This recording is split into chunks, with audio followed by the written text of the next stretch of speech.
sorry, my pal just left literally 3 minutes ago, so I'm like, I'm a minute late.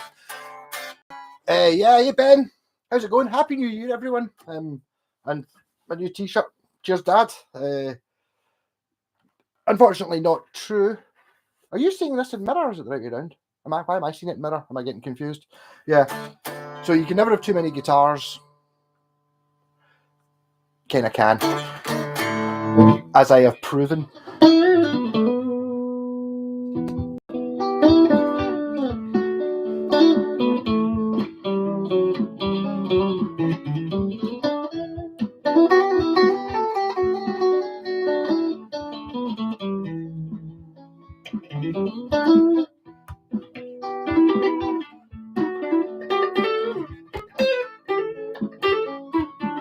Happy New Year, Daniel.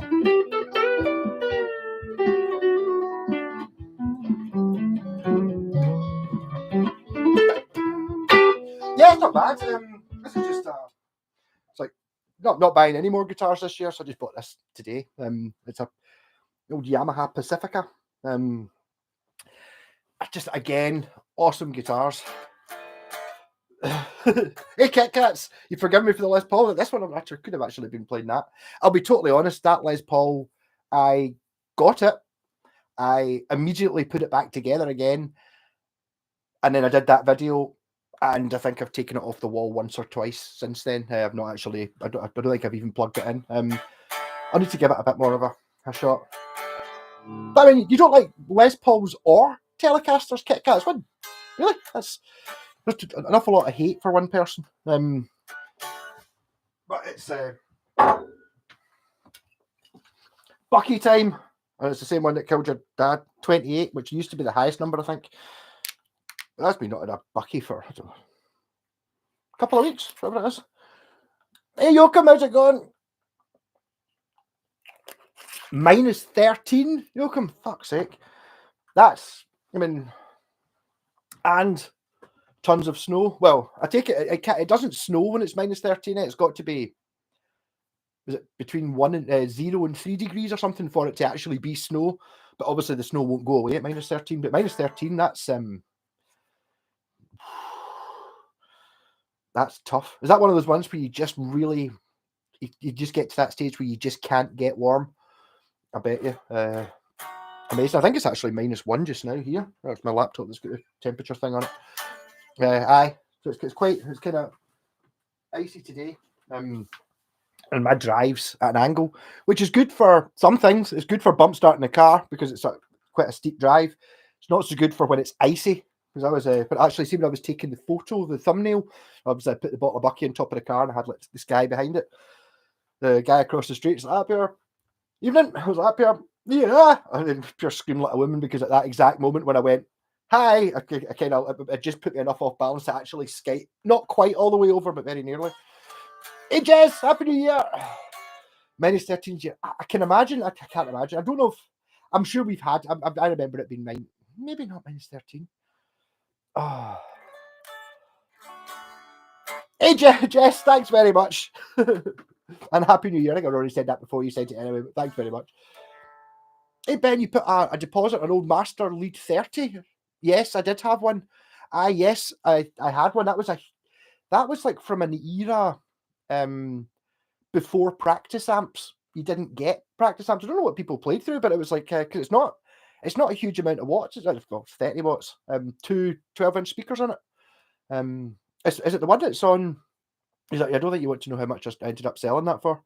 I hope it was a good price.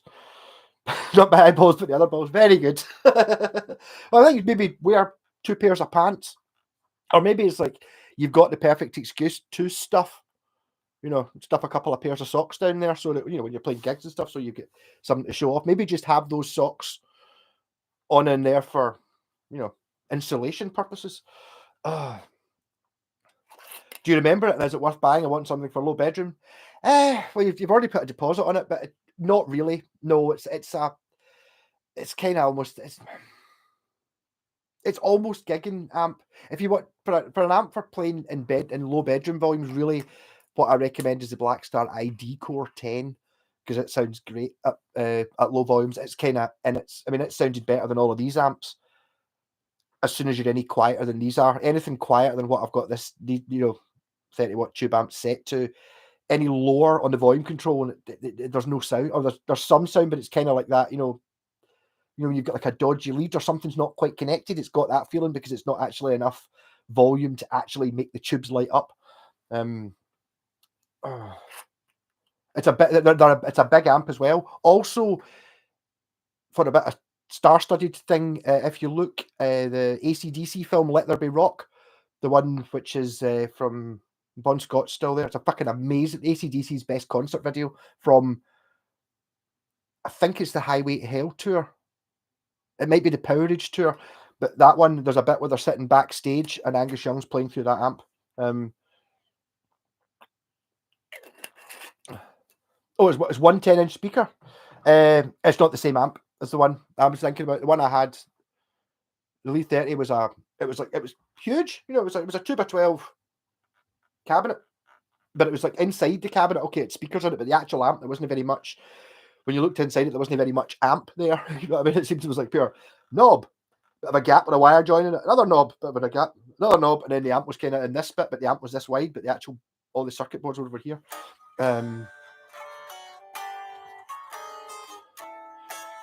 Hey Pontiac, it's a Pacifica, Malco. Yes, it is. Actually, I saw it 2 days ago on Gumtree, which is, I don't know what you'd probably call it. I think it's Craigslist America, so it's like that sort of thing. And it was in Cumbernauld, which is, I don't know, it's only a couple of miles over there. I didn't have my car. I was like, damn it, if I had my car, I'll wait till I get my car back. And I got my car back last night at midnight. It's like, you're the new guy. It's like, have you done your car? And I was like, fucking just 20 to 20 to 12. Okay, that's fine. I got it back. That's fine. Better than having to walk this morning.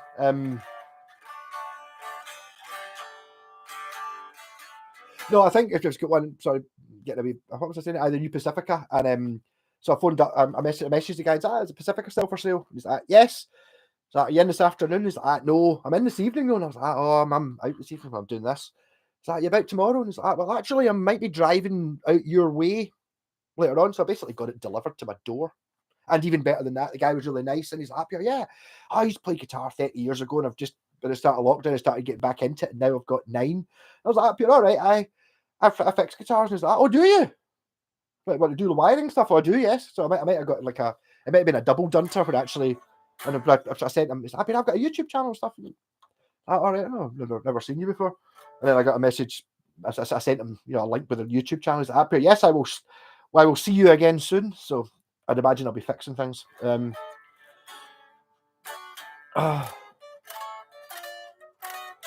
I can make myself safe from dodgy guitar-themed Christmas presents. I don't think there's anything really dodgy. I quite like this.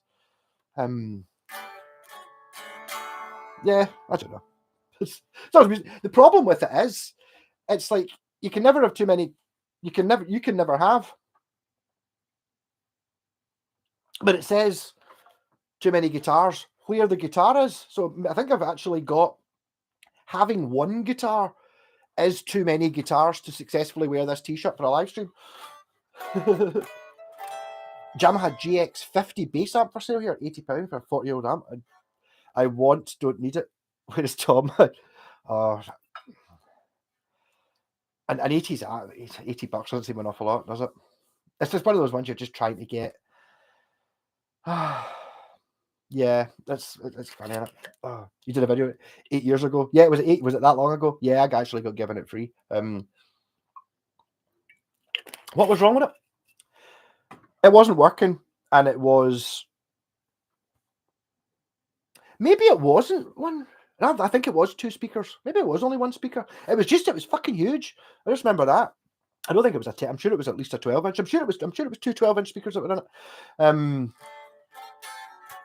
Yeah, I mean, I tried to sell that a couple, like, there's actually someone selling one in Glasgow just now for £300, and I'm pretty sure I sold it for 60, something like that, maybe 80. But that was, as you say, it was 8 years ago. Things have changed.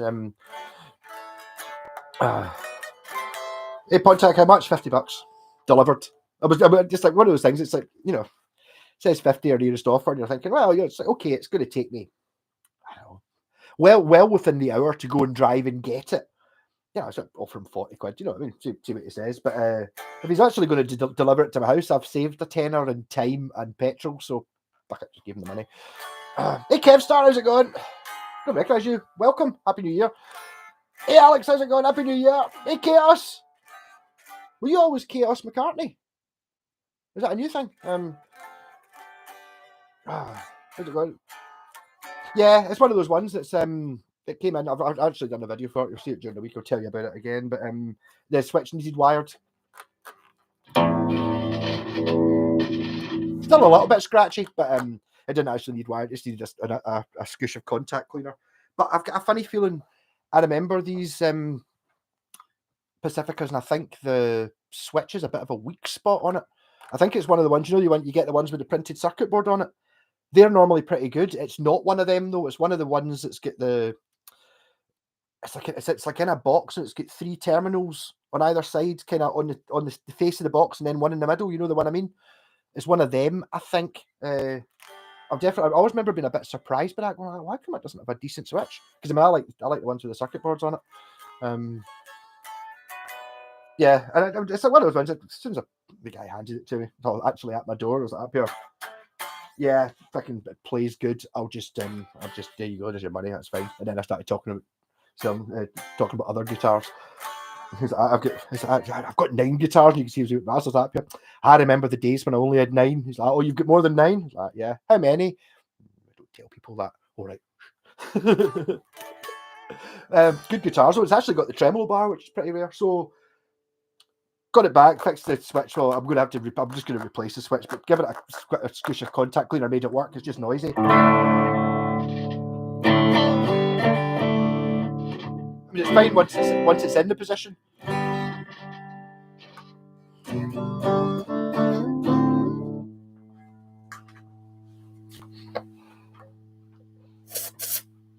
Giving away tricks of the trade here.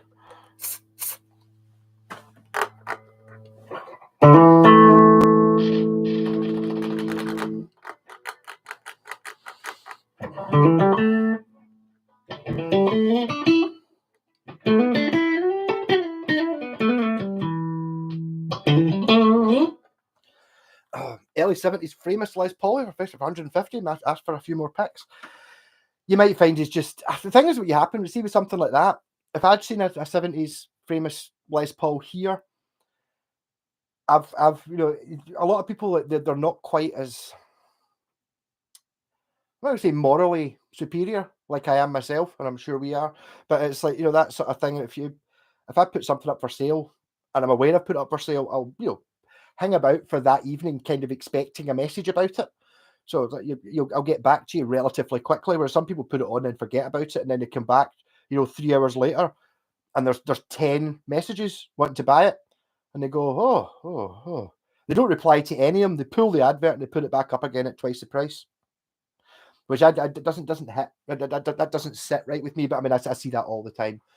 It's like I've had it before. It's like Gumtree's especially bad for it. Not so bad on Facebook Marketplace because you kind of know who the person is. You got their name and you've got a picture of them. But on Gumtree, it's just all you've got's like a message or a phone call, and the number of people that so up here. I'm interested in buying your guitar. Okay, cool, no problem. I'll pick it up tonight at 7:00. Okay, that's fine. I'm maybe going out, but I'll reorganize. 7:00. There you go. I'll mark it as sold. They never bother showing up or phoning to say they're not coming. That happens all the time in Gumtree. There's no etiquette at all. And also the other one is I've had it before where it's £100 for that. I've seen it was a Washburn BBR. So I'm interested in the Washburn. I'll take it. Cool. That looks good. It's kind of 2:00 in the afternoon. When are you about? It's like, can I come over just now? You in just now? He's like, happy? No, I don't finish work till 7, but give me a shout at 7.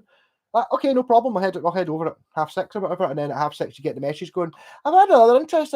Someone else has offered me 150. Do you want to better that? And you're just like, on principle, no, because you've done the dirty. But the thing is, 2 people have to do the dirty for that to work. You have to be the person that goes, if I put something up for sale and you say I want to buy it, you don't say I want to come and see it or anything dodgy. You just say I'm probably going to take it. And when you say you're going to take it, that doesn't mean that you're going to turn up and it's going to have something not mentioned. Do you know, it's like you turn up and you go up here, all right, look at the guitar, it's great. Oh, you didn't mention that there's 2 tuning pegs missing. Then that's like, well, okay, fair enough that you can walk away from that. But that whole, I don't know, it's annoying. What is that you spray it there, Malcolm? What is that you spray it there, Malcolm? I don't know. I don't understand that. I don't understand that question or that statement. Oh no! All right, what did I spray there? It was contact cleaner, electrical contact cleaner. The more common stuff you get for guitars is called Serviceall Super 100, Super 300, something like that, and it's like £7 a tin. And this is not for guitars. This is for ignitions, precision parts, circuit boards, and spark plugs, and all electrical components. So it's like for cars, and that's like three cans for £7. So it's a third of the price, and it smells identical. And I'm pretty sure it's exactly the same stuff, but it's not the brand; it's the off-brand. But it's amazing how you should have a can of that if you've got a guitar. It's amazing how many times it fixes things. It's not fixed this fully.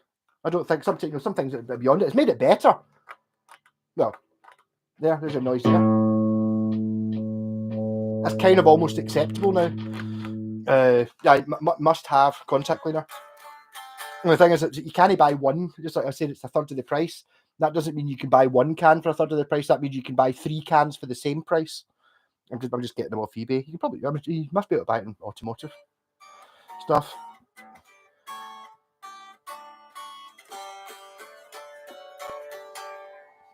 Oh, this famous LP copy was cherry red with single coils. P90 is exactly what I wanted. Don't need it. It sounds good. I don't really know Framus. I mean, were they Japanese in the 70s? Because I know that the original ones were. I was going to say German there. I think they're German now. Were they not something else? Somewhere near were they Austrian or something? The original ones, I don't really remember. It's not one of those ones I know. I know there was a Jan Ackerman signature model, so they can't have been shite guitars. Hey Rocco, how's it going? Hope you're well yourself. I think we're all doing well. Happy New Year to everybody. But yes, everybody just go on for electrical contact cleaner, and it's about, I think it's about £7 for 3 cans, like less than £5. Famous German, still German, always German. Okay, there you go. I'm now going to sit there and I'm going to, in the back of my head while I'm talking, I'm going to be sitting there trying to think of something that's famous that isn't, but they might always be German. Fucking German guitar, £150. That's the one you just go, I'll just take it. Your offer should just be, I'll take it, are you in just now, and just get in there as quickly as you can. But a lot of people will go, oh, it's worth a lot more than I wanted, which doesn't seem right. I'm just like, I'm very much a case of, my word is my bond.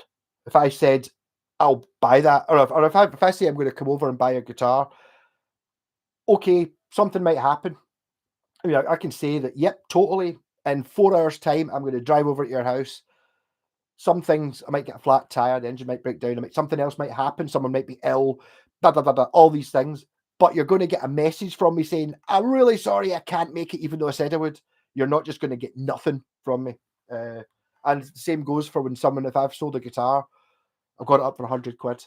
And you get fucking folk doing this. So up here, yeah, no, sorry, someone's already in first. I'll give they're coming to pick it up at 6 o'clock tonight. I'll give you a message if they don't take it, which is always good when you've got that, because I would never lie, but it's always good when someone's going, oh yeah, sorry, the guitar's interested. So would you take like £80 for it? And I'm like, there's someone else wants to buy it as well. So I'm sorry, it's full price because there's someone else wanting to come and get it. That's not lying. I wouldn't say that if there wasn't somebody else. But then you get the thing, but up here, I'll give you 120, and you just up here, that's despicable doing that. Oh. Decide not to go for that orange bass amp. I think, did you know? It's one of those ones that a wee bass amp will turn up, because it's not the sort of thing that's readily available. So you will find one and it'll be like 10, 15, 20 quid.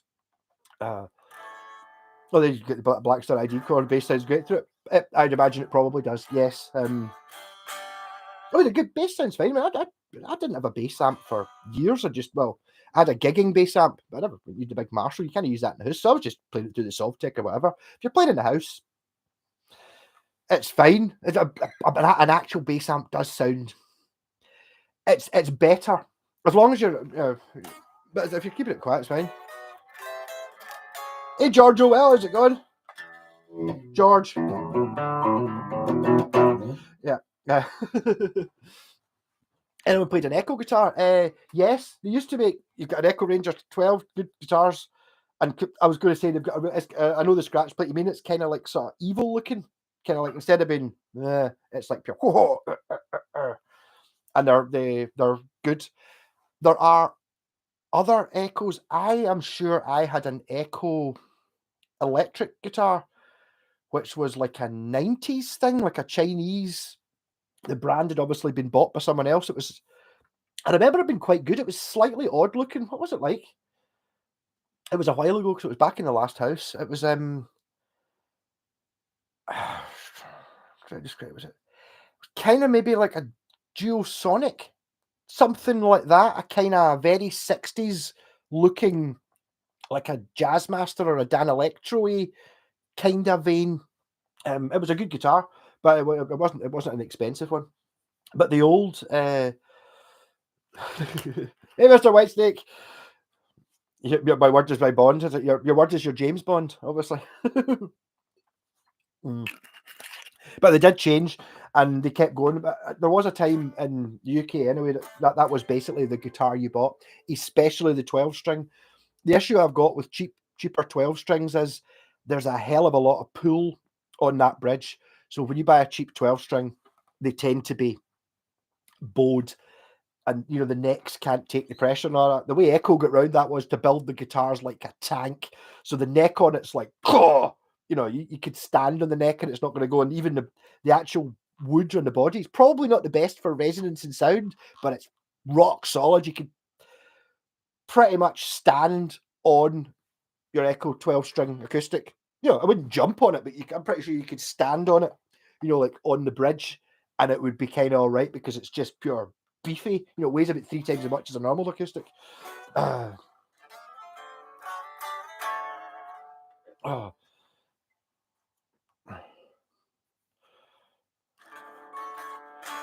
But like a 12 string too, as long as the action's low. Yeah, I mean, I'm basically basing this all on my pal had one, and it was an amazing. It was so amazing he'd even named it. Yeah, you've named your guitars. I've heard of people naming guitars. It's like a lot of people do. You give it. So I what have you named it? Arthur. And I thought that's pretty cool. Oh, we've got another. Let's do my ad break thing. 45 seconds. Only 7 likes. 23 people watching. So if I can get that up to.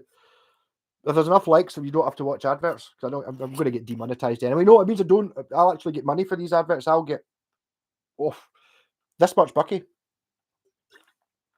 Probably not that much bucky paid for. If you could hit me some likes, that would be awesome. That would get me up to. I'm actually quite liking that because it's a kind of reminder. Doesn't cost you anything. It's an Ashdown 12 string. Yeah, Ashdown's actually one of those companies that I've actually. Okay, I got enough likes. Next time it comes past, I'll head it up a bit. I'll skip you the ads. Hey, Kevin, how's it going? No, sorry. Still there, right? Oh, bastard!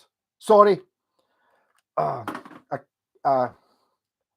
missed the adverts, but I don't. Does that mean that nobody's actually hearing me now? Haven't listened to adverts, or can you skip them?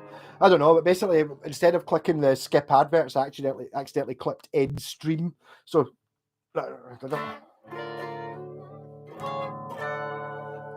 no, Ashdown. I actually, when I was in China, I was thinking, oh, go to a guitar factory, and there weren't any. But I did find in Shenzhen the head office for Ashton Guitars. Do you say Ashdown or Ashton?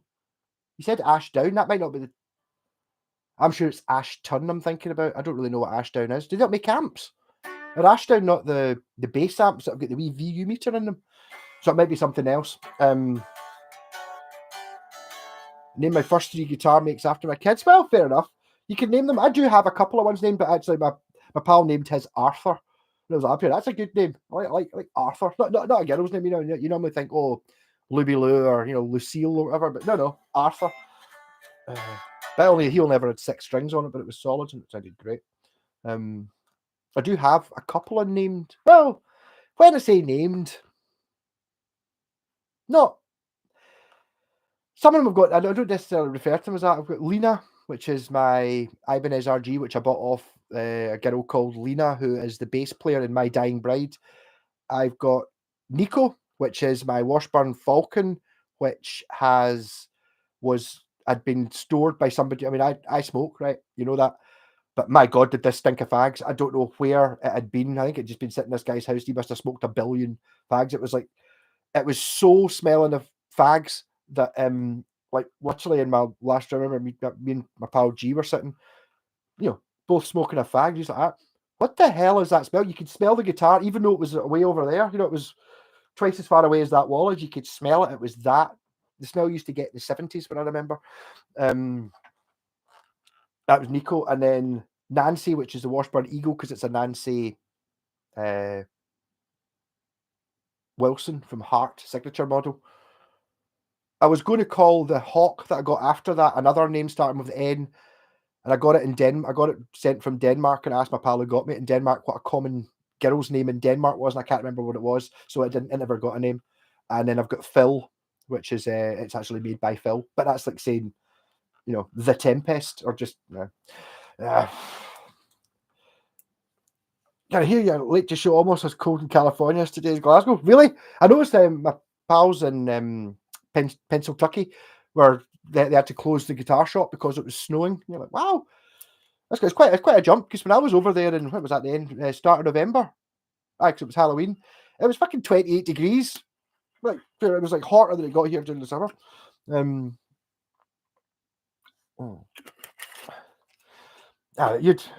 problem is, it's like, what's amazing is, right, it shouldn't be technically possible, right? But how can it be -2 and still raining? Somehow they managed to do it. But we don't get, I don't know, we very rarely ever get snow that lasts more than a couple of days, or even ice that lasts more than a couple of days. Our weather's just up and down all the time. I mean, even look at the picture particular on it, was nice. Raining cats and dogs, yeah. So who get new guitars? Either bought for them or bought new guitars for themselves for Christmas. I mean, I did. I bought that. I'm not going to lie. That Les Paul was my Christmas present to myself. You should play Les Paul. Okay.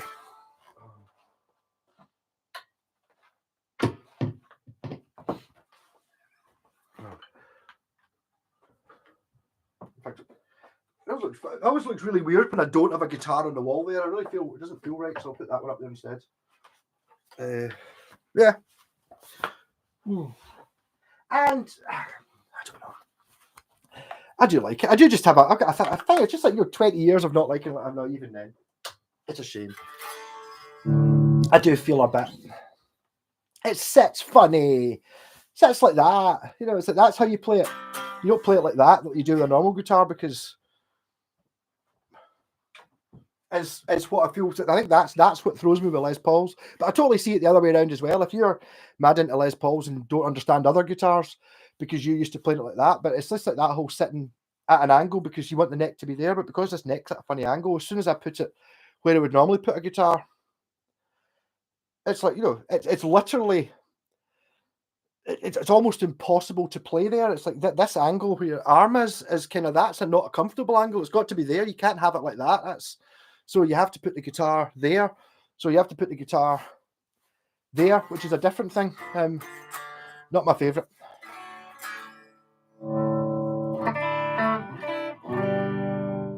Hey Jeff, Happy New Year! You got Harley Benton fretless jazz?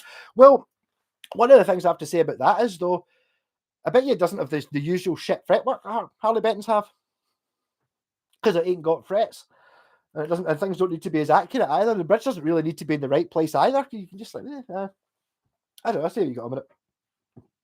The famous the two broken strings, and the ad says needs strings. That indicates it's not this dude's guitar. Probably was his dad's. If you actually play guitar, wouldn't you put new strings on? Yeah. Well, the thing, Pontiac, is I'm always very when it says needs a new string.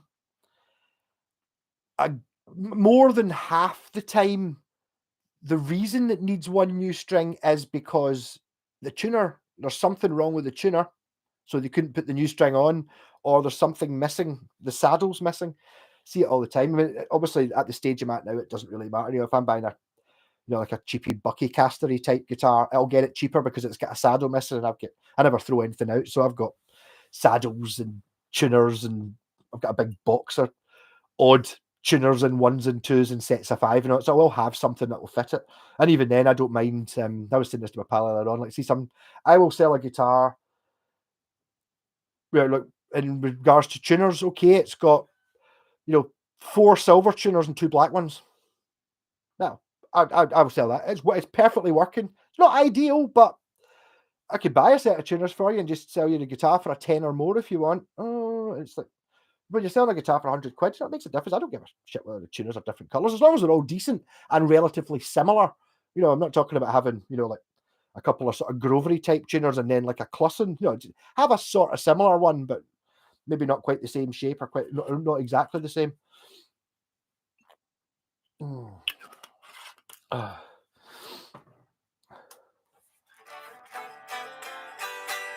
think we'll be going back to America next year. I've never.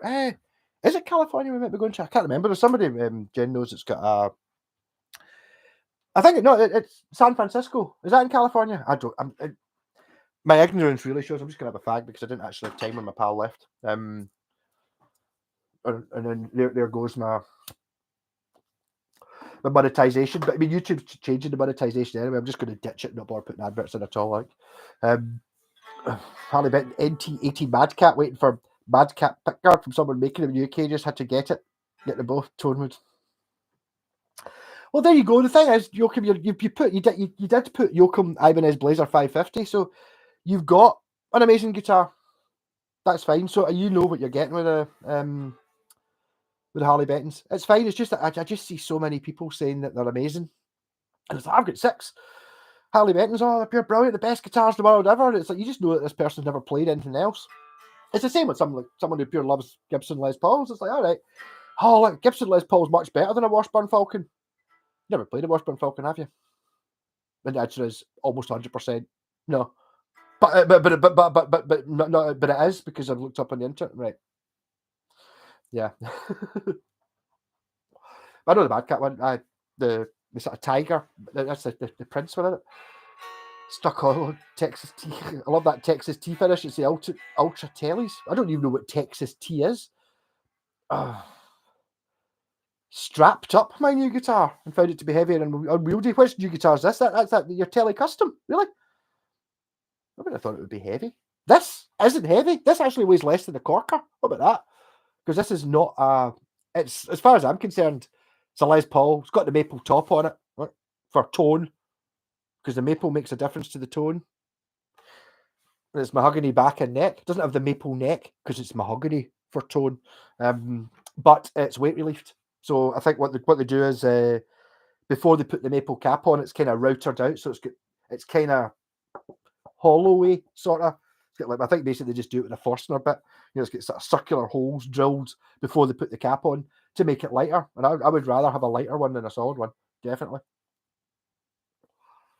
Oh.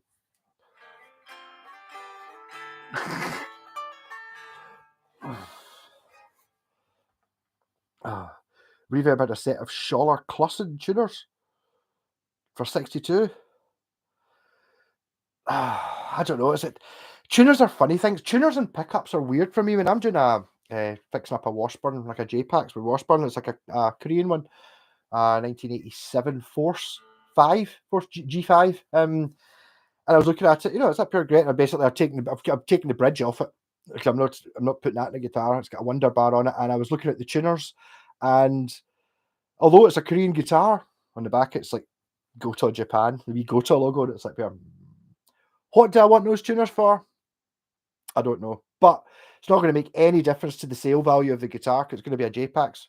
No, it's not going to make the guitar worth any more money at all having Gotoh tuners on it. But I would like Gotoh tuners, so I'm going to put other tuners on it and then keep them for some reason. I do the same thing with pickups. I've got a drawer of, or I've got a box of pickups, maybe, I don't know, more than 10 of like, Seymour Duncans and DiMarzios and all these things that were in guitars that I'd got in the guitar. I'd put it back to stock and sold it and kept them. And it's like, there's kind of no point in having boxes of pickups. So what I started doing was just putting them in guitars anyway, assuming that I can just take them back out again if I ever want to sell them, sort of thing. The white telly custom was heavy. I think a new build SG with TV Jones pickups with a maple neck. What are your thoughts on the pickups? There's a huge difference between the TV. I know they're in, I like them. I don't know if I'd want them in an SG because, well, I don't know. See, an SG, it's the same thing with like a Bixby on an SG. An SG to me is Black Sabbath. So P90s are humbuckers and it makes it an SG. Whereas like your TV Jones and stuff like that, yeah, totally put them in a guitar that looks more like that. There's quite a big difference between if you're looking at the Gretsch ones, because I did a video a few months ago where I had like two Gretches which on the surface looked quite similar. One of them was like a £1,000 more, $1,000 more sort of thing, Japanese Gretsch, and the other one was one of the sort of £600-700 ones, and one of them had TV Jones pickups, and the other one had something that sounded a bit like, was it Phil Filler? Something. They looked the same, but there was a huge difference. The cheaper ones were quieter, which isn't a problem if that's the guitar you're playing. The problem I would have is if you're switching between guitars in a song or something, you'd have to almost have another wee sticker on your volume control. So when you went to play the TV Jones, you just turn the knob up a little bit, just put the volume up a wee bit to compensate for it, and then they're fine. Just a case of looking through it. Put luck with Harley Benton's had a couple and had some bad ones I've got rid of. But there you go. You don't think of Harley Benton's? No, I'll stop. I do. I'm aware that I keep complaining about them all the time, which is not. It's not. I mean, the thing is, I will change my mind if I get one that's good. But I'm not going to try and get one. So, Mr. Whitestate, you decided you've got to keep the guitar then? You might find, I don't know, it's kind of maybe worthwhile. I don't know if you've got any guitar-y groups over there in Holland. I mean, I don't, or maybe just basically a weed smoking group, and I hit it with I've got this modern guitar. The Telecustom, it cost you, I don't know, $300, whatever it did. Say that and go like that, but yeah, it's really good. It's just not really my thing. I like old beat up, shitey Japanese guitars. Has anyone got one that maybe needs fixed, and you might end up with something more to your tastes? As a spot, you can only ask. It doesn't cost anything to put the advert up. Put the advert up, wait a week, no one replies. Bang, because some people are sitting there and they've got a guitar, but it's got two strings missing, and there's one of the tuners is bent. These things you can fix easily. So I wouldn't mind swapping it for a Telecaster. I never liked the light. You might find something.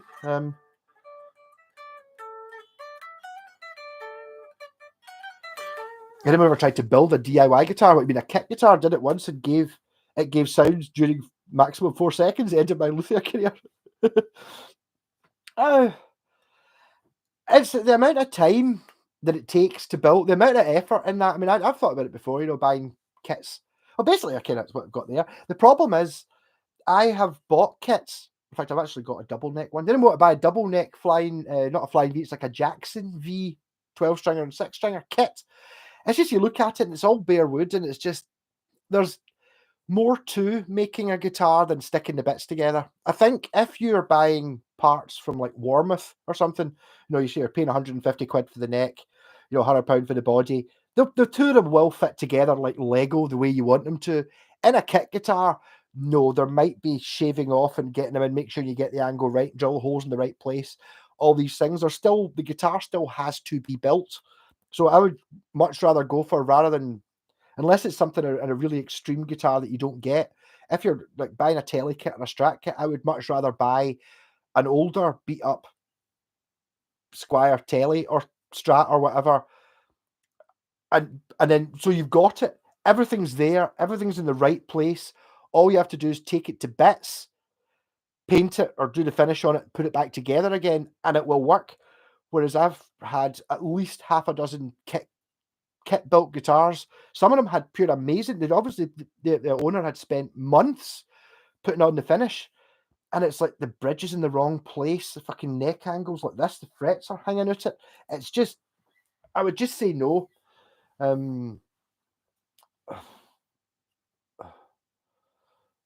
Catch you later, Jez. You doing the super glue thing? You're aware that you put me off ever building a fretless guitar because you told me about the super glue thing, and it was like, I can't be bothered doing that.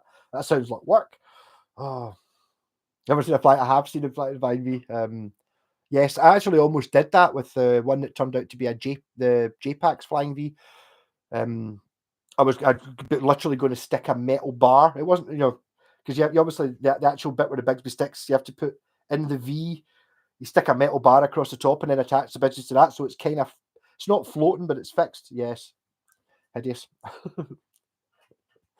It's like putting a roof rack on Concorde. Yeah, I'm just not a Bigsby fan. I can just see things. When you see where these thumbs up come from, I've got 16. But there you go.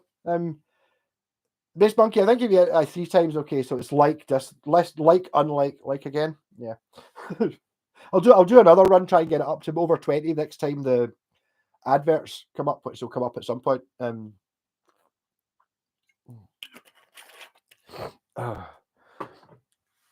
don't know. Azo the Porn, how's it going? That's an interesting name.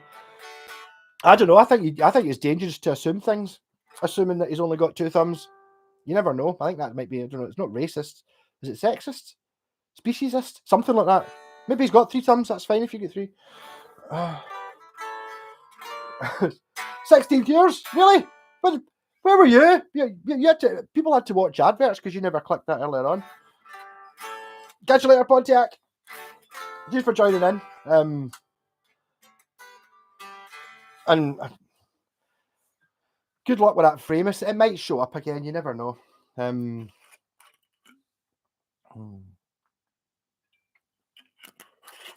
You need to turn up with a kilt. Got a kilt. I could go and put it on right now if you want. I don't know, does a Bucky and a kilt go? Maybe. I thought Bucky more and like a shell suit. Maybe something like that. Bucky and like I don't know, like a techno CD. Remember techno? I don't even, that's not even a kind of music anymore. It became dance music, didn't it?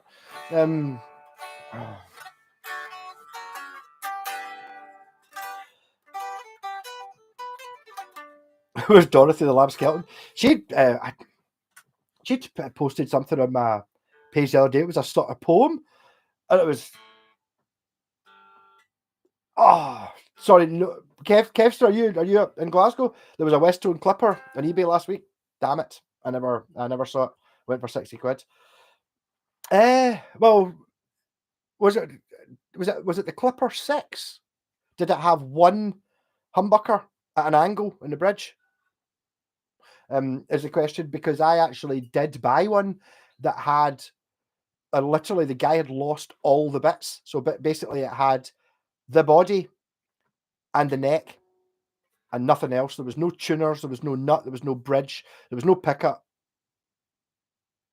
Had the pickup, didn't have any of the knobs or switches, and there was no problems. Yes, no, and I found bits for it okay. I just put actually I put the bridge I put on it was just the one that was on the Claymore guitar in the corner. It wasn't really an issue, and I just took Grovers and stuff. But they're good fun. Shell suit was associated with what the Scots know as Neds. Yes, I don't know how true it was. I knew I was using the word Neds for years before I heard it was non-educated delinquent. I don't know where it came from. I'm pretty sure that's not there. But Dorothy the Lab Skeleton did a mad poem thing, which I kind of felt like turning into a song. You know, the fret edges in this are not great. It's just like And I remember doing them a bit because I had this guitar like a year ago and I kind of made it play. I did quite a lot of fretwork on it. They're not great. They're not. They're better. That Pacifica's got better fret edges than this Gibson. Yeah.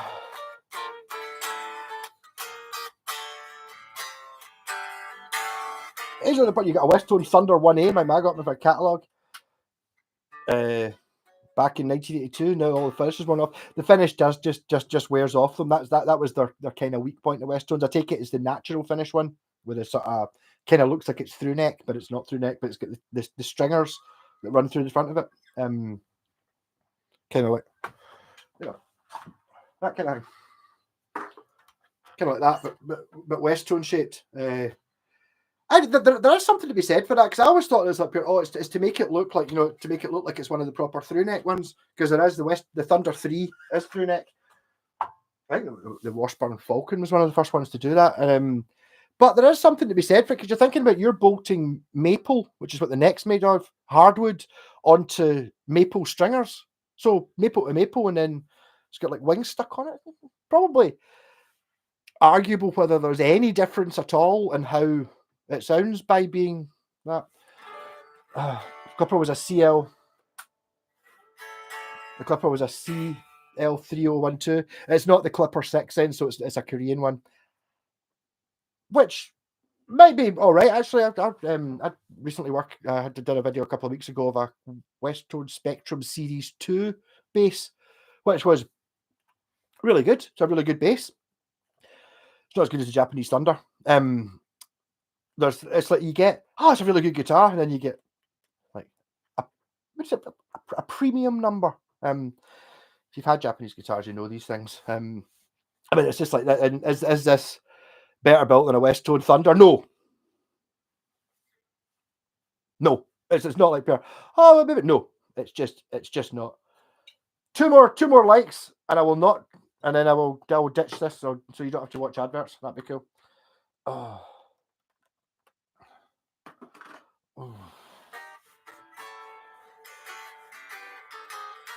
I don't know if I'm going to keep it. How did somebody had already liked? That was at 18 a second ago. Yes, so someone had already liked it. Clicked it again. 2 more. Come on, 2 you. Click a like. Doesn't cost any money, and then nobody has to watch ads. You're helping the community here. Oh, come on, 17. You've done it again. Someone's already clicked like and unclicked it. You should be going up. Come on, 16 seconds. Come on, guys. Come on, 2 more, 2 more likes. 27 people, and there's obviously people have left who liked it before they left. 4, 3, 2, 1. People who don't have an ad blocker have got adverts. Fret ends. No, the fret ends. Once you've done the fret ends, they're done. It was just never done in the factory. This is obviously one of the cheaper Les Pauls. How can you make a Les Paul that costs? A Les Paul costs $2,500. This is a 50s tribute. What's the difference between? And it's like they basically, the wood's kind of the same. Okay, this is made of I think it's 4 bits of mahogany in the back. So the $2,500 one would be made of 2 bits of mahogany. But apart from that, and it doesn't have a fancy maple cap, so a little bit cheaper. But the pickups, the bridge, the tuners are all the same, so they have to save money on the finish because the finish on these is shit. It's like I think they call it nitro, but it's like, see, even on a brand new one, go like that with your fingernail, it just takes all the paint off. That's why this one's been sanded.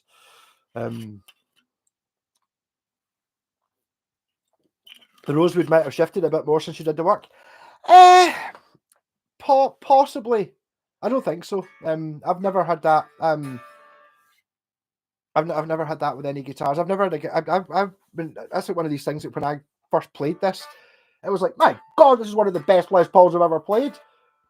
When I'd assembled it, and it's like pure, because somebody spent a couple of hours on it a year ago, making it play like this. It didn't play brilliantly when I got it. Technically, it could have shrunk, but it's not going to shrink in Scotland, I don't think. Hey, Gordon, Happy New Year! 3 switches and needs 2 batteries. They're going to refinish it in oil. Yeah, that's the way to do it. I've seen them before, which are amazing. I take it it's the blonde one you've got, but you might have to sand it down first. I've seen people leave the center stripes as maple, and then they've stained the two wings like dark green or dark blue, and then lacquered over it. And it looked pretty amazing. I have 5 children. Not one is interested in learning a musical instrument. My 3-year-old grandson seems to have an aptitude for guitar. Is this common? I don't have kids, so I don't know. It's one of those things. It's like I got offered to, but I wanted music lessons when I was a kid. My mum's happy. Oh, if you ever want to play do you want to go to piano lessons? And it's like, no, I don't want to do that. And I think in many ways that's why I'm here now, because if I had done the piano lessons, I wouldn't have had the drive that I did when I started playing the guitar when I was 17, because by that point, it was like Black Sabbath and the Rolling Stones. It was like, I was on a quest, and I was like, I knew that as soon as I started playing the guitar, I was going to be better than Noel Gallagher immediately, and I was, because I was playing Black Sabbath and not strum. So my things, we can have subjects I can avoid, being Harley Benton, Oasis. I don't know. All want computers, they want to just press buttons and complete the orchestra. Possibly. I don't know. You've just got to. I don't know. The kids now, music used to be an awful lot more divided up than it is now. Even when I'm not that old, but it was like having the ability to just listen to anything you want by just looking it up on YouTube or Spotify or whatever is a real big thing. When I remember noticing this probably 10, 15, maybe nearly 20 years ago. And I remember I was in the band Blind Duck, we were playing caravan stuff, and we were up the Bing, which is a coal thing, just for, I think we're having a joint or something like that. And there was kids there, like sort of 16, 17, and they had like a ghetto blaster with an MP3 player in it. And the amount the music they were listening to was crazy, because by that point you could download stuff. So it was like, it would be, the Beatles, then it would be, I don't know, Portishead, then it would be Metallica, and then it would be, just all these different types of music, because they didn't have to commit to something. Whereas in my era, you had to commit to something, because you were buying a CD that cost, in 1990s money, 15 quid for a CD. So you're going to buy a CD, you're not going to, that's the only way you could get the albums. And partly the way I went was because I bought CDs first, like about 4, and then found out you could buy secondhand records. And instead of buying one CD, I could buy 10 records. So I would have 10 LPs, and that's where all the Sabbath and the Who and Deep Purple and all that shit came from. But you had to kind of decide what it was you were going to do and go for it. You didn't have this ability to just see what things sounded like. I don't know.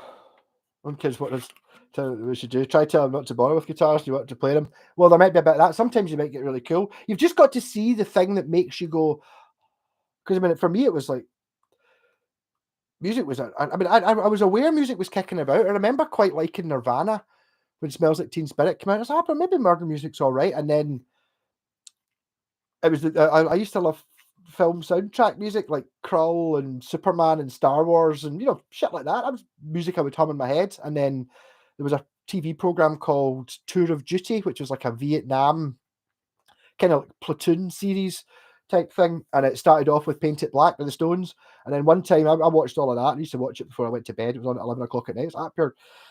I loved that music. And then one time my mum was watching Top of the Pops 2, like a old Top of the Pops things, and it was the Stones playing Paint It Black, and it was like, that song?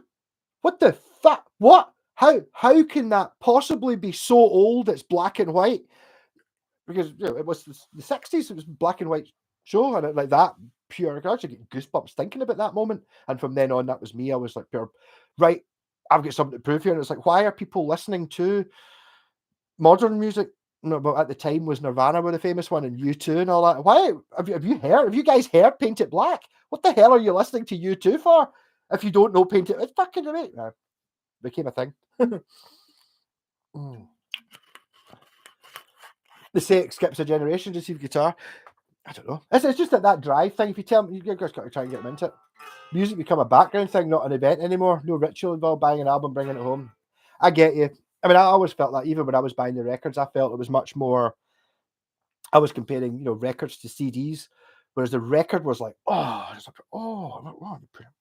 so you got there's the ceremony of getting the record out, taking it out, putting on side one, and listening to it, and always get scratches on it, and then reading the sleeve and all that shit. And you've got a thing where I was always against the CDs, and I always felt that CDs started getting really long. When I started listening, suddenly these albums are like 70, 80 minutes long in one go, which is kind of, I think human attention span's about 20, 25 minutes. That's kind of why my videos tend to be about that length, because after that, there's an inbuilt human thing where it's like, after sort of 20, 25 minutes, you've got to, it's nice to have a break and then decide whether you want to listen to side two of the record or listen to something else. It's like attention span thing. I think nowadays attention span's like 30 seconds, hence TikTok. But I guess I did like bands like Zepp and Queen. When I was a kid, I didn't like my parents' music, which was stuff from the 50s. Yeah, see, when I was a kid, I didn't, all my pals liked, or all the people I knew at school liked current music. And for me, it was my mum and dad's record collection was amazing. It was only that many records, but see the number of albums of genres I got in there, because people, I don't know, I love it. And I love records. They're amazing. I wish I had more room to actually put them out. I've got a lot of records. Saturday morning, get the music shops as a kid. Things are different now. I think guitar shops have gone as well to a certain amount, because you can just look up videos on them on YouTube. And there's nothing, it's like, have you ever heard, it's even, but then again, you get so more, I don't know, it became an event. I mean, I honestly remember buying, I'm trying to think what album it was. I think it was a Man album called Maximum Overdrive or something like that, because on the front it had a photo of a Gibson SG, because I didn't have the option. I wasn't going to buy. The thing is, you could, if you wanted to see what an SG looked like, you could buy a guitar magazine, but that was like a fiver. For a fiver, I could buy potentially 5 records. So I would buy. I literally bought records. I bought the more expensive version of Black Sabbath Volume 4. That was the one I was thinking of, because it's got a Gibson SG in the inside of it.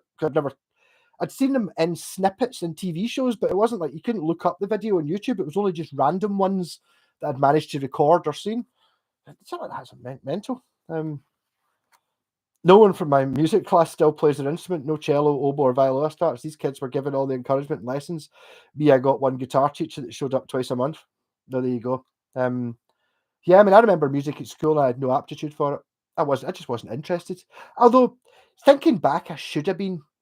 I remember Mrs. Segi. She's probably dead now. She was a brilliant teacher. She was kind of a bit mad.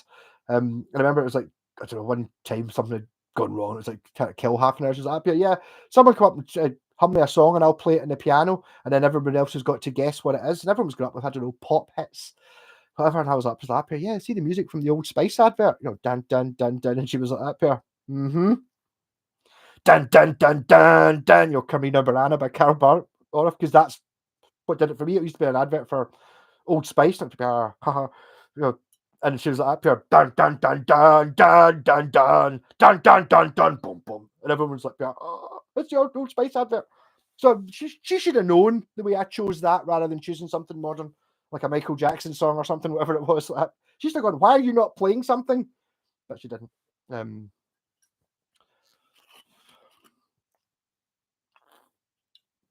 Heavy Lipstick album cover art. Yeah, totally. I was the same. I mean, you can't really see it. Caravan in Orlando Green Pink. Where was it? No, that's not fair, because that wasn't the first album I bought by Caravan. The first album I bought was called Cunning Stunts, which is quite an interesting. Metallica stole that title later. But it was and it was like Hypnosis album covers. I ended up buying quite a lot, because I just thought they looked cool as fuck. Hypnosis did the Pink Floyd and 10cc and lots of them. Storm Thorgerson.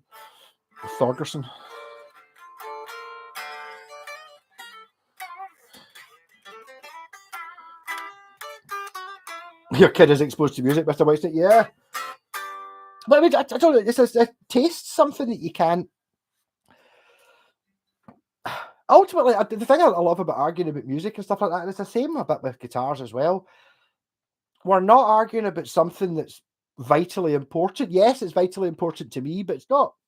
It's not life and death. And okay, I might get quite heated about it, but ultimately, yeah, whatever.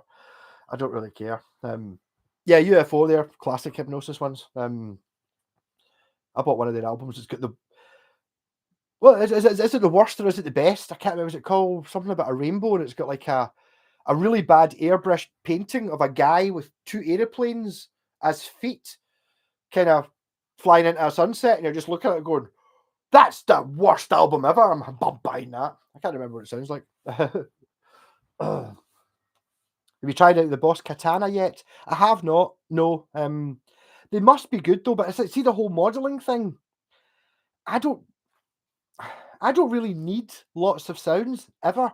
I've never needed lots of sounds. I'm quite happy to play. I need my relatively good, a nice clean sound, and then a nice distorted sound. But I don't need anything else. So the modeling thing, if I had one, it would be literally set to something that sounds like that orange, and then the other channel would be something that sounds like that orange with a rap pedal through it. So why not just buy just because I like 70s music more? The sound doesn't really interest me. It's more in the fingers, you know what I mean? As long as you've got a good enough sound that lets you hear everything, dynamic enough, and got the tone, I'm not really that bothered about fidgeting with stuff. Some folk love that, nothing wrong with that. Same with some folk love sitting, the pedals, and you sit there and you adjust the EQ and all that. Just don't have that. Oh. Roger Dean's artwork was brilliant. Yeah, I don't know. Did he ever get money from Avatar? Because basically, if you've ever bought any Yes albums, and I did buy some Yes albums because of the Tales from Topographic Oceans. So it's a triple. It's not just a gatefold. It's a gatefold and then a gatefold again, and it's basically 100% Avatar, but from 1970, whatever it is. So I mean, like the whole thing about islands kind of floating with waterfalls, like totally 100% Avatar. But Roger Dean's artwork was brilliant. Is brilliant.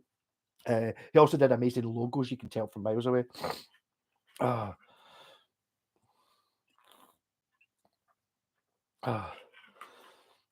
was a gamble by music? P internet. You have to like the single. Yes, that's it. But the thing is, I didn't even have that. See, I kind of missed it out because I was like, the whole thing about buying the CD for 12, 15 quid, or whatever it were, which is probably equivalent about 30 quid nowadays.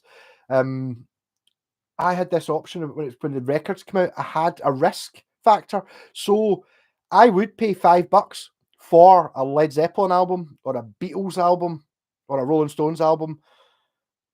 But all the Budgie and Caravan and Camel and Deep Purple, I would get a lot of these for £1. So it's like £1. And if it's not good, well, what have you lost? I bought 5 records today for a tenner. So yeah, there you go. That's still less than one CD, but I've got 5 and I don't know what they are. Oh, what's this going to be like? And it would be a case of looking at them in the shop, deciding whether I liked the look of the album cover and the titles of the songs. You know what I mean? I have bought some shiters that I don't remember, but there you go.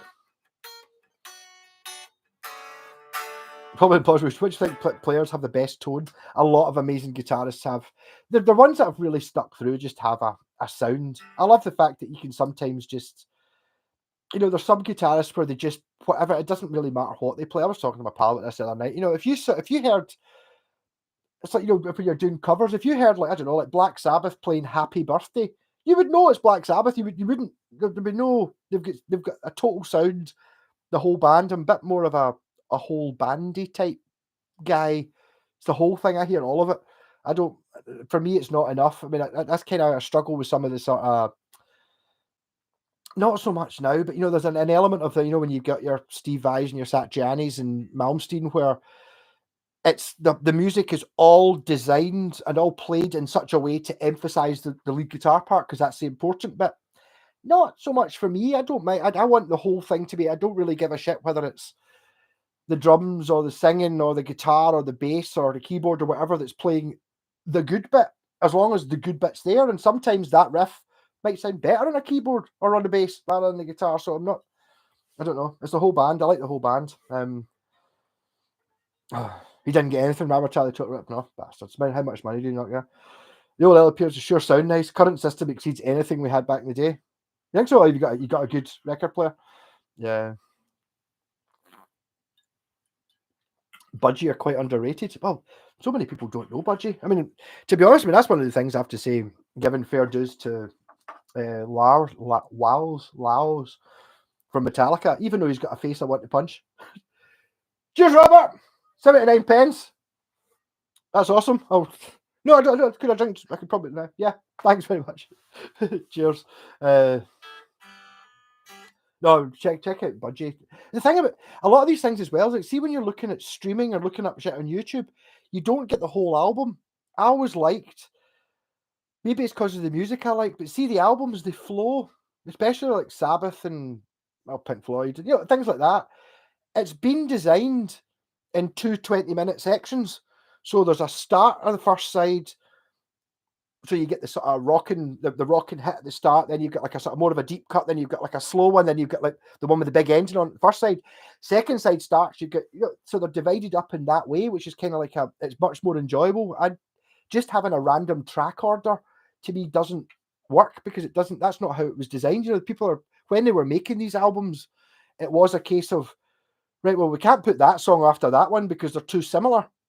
So we've just done the short, fast one. Let's have the slow one now, or the proggy. There's an art to doing that as well. Just putting the album in the right order. I mean, if you want to look at that, look at AC/DC Powerage, which is their AC/DC's best album by me for miles.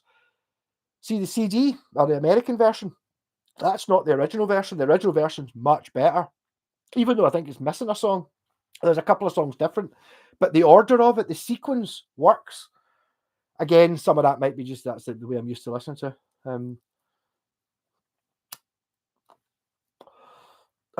Hey Scott, how's it going? Welcome. I use a Blackstar HT5 and an HT1 for home use. Have you tried them? I had a Blackstar HT5. It was great. I've never tried the HT1. The HT5 was brilliant. The reason I sold it is because I already had bigger amps. Anyway, so there wasn't really much point to it. But no, the HT5 was a great amp that I would certainly look at if I didn't already have a couple of other tube amps kicking about. It's the problem that comes in with these, especially even your 1 and your 5 watt small tube amps, is people think, oh, it's only 5 watts. That means I can pure crank it and it will sound like the pure rocking sound, but at house levels. No, I was in the studio playing with the band. It was like, I think I did a video called "Can You Gig with 5 watts?" and I had the thing up at half, and it was louder than everyone else. Played through a 4x12 cabinet, so it's like, yeah, yes, to a certain extent, but it's not that amazing. Oh, that's going to sound, really, if you're talking about playing at the volume I'm talking at just now in the house, the best sound you're going to get is out of like something like a Blackstar ID core, which is like simulating all the stuff because there's a certain amount of its air movement and just general volume. Because I mean, generally the louder it is, it sounds better. That's kind of why I struggle. When you're sitting there tweaking your amp sounds, it's like every time you turn in any of the knobs up, it sounds better. So you just end up really loud.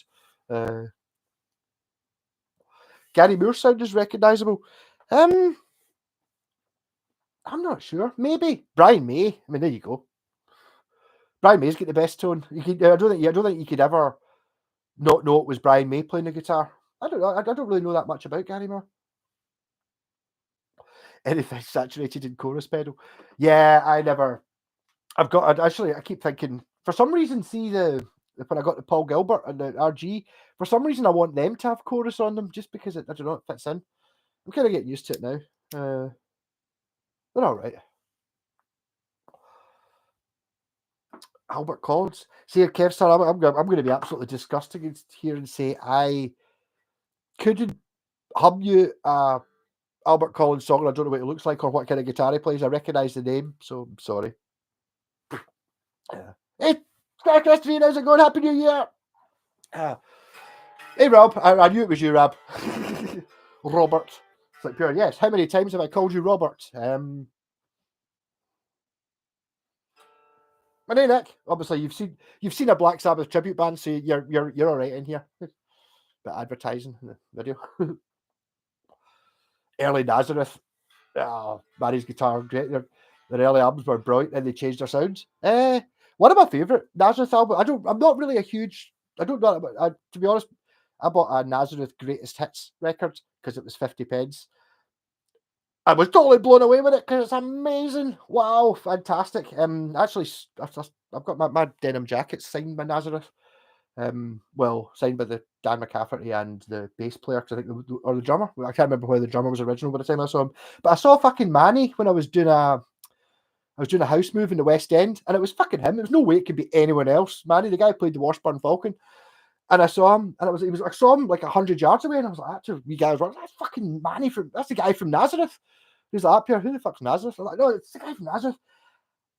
And total brain freeze. I couldn't remember his name. Otherwise, I would have gone, "Hey, Manny, how's it going?" I couldn't remember what his name was. And it's like he walked past, he'd gone. We get back in the van, I was like, "Fucking Manny!" And I didn't fucking say so. I never actually got to meet him, and I think he's dead now. Which is shit. Oh, Happy New Year! Start master of Toneverse as well as this. Actually, I saw someone. My pal tried to buy one of your the Fender Strat you said. It's got a funny bridge on it. It's got like a 2-point tremolo. Is it a 1980? I think it was a 1986 made. No, yours is an American one, isn't it? Yeah. Adverts coming up. Another. If I hit 20, so get one person to like it. Strato, you've just joined. Give me a like, and I will skip the adverts so you don't have to watch them. Oh, my first app was a 5-watt Mr. Twang practice app. My God, honestly, I'll be totally honest. I would have bought. Right, if I saw one of them for it wasn't that expensive, a Mr. Twang, I'd probably buy it just for the name. Sounds amazing. Neil Sean, he's is that Journey? I don't even know. Oh,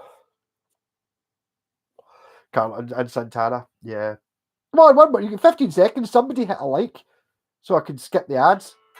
Thought Mark Knopfler lost it when he Dirty just told that clean strap was the signature sound. I don't know. See, the first Dire Straits I ever heard. I no like, so you have to watch adverts. Some of you. I'd say the first Dire Straits album I heard was Brothers in Arms before I knew anything about music, and that was probably kind of maybe when it came out. What was it? 1985, 1986, something like that. Again, one of those ones. Although I had the cassette when I was a kid, I probably bought the record because I like to look at it. It's like, oh, cool picture of a resonator. Because there was a certain era of people, like people my age, about up here. I've got a resonator. Oh, what's that? You know the Dire Straits album cover with the metal guitar? Aye, that. So I mean, I think that introduced a whole generation of people to what a resonator actually was. And it was distorted by that point.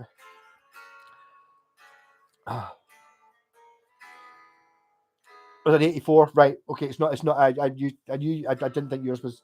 I saw it. And it kind of reminded. I think it's an 86 Japanese one, but it does have a strange bridge and a sort of locking thing. Oh, yeah, totally. Straka, what's your new pedal board? I don't know. Not that I'll know anything about it. The best Dire Straits album was their first. I see, Kev. I Songs of Swing's their best song, but more the version that's on the Old Grey Whistle Test. I couldn't believe that anyone could play the guitar like that. That was like pure. I think, but maybe the first time I saw that, I'd already had a guitar, but I didn't realize how'd you play the guitar like that? That's ridiculous. Amazing. I don't really. There's not really any other songs on that album I know. For me, because it was the first one I had, it's Brothers in Arms because it's got the man's too big, the man's too strong, dun dun, dun dun, dun dun, that one, and it's got and it's got Walk of Life, and it's got Money for Nothing. So I know all the songs on that one. Probably just because when I had my first Walkman, that was a cassette that my dad had that I borrowed and liked. The Dobro and the Resonator aren't really different as a Dobro. I think there's a crossover between the two. I think a Resonator's technically got the metal body, although you can get Dobros with a metal body, and the Dobro is the one with the wooden body with the metal bits on it. But you can get a Resonator with the metal bit. I think to be honest, they're two different companies. National made one of them. Was it a National Resonator and a thingy? But they were kind of National guitar. Was that the Resonator or the Dobro? I think basically if you're going to make one yourself, you would just have to choose which one it was. It wouldn't really matter. I think they're both kind of the same. I don't think they're fundamentally that different, apart from you would generally say, or one. Sometimes they've got square necks on them because they're only for slide, and sometimes they've got normal necks on them, so you can actually play them normally. Hit what button, Mr. Whitesnake? Going mental. Oh, talking about pedal boards, did I mention this in a video during the week? I actually got an email from a company called Lexato on my Balco Facebook page saying, yes, we really like your video work. What if we're blah blah blah Lexato or whatever they're called, introducing new modern musical instrument accessories, and it was like, would you be interested in any of these? And it was like 6 or 8 links to Amazon to we'll send you something to do a video on when you get like a free thing. I was like, I don't think it's a. I don't. I mean, it's not arrived yet, so it might not happen. But the first one was a looper pedal. And I was like, up here, yeah, I can pretty much use a looper pedal. That'll be fine. I'll do a video. I don't mind getting free stuff. So I might actually have a sponsored ad coming up, maybe even as soon as next week. He gave me a big list of things that I could. Which one of these things? And I was like, up here, yeah, totally. And it was like there was a couple of looper pedals. There was a couple of metronome tuner things. There was like. There was a big guitar strap with foam on it, which I thought looked pretty cool. There was like a couple of sort of saxophone things, which obviously I can't do anything with. Like sort of harnesses, straps for saxophones, and a USB interface, but it wasn't stereo. So I was up here, yeah, I'll have this, and this. Is which one would you like us to send you? I was like, up here. So I've taken this. It's a loop pedal, like one of your small, the small form ones, but it's got a tuner built into it, and it's got 9 loops. And I thought, sounds pretty good, about 60 quid or something like that. So they sent me it, and I was happy. Yeah, this one would be great. Happy, yes. And it's like, so my next thing was, yeah, we'd like you to do like we want for this. If you could, when you do a video of it, if you could put a link to buy it in the description, don't mind doing that, and do a video and 3 photos. I don't know why they want photos of it. So it'd be interesting. Maybe might get into that, but it's just one of those things that if I do, the thing is, I kind of chose something that I thought I would like anyway, because I kind of know these, the 1 foot switch loop pedals, and it's like it's going to be sort of the same sort of thing. I'm going to know how to use it, but this one's got a tuner on it, and you can save up to 9 loops, which is, I suppose, handy. I've obviously got quite an advanced loop pedal down there, it's stereo and all that, so I wouldn't be able to replace that one. But having a decent tuner might be quite good. Maybe just even use it as a tuner. Why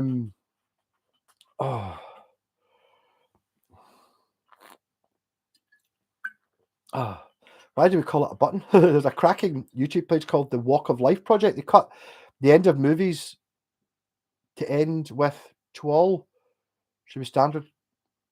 All right, to end with, sorry. What the fuck's "Twal"? The Walk of Life. Oh, that sounds pretty funny, actually. Is it just me?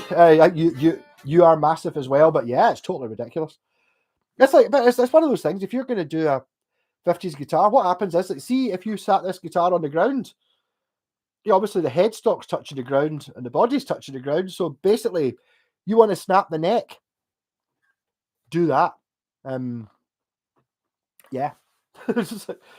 But people, they try and get around it in the 70s or the 80s when Gibson decided that they were thinking the headstock snapped quite a lot, and he's like, let's put like an extent, like a volute.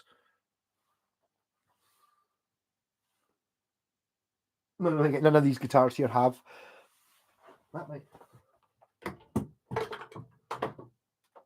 sort of, that's kind of got the volute. So the bit that it's weakest, it gets fatter, so it doesn't break. But Gibson did that, and those are the Les Pauls. If you're looking for a Les Paul and you want like a vintage, like I say older than 20 years old Les Paul, those are the ones you can get cheapest because it's got the volute. That's not a real Gibson. It's not a real Gibson if the headstock doesn't snap off quite easily. Kind of bizarre. Heard he did it by Frank Marino. I knew him straight away. He was sent by the gods. Most of those 250 don't have 10%. I know Frank Marino and Mahogany Rush, but I know that as a word. I don't know Frank Marino at all. I'm sorry. But again, I come from an era when I was going and buying music, I was just buying records. I never saw any. They maybe weren't popular, or they were maybe too popular. I don't know. It's kind of it's somewhere in the middle, isn't it? You know, when I was buying records, it was like the ones I used to always see were ones that sold very well that people didn't keep, whereas ones that more obscure, you never very rarely saw Frank Zappa albums or anything like that. People obviously buying them, but keeping them. BCB 60 with a Boss GT1, TC Flashback, Boss Tuner, Blues Driver, and Thorpe Boost crammed. Sounds good. Oh. Mancini always irritates me when best guitarist always put Jimi Hendrix at number one. I never looked at it. It's just when you come in with what I think the best. John Fogerty, I bet he wasn't in the list because he's I think he's one of the best guitarists ever. Not just for, I mean, his guitar solos are fantastic. If you've never heard Creedence Clearwater's full version of Heard It Through the Grapevine or Susie Q, what a guitar god. But it's his amazing ability to write such amazing songs using the easiest chords. Do you know what I mean? It's like, just... So it's got two...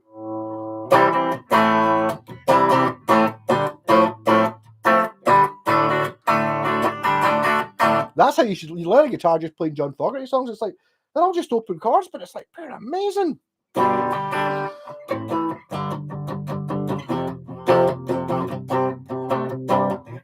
Fantastic.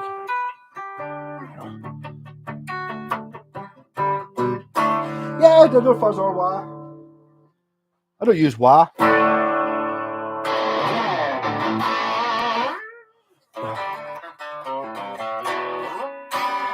What kind of looper board is it you have in there? It says it's a Digitech Jamman stereo, which the reason I like the Digitech one is because it had two buttons, one for start, one for stop.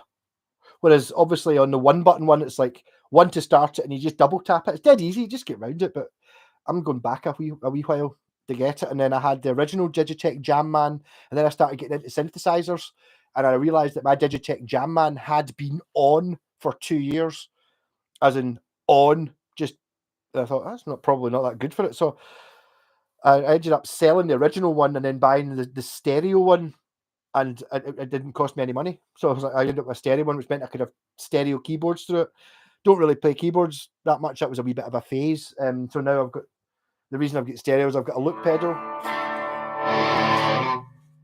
which means I can guitar or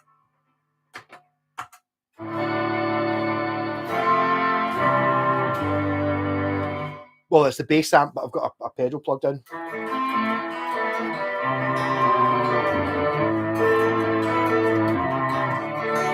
And it's nice how you can have both on at the same time, obviously. Remember which one.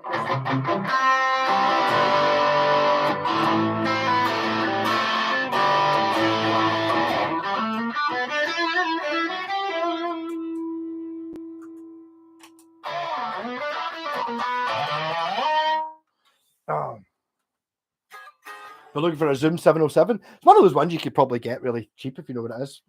Hey, Mark, Margaret Rush used to play Detroit all the time with Nugent. Oh, were they something to do with Ted Nugent, or just like support sort of double headliners? I know country music is an acquired taste, but some of those country pairs are amazing.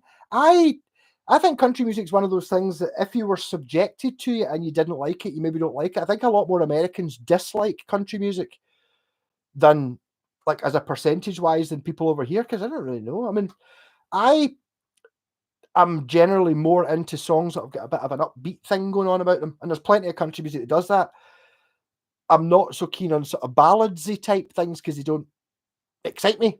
So, like the ballady country music, not so good. The sort of up tempo, I know The Devil Went Down to Georgia's probably not country music, and various. I like Glenn Campbell. He's country, that kind of all that stuff. I like country music. I don't know very much of it, but I'd rather listen to that than something I don't like.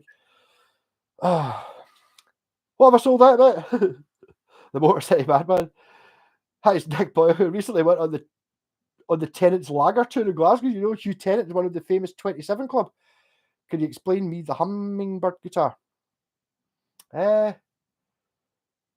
Hummingbird's been the Gibson acoustic with the sort of, it's got a scratch plate that's got like a hummingbird on it, and it's a bit more ornate, and it's kind of like, it's kind of that color. That's the difference between that and a normal acoustic, so it costs more money.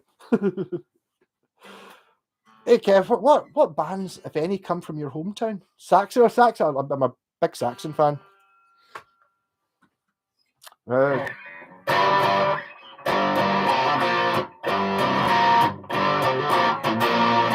Denim and leather.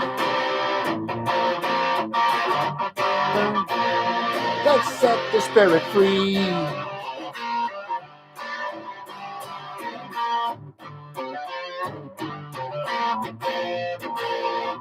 Yeah, no, sax are good.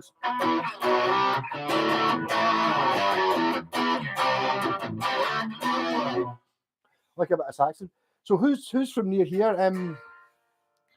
I don't know. There's plenty of Glasgow bands. I don't know if there's really any that really are.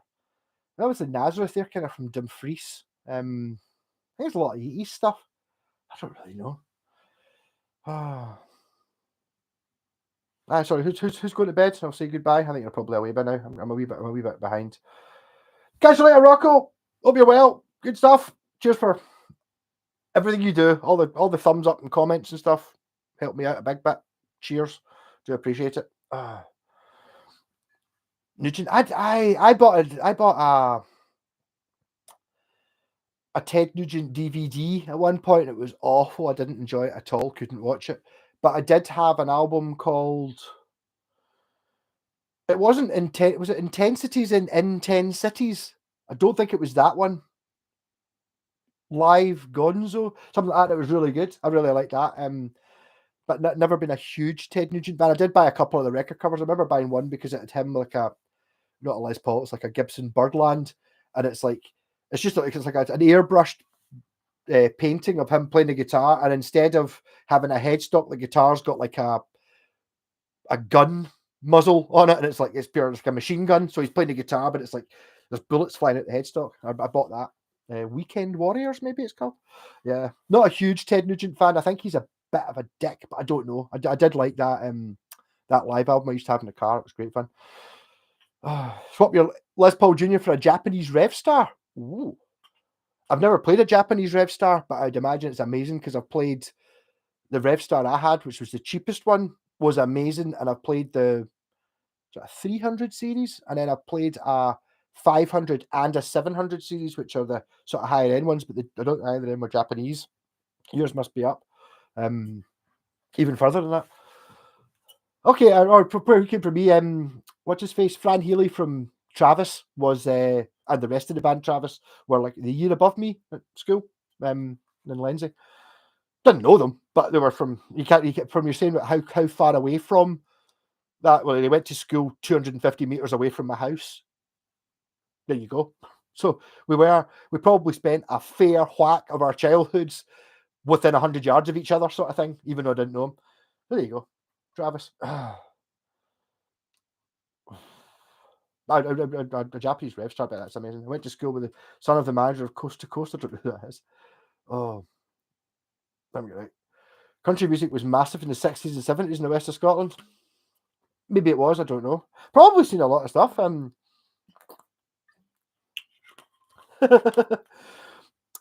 ABBA.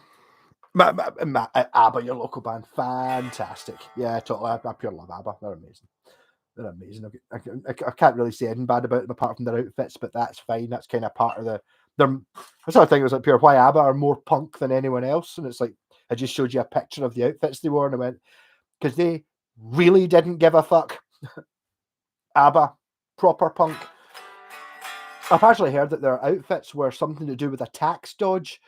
In order to, they would have to pay taxes on their clothes if they could wear them as regular clothes. Therefore, like, and it would come off their record sales and their concert things, so they would wear clothes that there's no way anybody could ever wear them out in public. Therefore, they got tax breaks on them. Apparently, I don't know how true that is. Sounds too funny. The Gyro Babies from, I don't know who that is. Alex Harvey. I suppose he's kind of, I don't know. My hometown has junkies and alkies. Don't know that song. Wet, wet, wet. Okay. AC/DC. Well, yeah, totally. Well, Angus and Malcolm Young were born and grew up until they were, I don't know, not a lot, maybe until they were 5 and 7 or something like that in Springburn, which is only, I don't know, 15 minutes away, something like that, 10 minutes away. Weekend Warriors, yes. I love some country telly. Yeah, totally. Me too. I chicken picking. But that's where it comes in with the country music. It's like, I love that. But then the next one would be like pure, oh, my baby left me. And it's like, no, I don't like that. But I like the pure, yeah, totally. Bit of that. Malcolm, I had Bon Scott's from Kirriemuir, which I suppose if you're in America would still be quite close. Could get to Kirriemuir in, I don't know, 45 minutes where Bon Scott's from. Something like that. My city, my city's so shitty, it used to be pretty. So shitty, it used to be pretty. I like it. Yeah. So I've seen a lot of bands with the hummingbird scratch plates. What's the story? Why a lot of bands use it? Just because I don't really, you don't see any acoustics in the walls. One of the reasons I'm not really that into acoustics is because they're generally sort of brown and look the same. You know, you don't get, whoa, pointy with F-holes on it. Oh, white strap. Oh, crazy. These are all kind of, for me, more exciting, whereas all acoustics kind of look the same. So I think that's, and it's basically, it was a Gibson acoustic, but I mean, the thing that really sticks it out is it looks different. Whereas if you look at Gibson Hummingbird, it sticks out amongst all the other ones, all your Taylors and Martins, which are basically a brown wooden box with a black bit on it. Could be different guitars. It's like, oh, but look, it's different. It's got slightly different inlays and it's got a different shaped headstock, but it's pretty. Oh. Have you heard Zach Wild chicken picking? No, but I can imagine it. So I've heard it in my head as soon as you said it, but never actually seen it. As a middleman, were ABBA swapping partners? I don't know. I don't even know which way. I know that there were two couples, but certainly at some point, I mean, the blonde one is absolutely the most beautiful woman ever in some videos, and other ones you're kind of like, oh, you know, clever lighting and stuff. Don't really know. Yeah, Benny and Bjorn enjoyed one another. I always thought that when my wee brother won in a raffle somewhere, bought an ABBA Gold video cassette VHS tape about 25 years ago. There's up here, I won this. Do you want this VHS cassette? I'm never going to listen to it. It was up here, ABBA. I don't think so. And at one time, me and my pals are sitting drunk, stick on that ABBA thing, and it was like, hold on, this is really, really rocking. Some of it's pure, you know, proper. Like, yeah, pure rocking. It's really amazing. And then I eventually ended up liking most ABBA stuff. Just again, the sort of more upbeat songs. The Tiger. Oh, da-na-na-na-na. Amazing. The city is a jungle, a terrible dream. Dun dun. Yeah, that's got a dun dun in it. There's metal in there. Fleetwood Mac. Swedish girls as good looking as we think. No, come, I don't know. I heard that I was talking to a guy a couple of weeks ago from cheers, Rab. I do actually have a Columbus hummingbird. In fact, I don't know to tell you. The thing is that those Epiphone hummingbirds aren't very good guitars. Like I think I sold it cheap because I got it even cheaper, and it's like not really that good. Looks good though. Looks good. Have you seen Billy Strings? He's like a green grass band, absolutely tearing it up in the USA at the moment. You'll love him. To be honest, the name Billy Springs, I mean, he can't look as good as what's his face? I don't know what's his name. Johnny Paycheck. Take this job and shove it. Which I want to hear this. Obviously, I could YouTube it, but I'm not. I want to hear it on 8-track because I've never heard an 8-track in my life. I bought this in Pennsylvania for 25 cents. Oh, technically, in fact, Jen bought that in Pennsylvania for 25 cents. when I always thought the ABBA Arrival cover was epic. It does that album. That's the one with Tiger on it. Yeah, I do like that. The first song, Arrival, I didn't realize Mike Oldfield covered it, so I knew that song from Mike Oldfield before I heard the ABBA version. There's also what's the one? There's one of my mum and dad's records, and it's I can't. I think it's an album just called ABBA, and they're kind of sitting in the back of a limousine, and there's a song called Intermezzo Number 5 or something like that, and it's the most amazing song you've ever heard. Can we hit 25 likes and I'll skip the ads? I've obviously put too many ads in, but this is the only way I get any money from these things apart from Rab and Jez, who gave me a tenner earlier on. Thanks very much. Well, as a kid, also, watch the Johnny Paycheck docs. Yeah, no, the guy I was staying with said, he's a pure arsehole. He's an asshole. And I was like, he kind of looks like one. I don't know anything about him at all. I've never heard him, but because I've actually got that 8-track, I want to make sure I'm over at Rab so I can plug it in and I want to hear it for real, not looking it up. You know what I mean?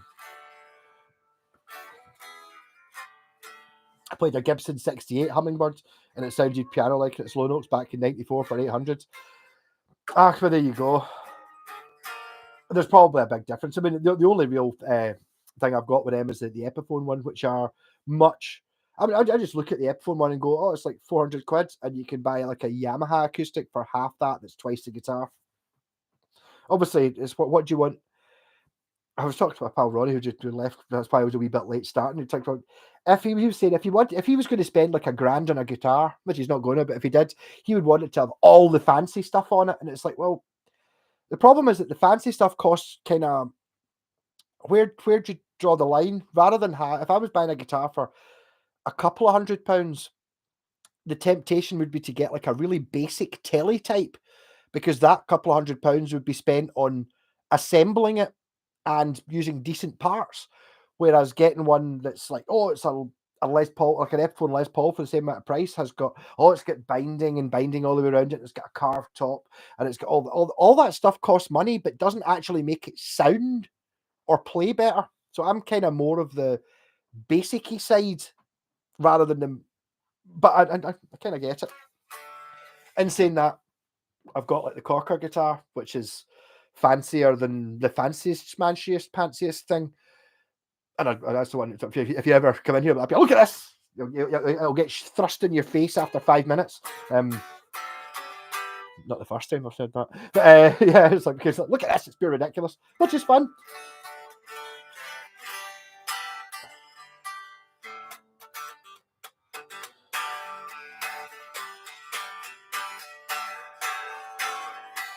Actually, that's sort of man over an argument for turtle soup. I'm pretty sure Bill said that.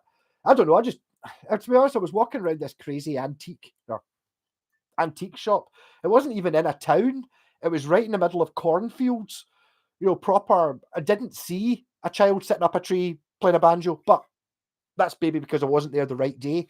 Proper cornfields, and I don't know, a couple of miles from anything on the highway, and you kind of turned in, and it was like they did like a water tower and all that shit. I was looking through this. I was like, it was meant to be a charity shop. It was more of a sort of junkie type shop, or not junk shop, not junkie shop. And I just saw that Johnny Paycheck was just looking up at me. I was like, oh, this is fucking hilarious. It was like 25 cents. I fucking have to buy that. Rab said something about an 8-track 6 months ago. Right, that's buying that for Rab.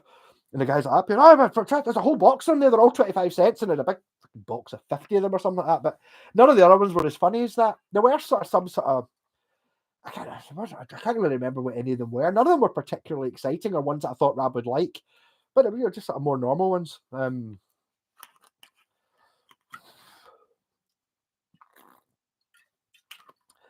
Alex, don't type these things out. Your wife might be watching. You've held my corker in your hands. I don't know about that. Oh, it's ridiculous. Sitting here with the flu, getting drunk and high and old. Miss my home in Texas. Having the flu sounds a bit shit. I mean, I take it, but I mean, well done for saying it's the flu and not COVID. How do you know the difference? I don't know. I'm at a point I don't want any other guitars apart from a Paisley Telly and maybe a Buckycaster. I went through a stage of wanting a Paisley Telly, and I had a chance of one probably about 15 years ago. It was it was the one, not the the 60s original. There's a maybe early 90s Japanese reissue one, and it was lovely. Maybe about £500 or £600, which is twice what I've ever played for a guitar now. But I mean, at the time, and it was like, I do fancy. I would like a Paisley Telly, I have to say. James Burton, the Elvis guitar player for the Vegas years, but amazing.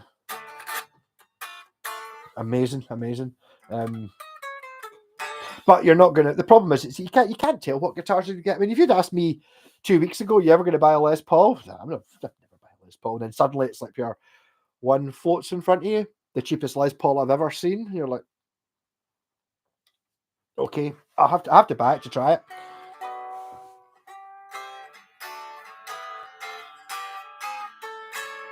I used to get a Buckycaster. There's one.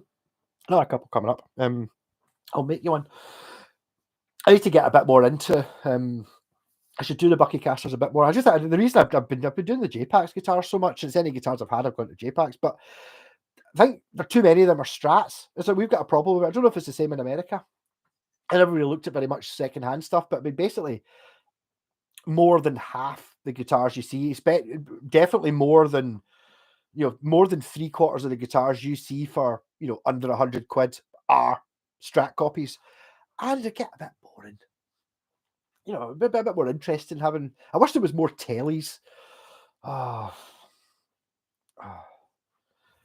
Catch you later, Rab. Let's get we and you and Peg should get together for a bucky before this poker game, and that's 2 months away. Let's get something going in the next couple of weeks. There's only 3 of us. It must be organisable. We can get together and talk shit. Didn't have as many as with Conway Twitty, but that's quite a record to go for. Conway Twitty, pure grease lightning. That's Conway Twitty, isn't it? Yeah, me and my pal G used to watch. Went through a stage of watching. I think it might have been on YouTube or on some. The Grand Ole. It's not the Grand Ole Opry. It was like a country, sort of late 70s, early 80s, sort of later with Jules Holland type show that was on. And we used to watch that. It was fucking great. Okay, as you say.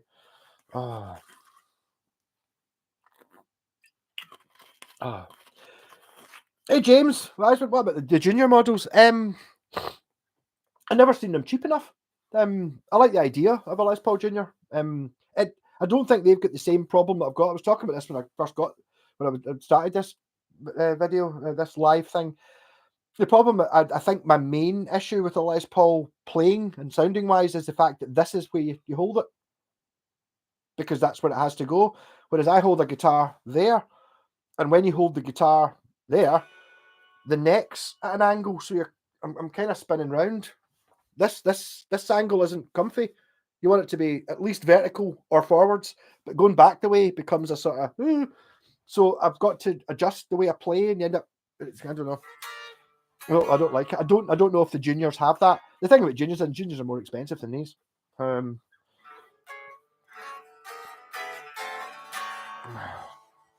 to consult a politician.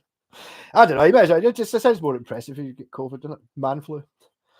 But I mean, I like the idea of the junior models, but they're too expensive. Straight up, Gibsons are too expensive for what you get. I've got better guitar. I've got a lot of guitars much better than this. Like I'm not going to say every guitar I've got is better than this, but it's not far off it. They're just not they're not my thing. They're not particularly well built. You're paying a shitload of money for the fact that it says Gibson Les Paul on the headstock. Yet, like, you're paying. I don't think this guitar costs $1,000 new. Certainly 5 times the price of it would be. But there you go. What finish are you give the Les Paul, Alex? Well, I sent a Jen was over on Wednesday because my car was broken, so she came over here because I had to fix a guitar. I can't make it. I'm stuck at a roundabout. No, okay. I'm just about to post this guitar. I was like, I've not done anything with that one. It wasn't wired or shit. So I had to come over, got a photo of it, and put it up on our page, and it was like, on Cheap Awesome Guitars, it was a 50-50. All these people suggested, make it into a gold top, and you could paint that to look like Peter Green's guitar, and you're like, and then there was some people saying, just clear coat it, and then But and then the other people was like, you paint it yourself because they didn't know who she was. So basically, it's getting JPEGs. I don't care. Even just out of laziness, I think that's going to happen. I'm spinning right like a record, baby. The SG Juniors are. Yes, I do like the. I played one. I think the guy Bill who we were staying with walked in, but in his house, he had a 1962 Les Paul, 1961 Les Paul, which was what we would call a single pickup P90 SG. But this is before, because they were originally, they were called Les Paul for a couple of years before they became an SG. One of them, and it was pretty amazing. I think it was $7,000 or somebody sold it for, which I didn't think sounded that bad, because I mean you can quite easily spend $7,000 on one of your custom shop ones that are just that, and it's like, yeah, but this is actually one from 1961 at that price. It was lovely. Not worth $7,000. That'd be crazy.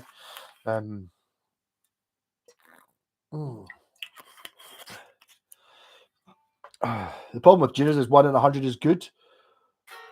All right, are they different? I don't know. I mean, I just like the concept of them. I do like. I mean, obviously being a Pete Townsend and Tony Iommi fan, I quite fancy the SG.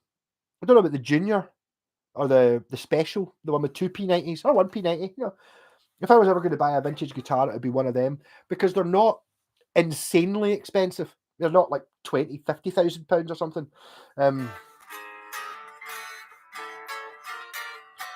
More cowbell.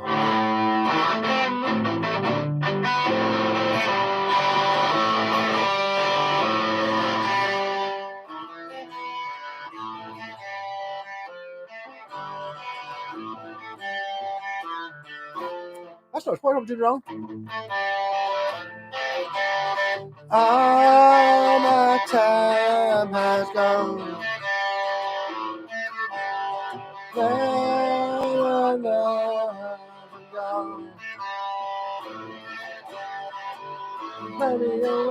Yeah.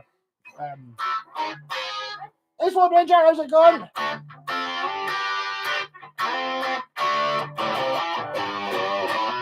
Happy New Year. LP, they're loose like an acoustic. They are. Well, because they've got a shorter scale length. Maybe. I don't know. It's actually kind of. It's feeling quite weird. I mean, that's the longest I've been. How long have I been standing there? At least an hour and a half or something playing a Les. That's the longest I've ever had a Les Paul on. I'll give you that. I don't know if I want to play that one. What do I fancy? Any one of these that you want me to stand and play while I hold this Pacifica and think about it? I do need to stomp on that. Yeah. Kevstar. J-Pax Paisley Gibson. Well, that's the thing. I don't know. It's like, it's the strange. I don't know. I get it, because I don't know what the Buckycasters are going to end up until they're done. So you have to work it out. Yeah, first one was the RG, so I'll play the RG. I'm just gonna assume it's amazing how, see, when you got like the guitar like this. I mean, I've not played this in weeks. I'm just gonna assume it's in tune. There you go. Is it going to be in tune? We don't know. Oh my god. Oh, what the feeling I got there was like, see, when have ever been bowling? I think I have. Right, see, in bowling, when you go and you put on those horrible shoes they make you wear, and then after you put your own shoes on, and it's like, that's what this is. Look, I'm not having to hold it like that. I can hold it like that, and it sits in it. Oh god, it doesn't sound in tune though, even though I said it probably.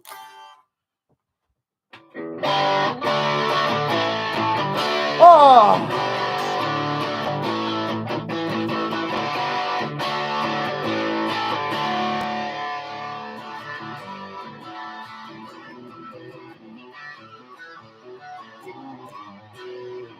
Only problem is it kind of blends in a little bit with this t-shirt.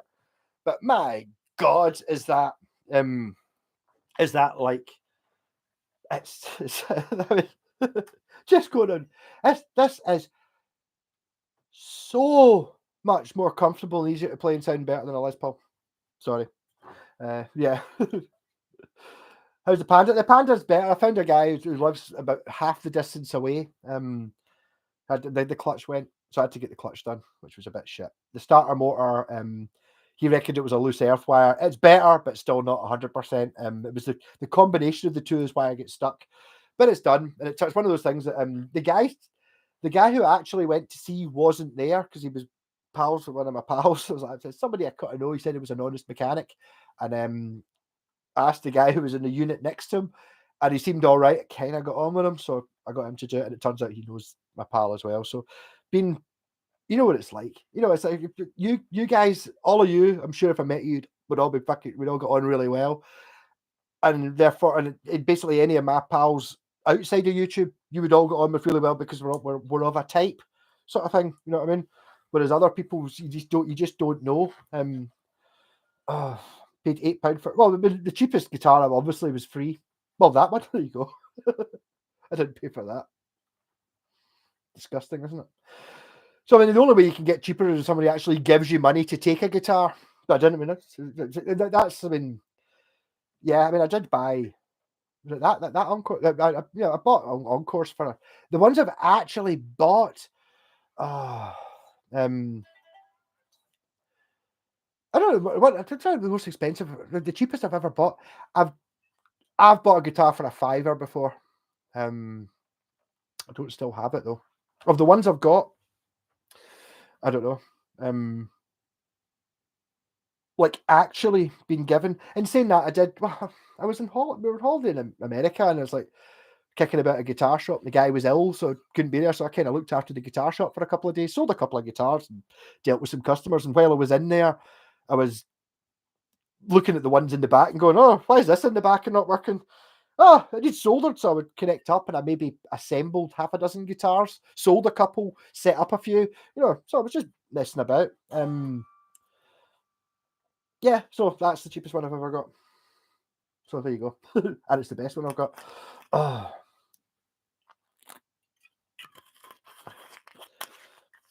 the coolest SG was the white one with 3 pickups. No, the coolest one's the original Tony Iommi with the 2 P90s. I think. I'm pretty sure one of the Alice Cooper albums I've got, they're all playing SGs, where it's like 2 SGs and an EBO. It's like pure the SG band. I can't remember which one it was.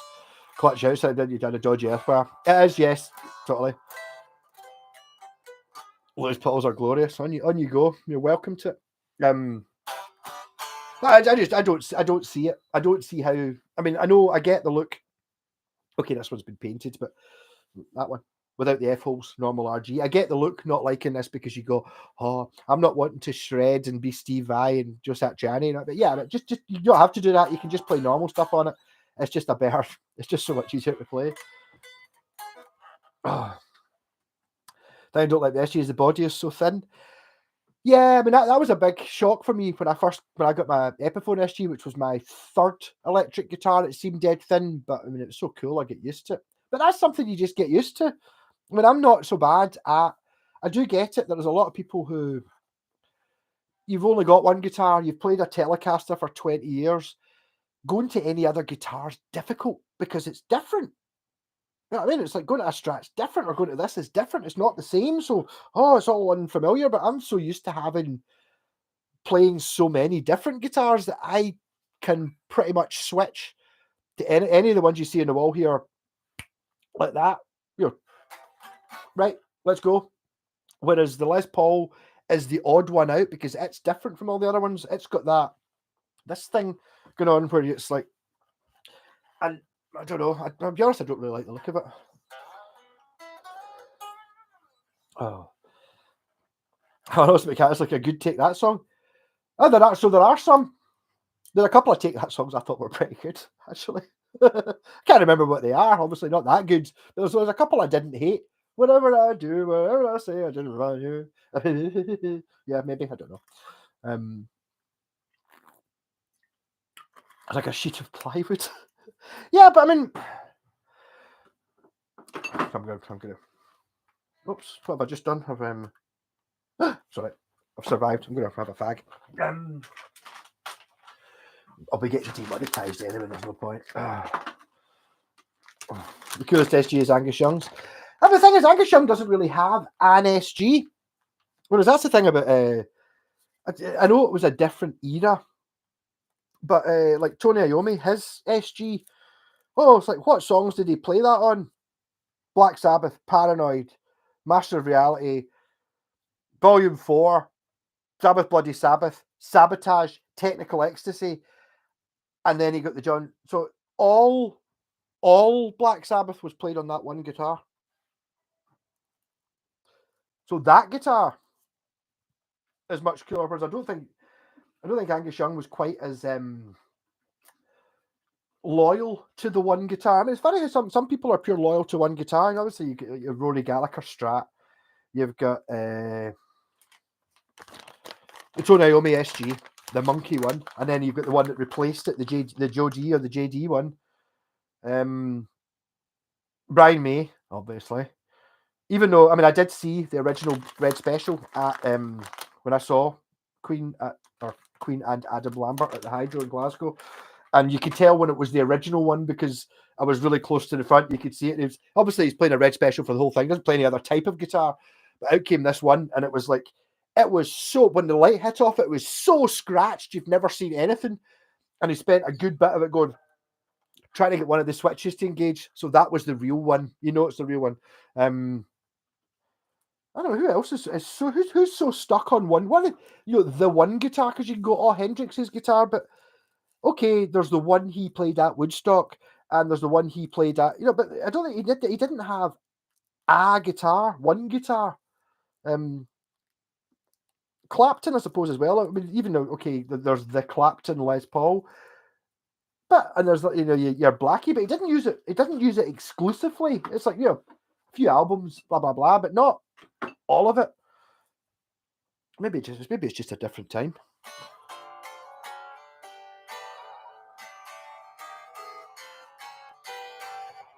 Has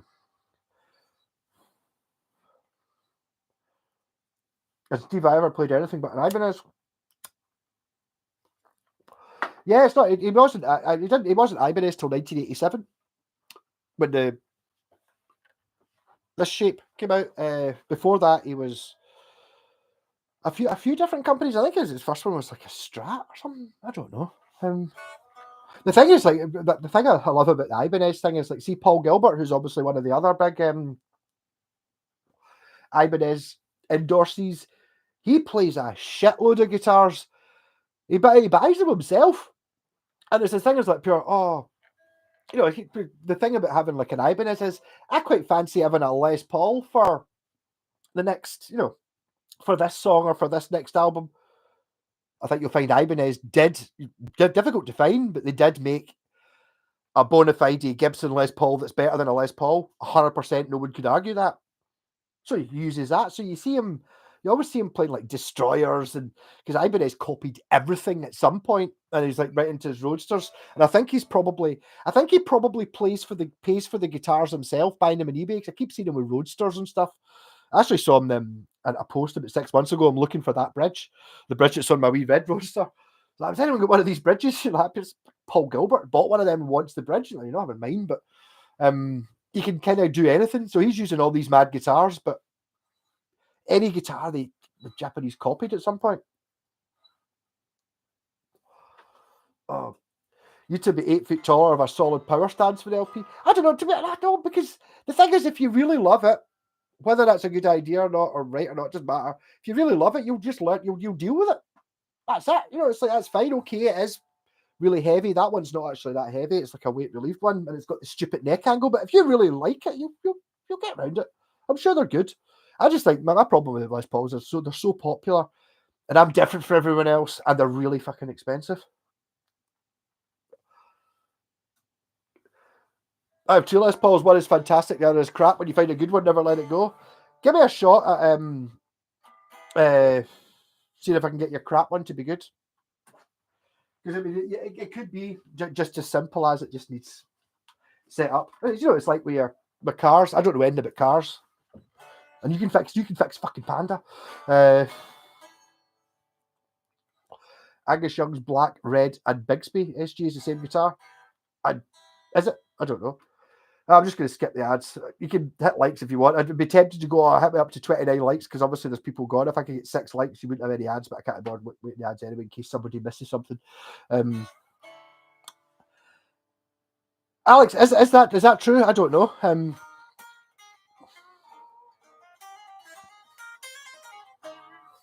Somebody offered me £200 for my Recording King Rodeo Sweetheart. People are weird.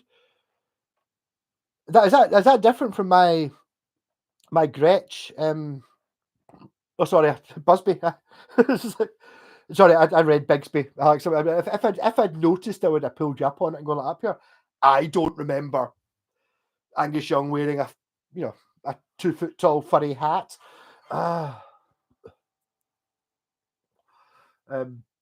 But I take it, Stratocaster, that's not the same as my Gretsch Sweethearts of the Rodeo. It's a different thing. Kind of, I'm sure Recording King, maybe it's a similar thing. Maybe mine's a copy of it. Hey Vic, how's it going? You are late, but it's cool. I don't recognise you, but welcome. Did you really pay for a Go? I did. I bought it. And it's like, are you gonna? I suppose there's arguments to be said. Oh, is it a real Les Paul? It's got P90s in it, but I mean, Les Pauls did have P90s in it before they had humbuckers, so it is. It says Les Paul on it. It's a Gibson. It's got the mahogany body and maple tone cap. You know, what I mean? So it's all yes. But yeah, I did. So I've got an axe up for sale. This dude says she's berating me over the price and refers me to Reverb for reference. What a dick.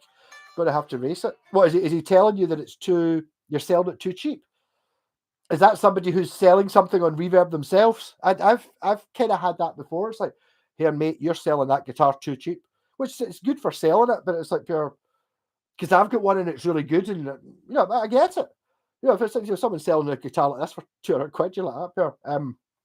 Mate, I would never say mate in it though. That would do my head in. That crap Les Paul is just super heavy. To be honest, I think most Les Pauls are super heavy. Hey Billy, how's it going? Oh, it's not. You're 12 hours out, so it's 10 o'clock in the morning for you. So you're forgiven. You are forgiven. If you have trouble parking, if you're having trouble parking your pad in Edinburgh, I hear there's a vacant space up by Edinburgh Zoo just now. Hey Ronaldo, you have a Hondo H732 and it's lovely. I'm not super. Is a 732 a Les Paul copy? I'm not 100% sure about the numbers of the Hondos. I know the higher the better. So the 762 will be 72. I think I had a 762 at one point. I think it was a Strat. Yes, there's a Hondo my pal's got, which I really like. It's kind of got like it's not got a through neck, but it kind of's got the strips that run through it. Yeah. Better than a Gibson. Got a few amps, but I found the cheapest Black Star Fly sounds amazing. I love the Black Star Fly is amazing. As I was talking about this earlier on, the in fact I wasn't talking to you. It was fine. I was talking to my pal. But the problem with the Black Star Flies, it sounds amazing. It sounds amazing right up until the point you're jamming with someone who's playing through something like that, and then it's like, oh, playing along with an acoustic or somebody playing the bass, fantastic. But playing along with somebody playing through like a Marshall stack or something like that, it suddenly doesn't have the oomph. But no, I mean, I rate the Black Star Fly. I thought it's an amazing amp for how small it is. The one thing I would change, I suppose, there's probably a technical reason for it, but I've got a wee shitty, like the wee Marshall MS1 or whatever it's called. I've got like a Dean Markley version of that, and actually it's only that deep, and it clips onto your belt. The Black Star Fly doesn't do that. You can't clip it onto your belt because it's too square. It's probably there'll be a reason for it for acoustic. I mean, the sound wise, it's fucking a million times better than the wee shitty one that clips onto your belt. But the wee one that clips onto your belt clips onto your belt, so you can clip it onto your belt, have like a patch lead, and walk about playing, and it's fantastic. So that would be my change in the Black Star Fly. Also, the EQ things I find a bit weird, but it kind of sounds all right anyway. It just gives you. It's like, here's your sound. You've got a wee bit of a variance on it. You can't really change the sound, but I do like that. Oh. Still has the back rated for the original battery pack for the radio system. Really, I don't know. I don't know that much about Angus Young guitars. I just assume he played ones all the time. Oh. There's full colour cowboy strap, cowboy songbook, cool as fuck. Sounds good, huh? I'm Cantonese Chinese. Cool. I like your food. From Australia. Do you get Australian food? You probably do. Kangaroo burgers and stuff. I did tried ostrich, maybe that's what I have a West Tone Concord and a West Tone Leader. I don't know what a West Tone Leader is. I've got a West Tone Concord, and you're quite right spelling without the E on the end, like the plane. I've got a West Tone Concord base in bits, and I've got a West Tone Concord H2, both F. I'm not sure what the Leader is. Yeah. We could just put the Les Paul in the pad and do an insurance job. The thing about that one, okay, that's it's been stripped down, so that's why. Apart from that, there's no issues with it at all, apart from it's been sanded all round and the back of the neck and all that. But to be fair, with these shite ones, the cheap ones, the way they made it cheaper was by putting no paint on it. You know, it's like pure, oh, how do you paint a Les Paul? Well, you paint it, you sand it, you paint it, you sand it, you lacquer it, you sand it, you lacquer it, you sand it, and with 6 hours or 10 hours between each one. Whereas with that, it's like, how do you paint the 50s tribute? Shh, next. So I think the paint was kind of hanging off that before it even got stripped. Catch you later, Billy. Good to hear from you. Enjoy Australia. You're in the middle of summer. I bet it's fucking roasting. Born in Australia. How can you be Cantonese and Chinese if you were born in Australia? Does that not make you Australian? I don't know. A single humbucker Leader. I don't know. I mean, I don't think the Leader. I think is it a Korean one. I don't think it's a Japanese one. I just don't recognise the name. But in saying that, I'm not sure in Australia you maybe didn't get exactly the same guitars as we got from Westtone.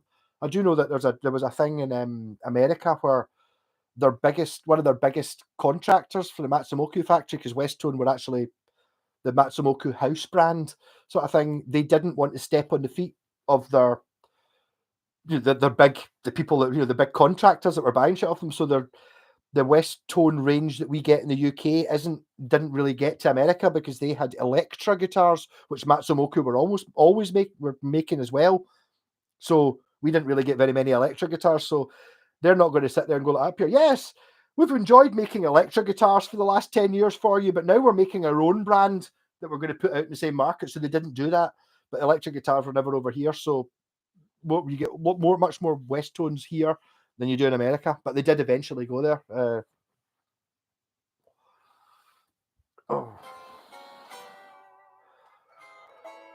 I spent my entire Gibson budget on a car for my parents this week. Otherwise, I would rescue that. You're not getting it cheap. You're not getting it with half your parents. It's getting J-Packs. I'm thinking of making a turbo lover Les Paul. I'll see if the thing is that the turbo lover, Jen wasn't actually asked to make it look like puke stained septic flesh, but when I've actually asked for puke stained septic flesh and then put 6 different types of pickup in it, lots of switches, maybe that'll be there. Bullet holes. Oh. Went to the whole holidays, had no turkey first time ever. I don't think I had turkey either. I think I did have I didn't have it in a pigs in blanket. Since I went on the first camper van safari with Scott for some reason in Lidl or Aldi, there was pigs in blankets at special offer, so we had lots of them. I haven't had pigs in blankets since then. Oh,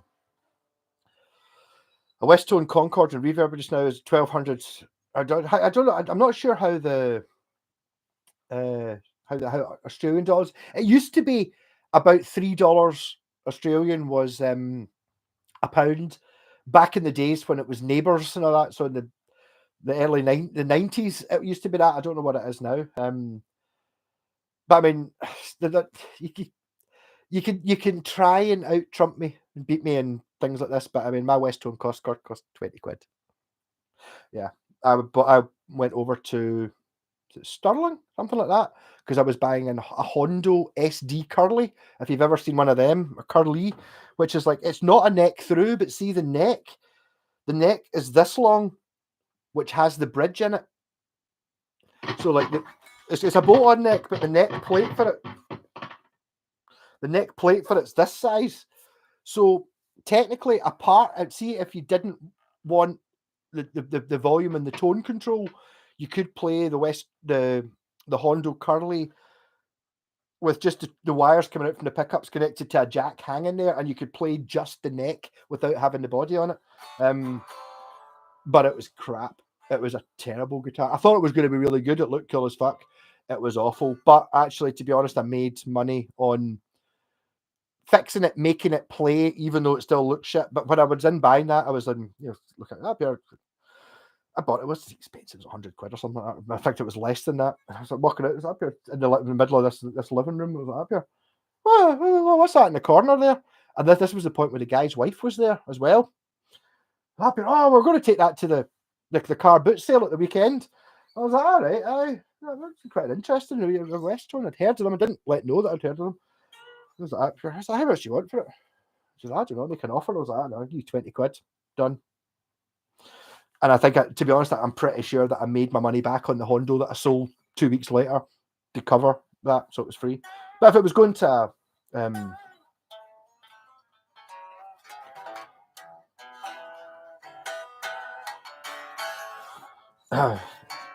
Ebony and Rosewood, I don't know. The thing is that these things, it's nice having it. I'm kind of, it's like once you kind of used to it though. I mean, I've got guitars with ebony. I've got an acoustic with the ebony back inside. Macassar. I don't even know the word. Ebony, the fancy thing. But my Gibson SG has an ebony fingerboard. Is that a genuine Gibson? Of course, it's a genuine Gibson.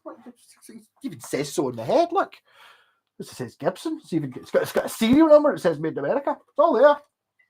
Genuine Gibson. So that's why the frets are bad. You know what I mean?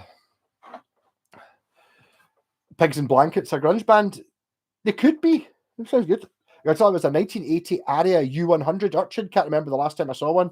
Rare these days. Yes, I know the guitar. That's the one that's kind of even more BC Richie than the other ones. I had an Urchin Deluxe because there's three of them. There's the U60, there's the Deluxe, and there's the U100. The U100 is neck through. It's kind of wood coloured, and it's got the sort of BC Rich type coil tap face switches. I don't know if I've ever seen one of them for sale. The Urchin Deluxe I had was a flame maple veneer on it, and it had like gold parts. And the U60 is like the cheap one, which you can get in like red or black or white. So it's not particularly fancy looking, but they're all right. The problem with them is, Kev Star, is you look at it and you think, oh, that's going to be a pure metal beast. It's a Strat. You go, how can it possibly be? It's a fucking Strat. It's got a Strat neck. Sounds like a Strat. Plays like a Strat. It's got a Strat trem. It's basically a Strat, even though it looks nothing like one. It's like a fantastic looking guitar, but it didn't really do it for me. Just up a telly with 50s Les Paul wiring. There you go. I need to try that again. I know there's a difference between the 50s wiring and normal wiring, but I've never actually done it in any more guitars.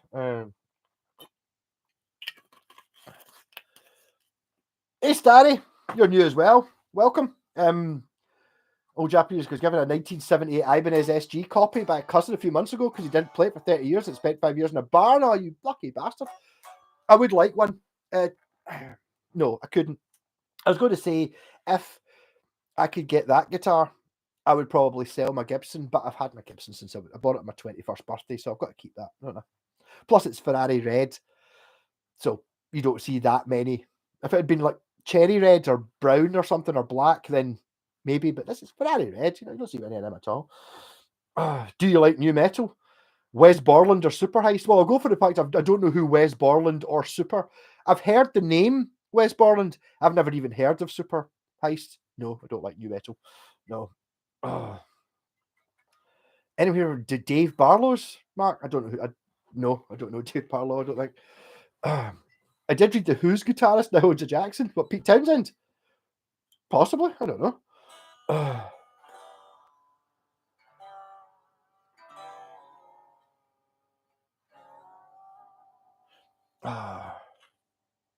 I don't recognize his name, Dave Barlow.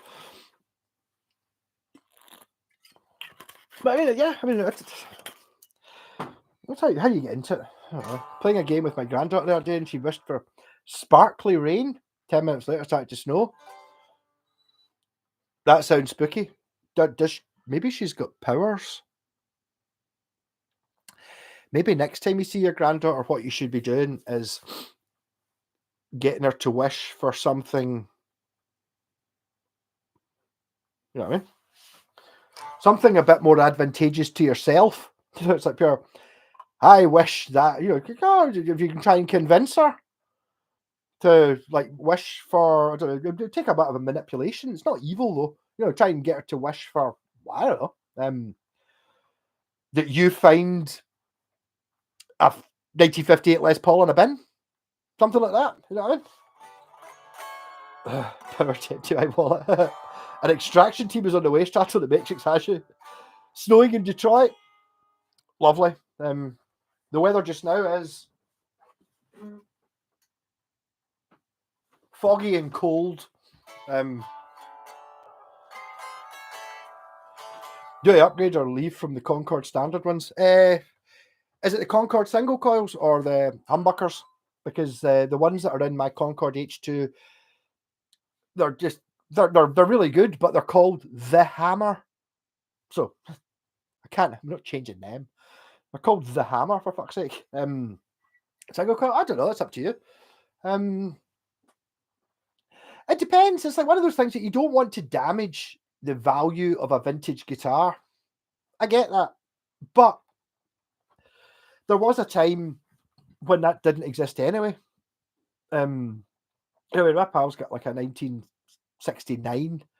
My ex-pal, unfortunately, has got a 1969 Fender Strat, which with the serial number between Dave Gilmour's Black Strat and Hendrix's one. So this is like a pure £10,000 guitar. And in the 80s, it got fitted with humbuckers and an Ibanez Edge trem system. Because at the time, that wasn't an expensive guitar. Why would you keep that original? That's not one of the 1960s really desirable, the pre-CBS ones. So you just change it. And so things you never really know about these things. I don't know how. If it was one of the really top of the range, really fancy guitars, yes. But if you don't do anything irreversible, you can always keep the pickups and put, maybe stick a hot rail in it or something like that, or try something else. I would only upgrade them if you weren't happy with it. There's a certain amount of taste involved as well, because just because a pickup's a desirable one or worth money doesn't mean it's the one that you like. Because I like not necessarily the ones you would think you would like. I like sort of lower powered single coils because they're kind of much more jangly and vintagey. It's something that's like what's in the Tempest Strat. It's like very, very much a 60s Strat sound. Whereas once you start getting on later on, people started wanting to be able to use distortion and be able to play other things on it. So they become much higher output. So they're much more powerful, but they don't have that twang that the old ones have. So it just swings around a bit. Depends what you want. Or even something like, it's like, this has got a Seymour Duncan Invader in it. So you look at that and you go, look at it. It's got big pole pieces. It's called an Invader. That must be only for mega heavy metal. I'm not going to like that. It's fucking great. It's really good. I really like it. I don't know why. You got to try these things. Please wish for a 62 Saccharin. I've had the same age as me. That's how you do it. Is that 62 because you were born in 62? Because you're 60 years. It's wet and cold here in Yorkshire. We're cold. We're colder. It's not. I suppose technically not wet, but if you lay down on the ground, you would get wet because it's all ice. I watched last night's Top of the Pops 70s binge last night. A lot of hacked up vintage guitars. Yeah, aye. Ricky build guitars. I built a few guitars. I don't necessarily build guitars. It's more like just wiring and assembling them, chopping them together. I mean, technically, did I build I don't think the neck came off that guitar. The pickups didn't, and I put it together and had to sand bits. And no, I don't build guitars from scratch very often.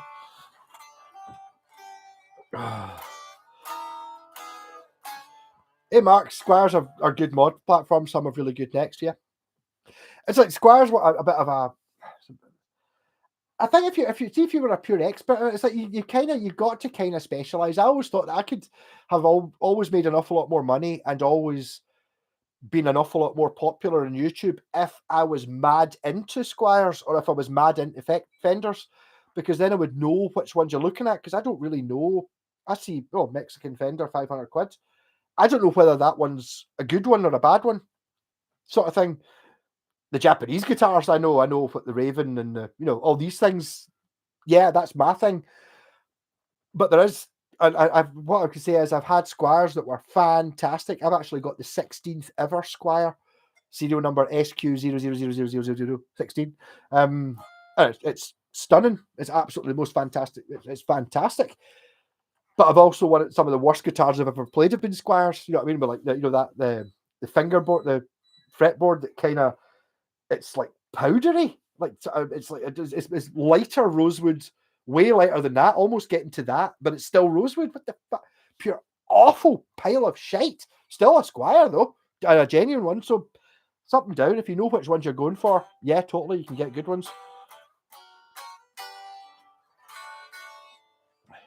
There's a Desert Yellow 78 Ibanez RG550. No, there isn't. There might be a 1988 RG550. €740. I wonder if it could be as good idea if I buy it. They're worth money. But the problem with the 550 is the desirable one.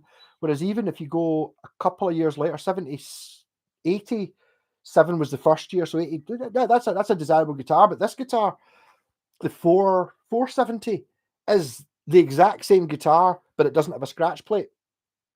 They don't call for as much money. So money wise, better buying this one.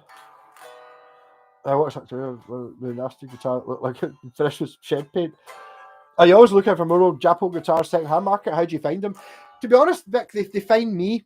I the last couple of years I've stopped looking at guitars a lot. Obviously, I used to spend a lot of time, like I would check Gumtree every couple of hours every day, just just a 2 second, just pure up, and you'd look at the first half dozen guitars, and then you'd recognize them. Right, next, and I would get guitars for stupid money, 20, 30, 40 quid and all that. But now they generally tend to find me. I didn't, well, the ones I bought this year, that one, I just get given. I didn't know anything about it. That one, again, I didn't look for it. Someone offered it to me. The white one of my pals, Gordon, who I think is probably gone to bed now. So I've seen this guitar. I think it might be Japanese. You might like it. It's on Gumtree. And it was like, the guy doesn't know what he's got. It was the sort of money you could easily spend on dinner. That I did look for, but even then it was much cheaper. That was, I fucking got it in a bin. That I fucking got it for a bin. That I just bought today, and it was like nothing. And that I was going to pay. Yeah, so I'm only buying things that really kick in for ones that I don't need any more guitars. I'm wearing a T-shirt that says you can't have too many guitars, but I've got too many guitars. I'm at the point of I've got too many guitars. I can't get around it.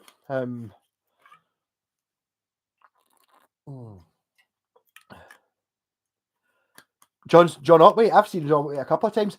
Oh, he was standing on the amp, and the amp fell over. I saw that years and years ago. I haven't seen it since. I don't have a TV license.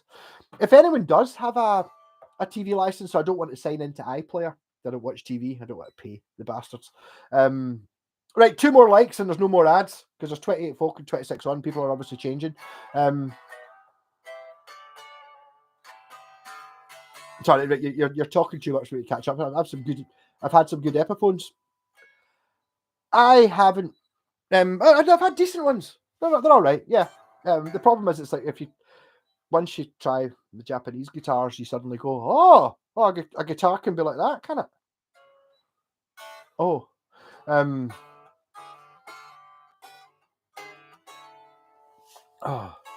but an SG Iommi Epiphone. All right, cool. I remember seeing them. The first one, I had the opportunity to buy one. I think there was something wrong with it. One more like, and I'll stop 10 seconds if you haven't done it. And there were no adverts. Yes, I nearly bought one once. It was really cheap. It was only 200 quid or something, but it went. And I missed it. I think there was something wrong with it. I can't remember what it was that was wrong with it. It might have had I can't remember, but yes. Have you lost audio? Woo! Woo! Oh, it's still responding on my thing, mate. It does seem to be very quiet though. Should be louder than that. Why is it so quiet? See what I might have said something. loud. If I go, hold on, bear with me 2 seconds. I've noticed that, see, sometimes.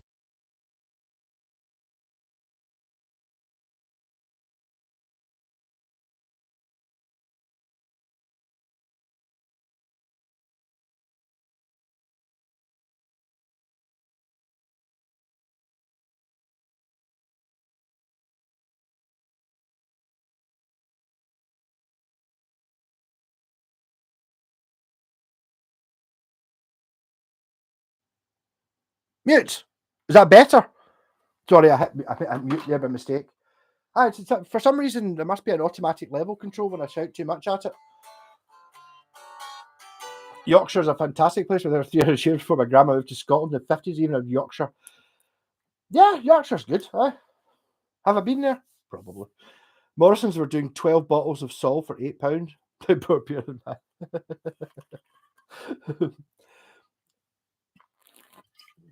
Yorkshire's 365 pubs. Wow. Yeah, my Bluetooth got knocked out, but I'm good now. Good stuff. Sorry, Vic, I'm caught. What's got an Indian Laurel fretboard? It's good now. Yeah, it's okay now. Just the ads kicking in. Yeah, but there's still.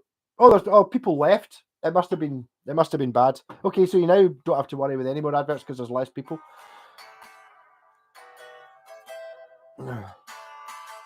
I'm not even played the guitar yet. I'm not even let on with the fact that I've got the Mellotron pedal plugged in.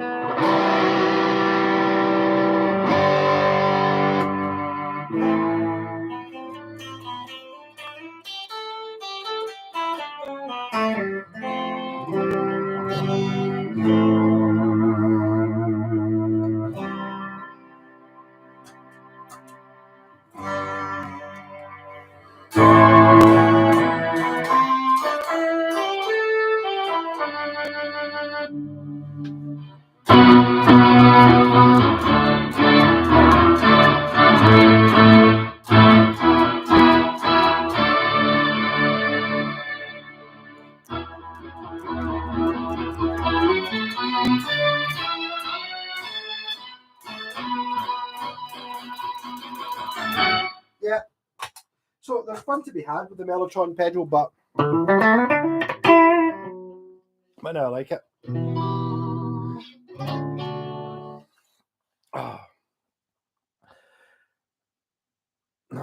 Have you heard of the new Boss pedal? I saw a video on it. Yeah, it's like for recording and shit like that. It's like an amp simulator pedal. That'd be amazing. Not really. I'm too old school. I mean, I do have a bit of a pedal board there, but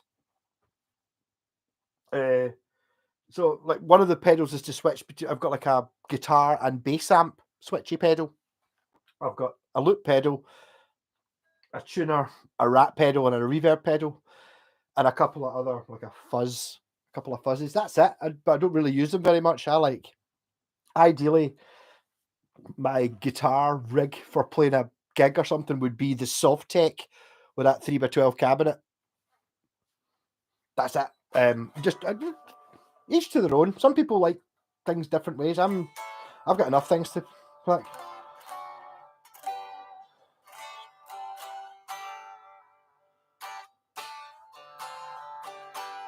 What effects pedal is that? It's not an effects pedal. It's it is an effects. It's a Electro Harmonix Mellotron pedal, which is kind of, if you fancy like a MIDI guitar, it might be worthwhile buying one of these. I think if you buy it secondhand, I don't think they're cheap. I think they're maybe 100 and something quid. But if you fancy the idea of a MIDI guitar, it's very similar to a MIDI guitar, and I know that because I've got a MIDI guitar. Yeah, so it's got like a 5-pin MIDI, so you can plug it into a synth. It's a very similar thing. It doesn't do as much as a guitar, but these guitars are £1,000 plus you need to plug it into a synth, rather than 100 and something. If you buy it second hand, you could probably buy it, use it for a bit. I don't think necessarily the guy that my pal David I borrowed it off uses it differently from the way I did, because I'm looking at it as, you know,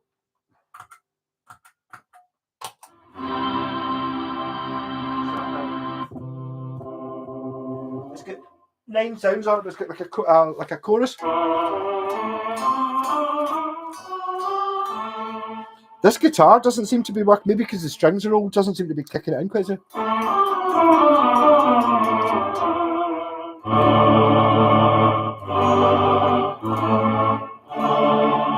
But it's what my pal uses it for, is he has it quietly in the background.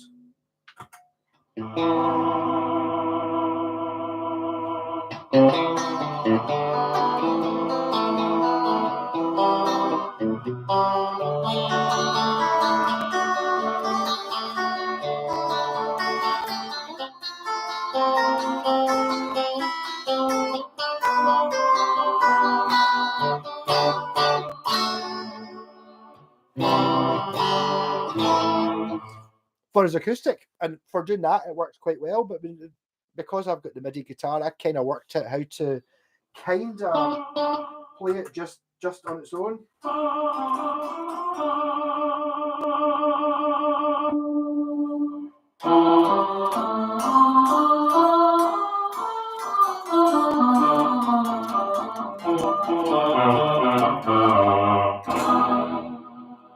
But it's just a case of working out how to do it. Depends on how your brain's wired, I think. I like a rat pedal. Now, you haven't been to Edinburgh in 2009? Wow! How did you manage to live? Not go to Edinburgh for? Oh, there you go. Do I make recorded music? Not really. No, I was in a band, Krankenhaus. Like if you look at my YouTube channels, like if you look up Krankenhaus, spelled with a K, which is German for hospital, there's a couple of songs I did, but only run tone pedals. My New Year resolution to stop doing New Year resolutions. Good stuff. Tone pedals, tone wood. Yep. I forgot to say that guitar pedal company that was going to send me, or is, I assume they're still going to send me a looper pedal. It's wood look. Oh yeah, like the old Ataris. So it's like it's just it's a modern distortion pedal, but it's got wood grain on it. Look forward to that. Have you heard of gas? I exist on gas. But although I'm an idiot and a bit silly, I am always sensible with it. So I buy guitars at a price where I generally buy them maybe that need work done on them to make them work, knowing that if I buy it for £100, $100 or whatever, it's at the lower end. So I'm buying it. It's especially looking for things like, ones that have got dodgy electrics, because electrics I can fix, or it just needs, like working out these things. So if I don't like it, I don't have to keep it. The problem is I end up liking them. Sounds like a Blackpool organ player. Yeah, totally. They're good fun. I do like that pedal, but it's because I've spent time using the MIDI guitar that you play it differently.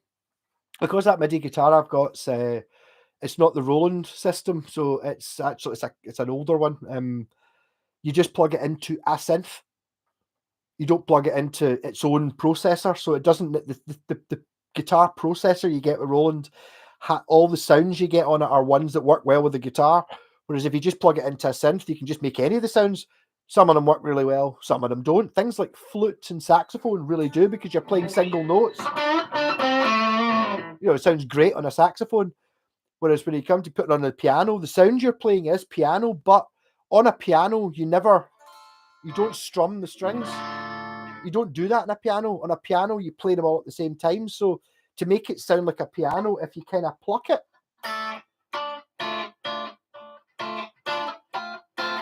you know what I mean? Where you're plucking all the strings at the same time, like the way you would play a piano, you can make it. So I've kind of worked out a wee bit how to do that. So it kind of works out. It's worked out quite well for me, because I mean, there's things like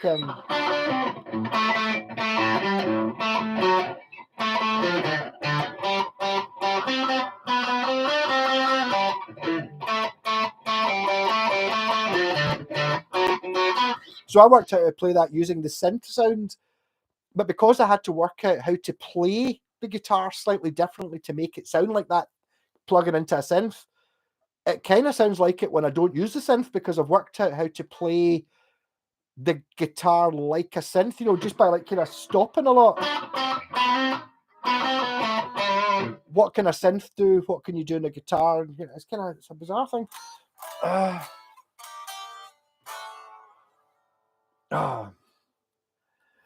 I should wipe my. I wonder if I should wipe my guitars after playing them. Used to, I think you should. Yeah, definitely, totally. Always a good idea. I've got shit line sitting there.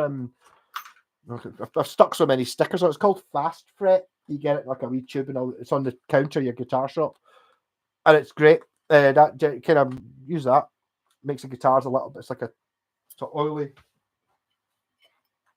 Why is this something?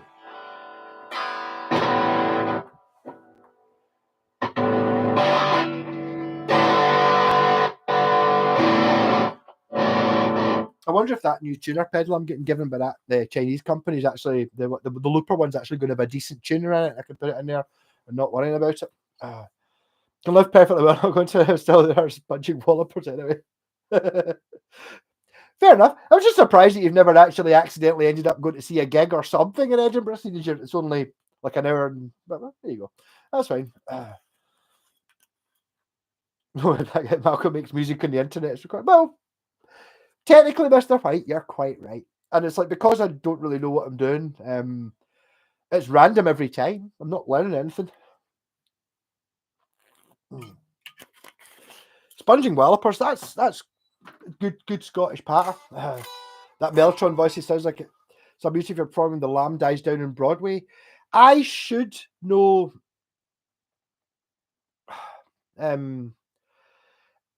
It's like I went through a stage of being into prog rap there. Robert knows this. Listen to like Mike Oldfield, Caravan and Camel and all that stuff. Genesis and Yes, I still maybe I need to listen to them again. I did buy a couple of albums because they were £1, but they never. There's something they either do have that I don't like or don't have that I do like. So although Caravan and Camel, I can listen to all of it. Mike Oldfield, amazing prog rock stuff. And obviously the big prog rock ones are Yes and Genesis, but I've never really heard anything by either of them that have really gone, oh, and I'm like, oh, what's that? I need to listen to that. Never heard either of them do that. There's songs I don't dislike by them, but there's not anything I've ever heard. I've not listened to all of it, but a fair whack of it. Probably, I don't know, about a quarter of the 70s output of both of them I've probably heard, but none of them's jumped out and gone, oh, I need to get that record or listen to that album. I don't know why. Taste. Not good. Can you play a chord and sing the words? It's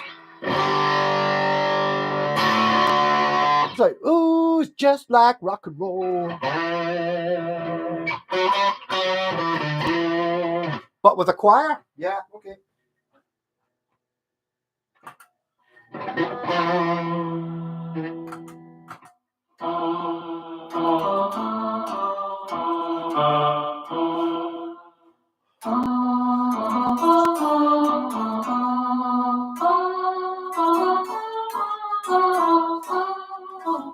There you go. 79 pence well spent, rap.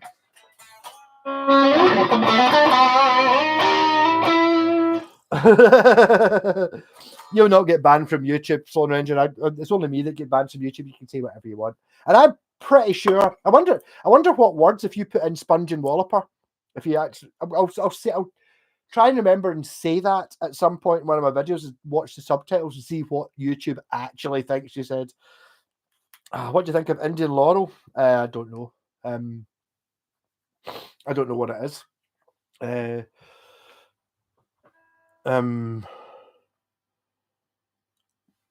don't know. It's like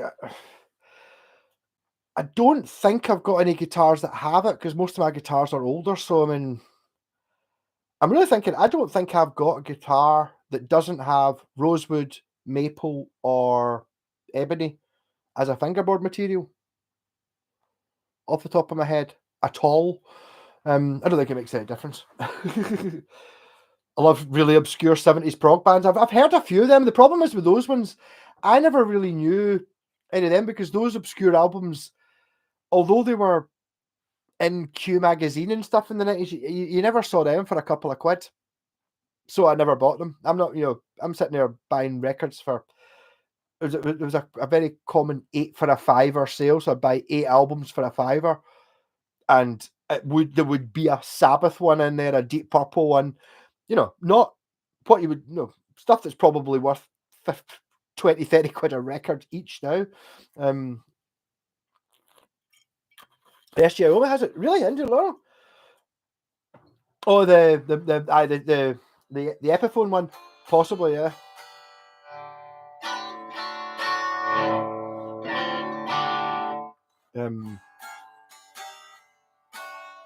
Yeah, I don't know. I think that basically there was something that happened. It was 2017 or 16 or something when it was they put a ban on rosewood because the Chinese were taking the piss building rosewood furniture, and they were using up all the rosewood. So there was a CITES, I'm not even sure, City something Industries Trading Standards crap.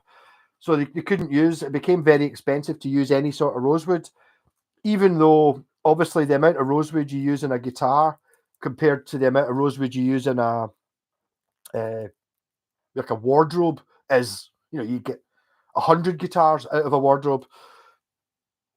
So they kind of put a ban on it, but then it got lifted for musical instruments and blah, blah, blah. So there is an era when everyone started using other types of wood. But I mean, the thing is, it's like there's rosewood and there's rosewood.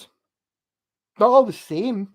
Just because it's a rosewood fingerboard does not mean that it's the same thing. I mean, this is a Japanese RG. So I mean, that rosewood, look at it. It's solid one color and looks like you could eat it because this is a quality guitar. Whereas the Buckycaster there has rosewood on it as well. It's not a rosewood like this, so no, it's not just a case of that's good. It's like there's a big grey area between what is, it's like, oh, an ash body is great, but basswood or mahogany isn't good. No, what you find is the higher grade stuff might be better. Then again, this is Mr. White's tonewood debate. Where does tonewood come into it? And it's like I will hark back to when Steve Vai was designing the Gem guitar, which is what this is. Not a copy of, but it's basically the Gem.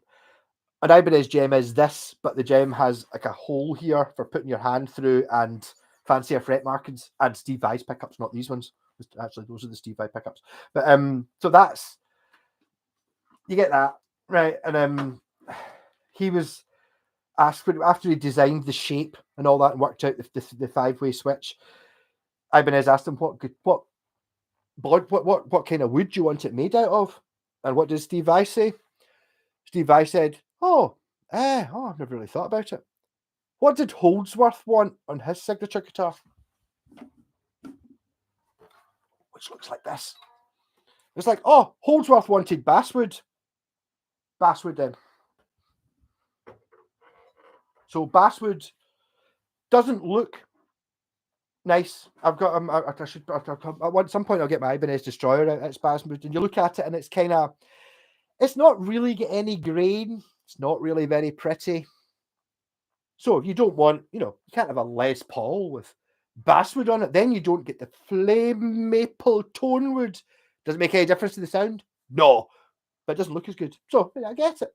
And it's like that guitar's made of one solid slab of walnut. Does it affect the tone? If it does, that much. You know what I mean? I don't know. Oh.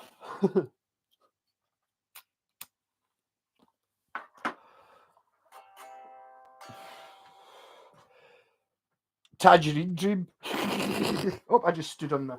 Luckily, I didn't stop the stream. I don't think. I just stood on my keyboard. Too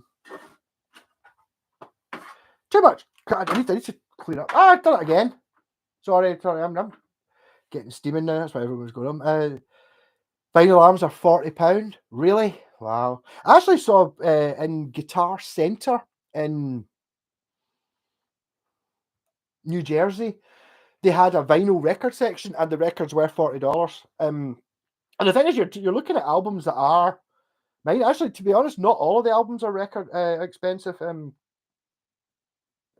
went to a wee second-hand shop in, I don't even know, not Harrisburg, somewhere in New Jersey, and they had Beatles albums, which I was very tempted to buy because the Beatles albums that got in America are not the Beatles albums we got here. It's all the same songs in different orders. You know, it's like the American one there would be the British album, and then they released some singles as well because you don't put the singles on the album because then people wouldn't buy the album if they had the single sort of thing, or the vice versa. But in America, they went, oh, so the Beatles have released an album and two singles, so an extra four songs. So the Americans would take that and make two albums out of it. So it would have the two or three singles that they'd done and the British album, and they would make two albums out of it. So I had like things like Help and all that, and they weren't actually that expensive secondhand. They were only like $8, and it was tempting to buy a few records. To be honest, I'm glad I didn't because I wouldn't have been able to bring them home because I had to leave a pair of jeans and they had holes in them. It's fine. A jumper and my dad's laptop bag, which is what I took as my carry-on luggage because when we were coming back from America, we were sitting there and it was like I had my luggage scales luckily with me, and we were bringing back 8 guitars and 2 amps and all this crap. So it was like between the two bags, Jen's bag was £50 dead on, and mine was 50 and a half, and I got away with it because and the limit was 50, but they let me off with a hat. So basically, we were sitting there, and I was wearing 2 jumpers on the plane and all that because we had so little room. So I'm glad I didn't buy them, but it's not really expensive. We'd have to order. I wanted after to a local shop. It was almost shady. Maybe Rosebud, is that tone paint? Exactly. I don't know when it comes in. I think basically you can make a better guitar. Someone who's really good at making guitars could make a better guitar out of a palette than someone who can't make guitars could make out of the most premium rosewood. A band called Fantasy, Yedra Afra Atmosphere Circus. There you go, Kevstar. Never heard of them. For me, the obscure is Caravan, Camel, stuff like that, which sold well enough. You know, I mean, they must have sold well enough. Otherwise, I wouldn't been able to buy the albums for £1 and £2. So they must have been quite charting. They're just that they've not lasted.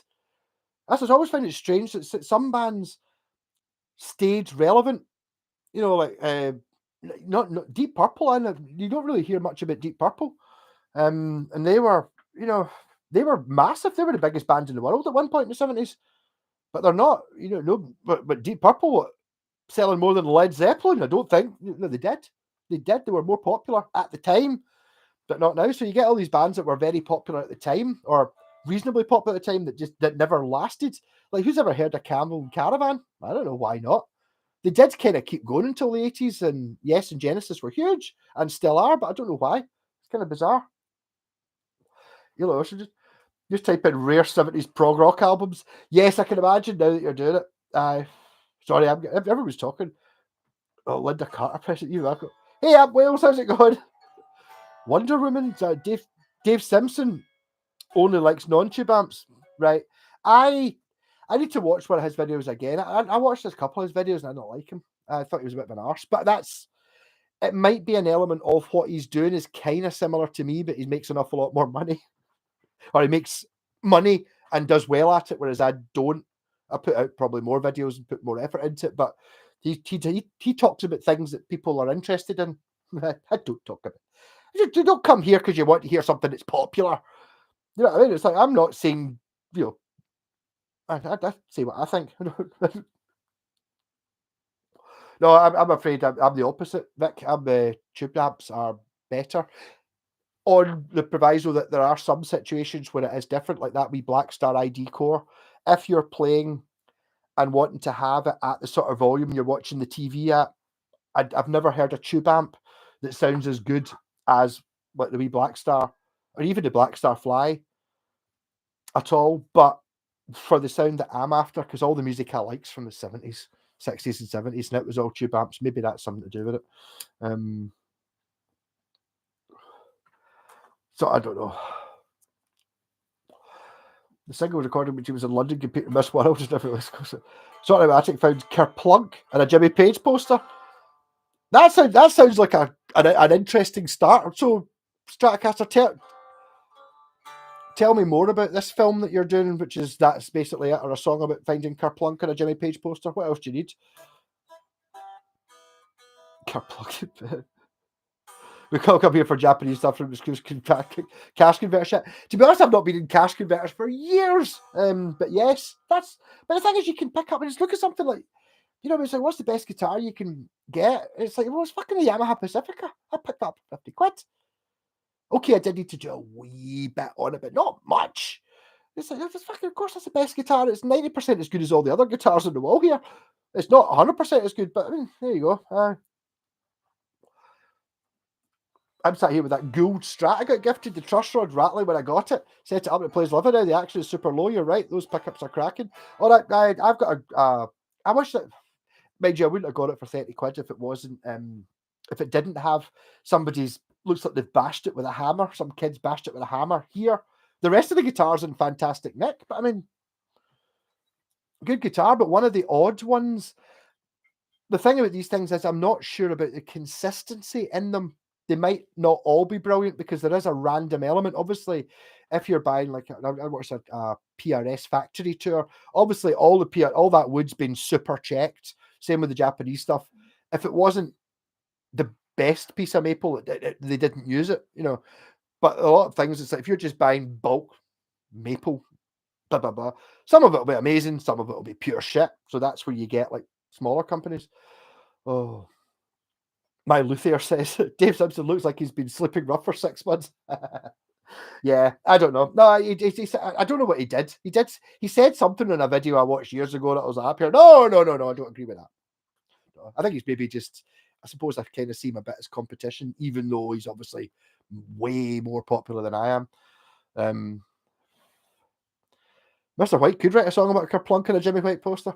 Kerplunk's a difficult one to rhyme with, isn't it? What? So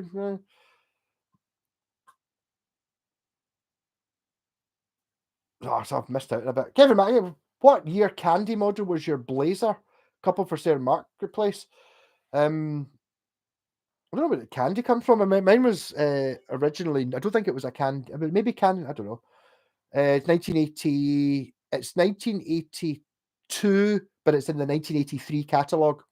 But I think they only made Blazers for 81, 82, and 83 or something like that, and then they became Roadsters because they moved back to Fujigen. Because the story is, at the time, Ibanez wanted to make a Fender Strat copy with a one-piece neck, and Fujigen weren't able to make one-piece necks, so they went to going from the Rhodes Star, which had a separate fingerboard, something to do with the routing tool or something like that. So there's like 3 years of a Blazer, and then it's gone. And then they went back to Roadstar 2 instead of Roadster for a few years, and then there was a reissue in the 95 that are not as good as the original ones. Well, the headstock looks like so there's too many things going on. I'm getting missed out because I'm drunk. One's some Torino red with a maple neck. I'm sure the hardware's nickel. I swear this is good. From the good Jim Deacon factory. There you go. It possibly could be, yes. I don't know. I don't think Jim. When you say the year by year, things moved about. The thing was that when I was talking to the guy who actually ordered the Jim Deacon stuff, it wasn't. They didn't directly choose which factory it was.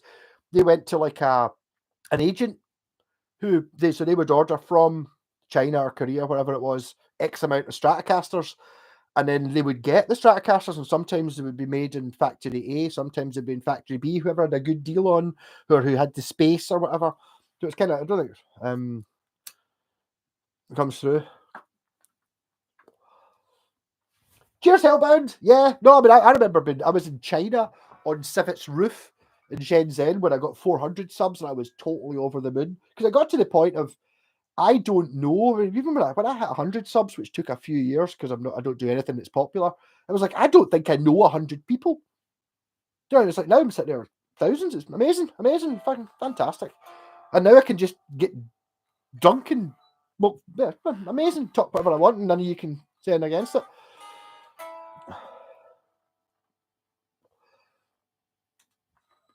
Can somebody? I don't want to go past who is it that's pure beautiful, and I want to agree. Sloan Ranger and Stratocaster because I'm missing out. Have you watched Thomas McRockin? No. Yamaha Revstar. Are they good to buy? Yes, they're pure amazing. I played a few of them. The one I had was the cheap one, which was a 320 or something, and the only fault I could find in that guitar at all was it would have been nice if it had a coil split. So if it had a coil split, that was it. And apart from that, it was just perfect.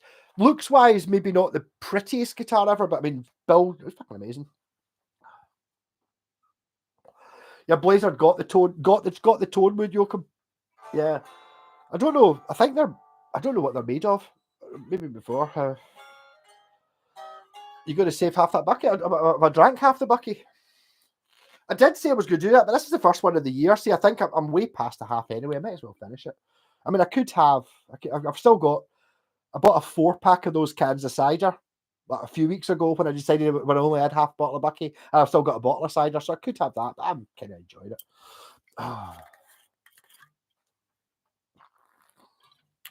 Linda Carter, Wonder Woman. Okay, yes. I do. I also sort of I vaguely remember the thing about all these TV shows at that era. I remember the intro music because I used to like the intro music for that Dukes of Hazzard, Knight Rider, Airwolf, and all that. But the actual programs, because I was 5 at the time, I would be playing with my toy cars and shit like that, playing Lego and stuff while the thing was on, and I would watch the intro music, and then I would watch the outro music. But the bit in the middle when they were talking, nah, didn't really interest me. Oh, pity you're a Gibson sellout now. Well, that's 3 Gibsons I've got now. Uh, Man, but best we need more alcohol. It's always good. It's the best live podcast. Oh. No, I'm probably just going to finish that bottle of bucky. I'm kind of in the mood. I'm sober tonight. I had my cask ale and whiskey binge last night. Yeah, it's like just try to sync everyone up with what night's good for drinking. I'm quite enjoying doing this on the on a Saturday night. It's kind of better. It means I'm not pure mangled on a Sunday's the acceptable day to be hungover. You know what I mean? It's like when people phone you and shit like that, and I want things from you. Like, it's Sunday, man. I was drinking last night. Whereas, like, it's Monday. I was drinking last night. Like, you fucking drinking on a Sunday? What's wrong with you? No. Three chord Dave. Is that like if that's what people call him, Vic, then I'm not. I'm 3 chord Malco. I use that loop pedal, stick 3 chords in, and play solos over the top all the time, so I can't comment on that. Put a stupid little Japson dinky on a whim, thinking there was no way I'd get it, but I did. Went up and posted Dave. Bright yellow with pink pickups. Sounds good. Yeah, I don't even use eBay anymore. I went through a stage, but I used to. I think Jackson have kind of. Well, they're not owned by Jackson anymore. They're now Fender. I think they kind of shot themselves in the foot when they didn't have. When they went for, like, see, the cheapest Jackson you can get, which are, you don't get rosewood. You get they're still they're all right. Yeah, totally. They're as good as the cheapest Squires, but it's still full on Jackson. There should be a Jackson Squire or a Jackson Epiphone. I think they used to have like a professional series and a something else, but it's just like because Fender on them, they obviously don't give a shit about the brand. So because you can now go and look and you see Jacksons for under 100 quid because they were all 150 quid new. That's cheapened the ones that are, the Japanese and the American ones and stuff that are worth more money. 70s and 80s TV were fantastic. Yes. Do you know what? Why did I find it? I was asked about YouTube, and for some reason I've started watching shit on 80s computer games, even though, yeah, I don't know why. When you get someone who's passionate about something, it doesn't really matter what it is they're passionate about. If they're really passionate about something, you kind of get into it when they're talking about it. Oh, kind of like probably a wee bit like some of you are with this. But it was a Spectrum game, Super Grand. I remember the music for Super Grand. It was Billy Connolly that sang that. I didn't know that. Whereas I don't remember the program at all, but I do remember if you said like Ban Back Superman, Batman, Spider-Man, Batman and Robin 2. That one. I remember that. It was Billy Connolly was actually sang the song. Jackson, but this one's an X series made in Indonesia. Retail is 600, same factory as Adrian's. Yes, no, totally. But it doesn't mean that they're not as good. Do you know what I mean? It's just because you can pick up. I mean, that's kind of when Fender and Gibson have got it, or even more than that. Rickenbacker, you do not. There's never any cheap ones, so they're all worth a premium. Whereas as soon as you put, even Ibanez did the same. When they introduced the Geo series, I've got a 5-string bass that I think it's in 98 or 99, and they only made it for 2 years. And in 99, it's an Ibanez blah blah blah bass, and in 99, it's a Geo blah blah blah bass. The only difference is the serial number in the back, instead of being the RB 500 or whatever it is, it's a GRB 500. GRG, I think it's a GRG bass I've got. But it just means that to try and keep the premium stuff on it. I mean, obviously Ibanez went for putting Prestige on the headstock at one point for the Japanese ones. So this is a Japanese one, but before they had Prestiges. That the Paul Gilbert one is in the catalogue for that year. It says Prestige next to where it says it's got the intro, but it doesn't say Prestige on it because it's Japanese. So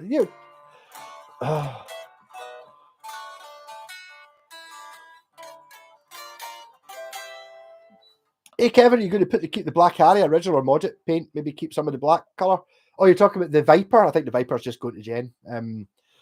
I don't need. I've got this. It's like you've got a guitar that's kind of does all the same things, but is better. It's like, so I mean, it's going there. We went to Glam Rock Night in Paisley last night, dressed up. The reaction we got on the train was priceless.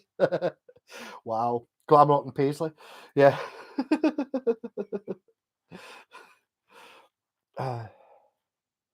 Is there any good off-the-shelf amps? Black Star ID Core, straight up. That's my favourite one.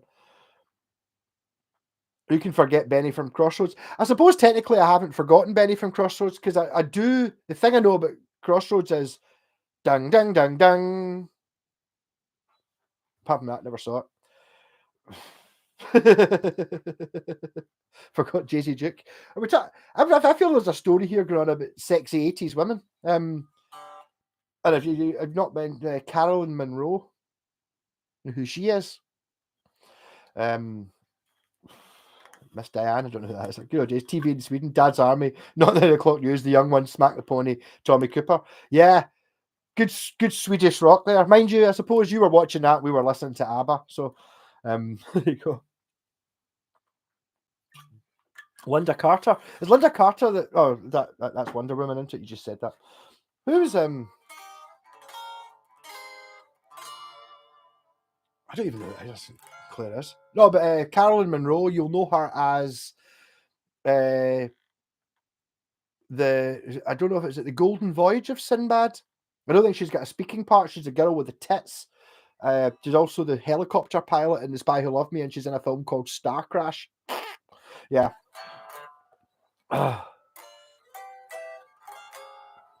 Carol Monroe is in Talking Picture. I don't even know what Talking Pictures TV is, but there's a film called Star Crash, which I saw. I think it was on YouTube. It was like someone slagging it off for being a rip-off of Star Wars. And it's actually on YouTube, but in low quality, and it's fucking the best film ever.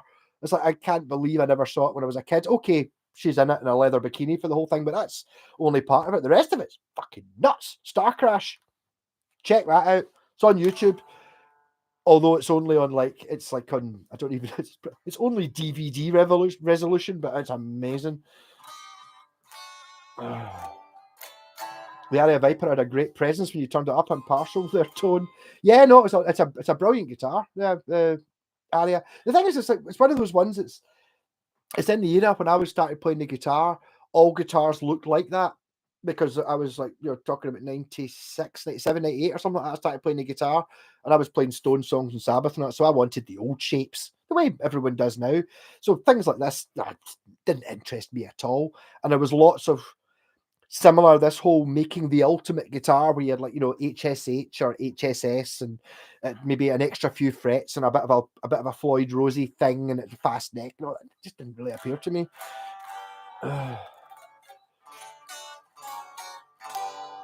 Most of the time it was worlds in action, powerful songs like the world was going to end. Yeah, I think that rings a bell, Kev. I don't remember.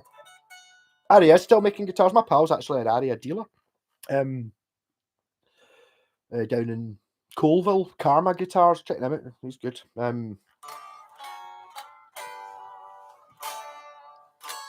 Yeah, Ari are still good. They still actually even make the PE series because I've got there's a PB bass, which I looked at the other night. So this is they only made the bass for a couple of years, but they made the guitar a PE 1500 for years, and they still make it. And it's actually still in the current Aria catalog, still made the same, still made in Japan, and it's $4,000. So that's just to put in reflection, that's how much some of these guitars would cost if they were new now. And I'm picking them up for 200 quid. Or maybe a wee bit more than that. So yeah, that's just, I mean, you're sitting there looking at it, things are not equal. I don't have there's the Raven, that's the cheapest one, but see like something like the Hawk or something like that, or the Falcon, those guitars, if somebody made that now, it would be $4,000 straight up. There's no way you could make it cheaper using the parts. And there's a Hawk, if any of you are interested, on Facebook Marketplace now, 400 quid. And it's like, you're talking about a through neck 1979, 1980, the power sustained pickups, the brass shit, all that. And it's like, it's 400 quid. And put that up against any Les Paul ever built, and even the best ones, your Peter Green one and all that, it's going to be a fight. For all the other ones, it's better. It's 400 quid. But people are stupid. Love the tales of unexpected but Zippo later. Ooh, Captain Kronos, Vampire Hunter Carolyn gets lines in her kit off for about half a second. Captain Kronos, she gets her boobs it, really? I'll scroll, but I'll maybe we look at that later on. The fastest milk cart in the West. I'm just not old enough. You mean West Tone was the cover of Guitar Magazine? There also, did you know that the West Tone Clipper, was it you that mentioned that earlier on, was actually officially endorsed by Status Quo? Picked up a cheap Yamaha for car boot in the summer, just needed a bit of cleanup. Adjusting intonation, was amazed, 20 quid, it's easily a 350 yards. What one is it, Hellbound? But I believe you. I don't think Yamaha ever, even shit Yamaha stuff isn't shit. I mean, I know they make some odd stuff that was maybe a little bit wacky and out there, but I mean, I just don't think you get shit Yamaha stuff. They don't make anything shit. They make the best boat engines by far. I'm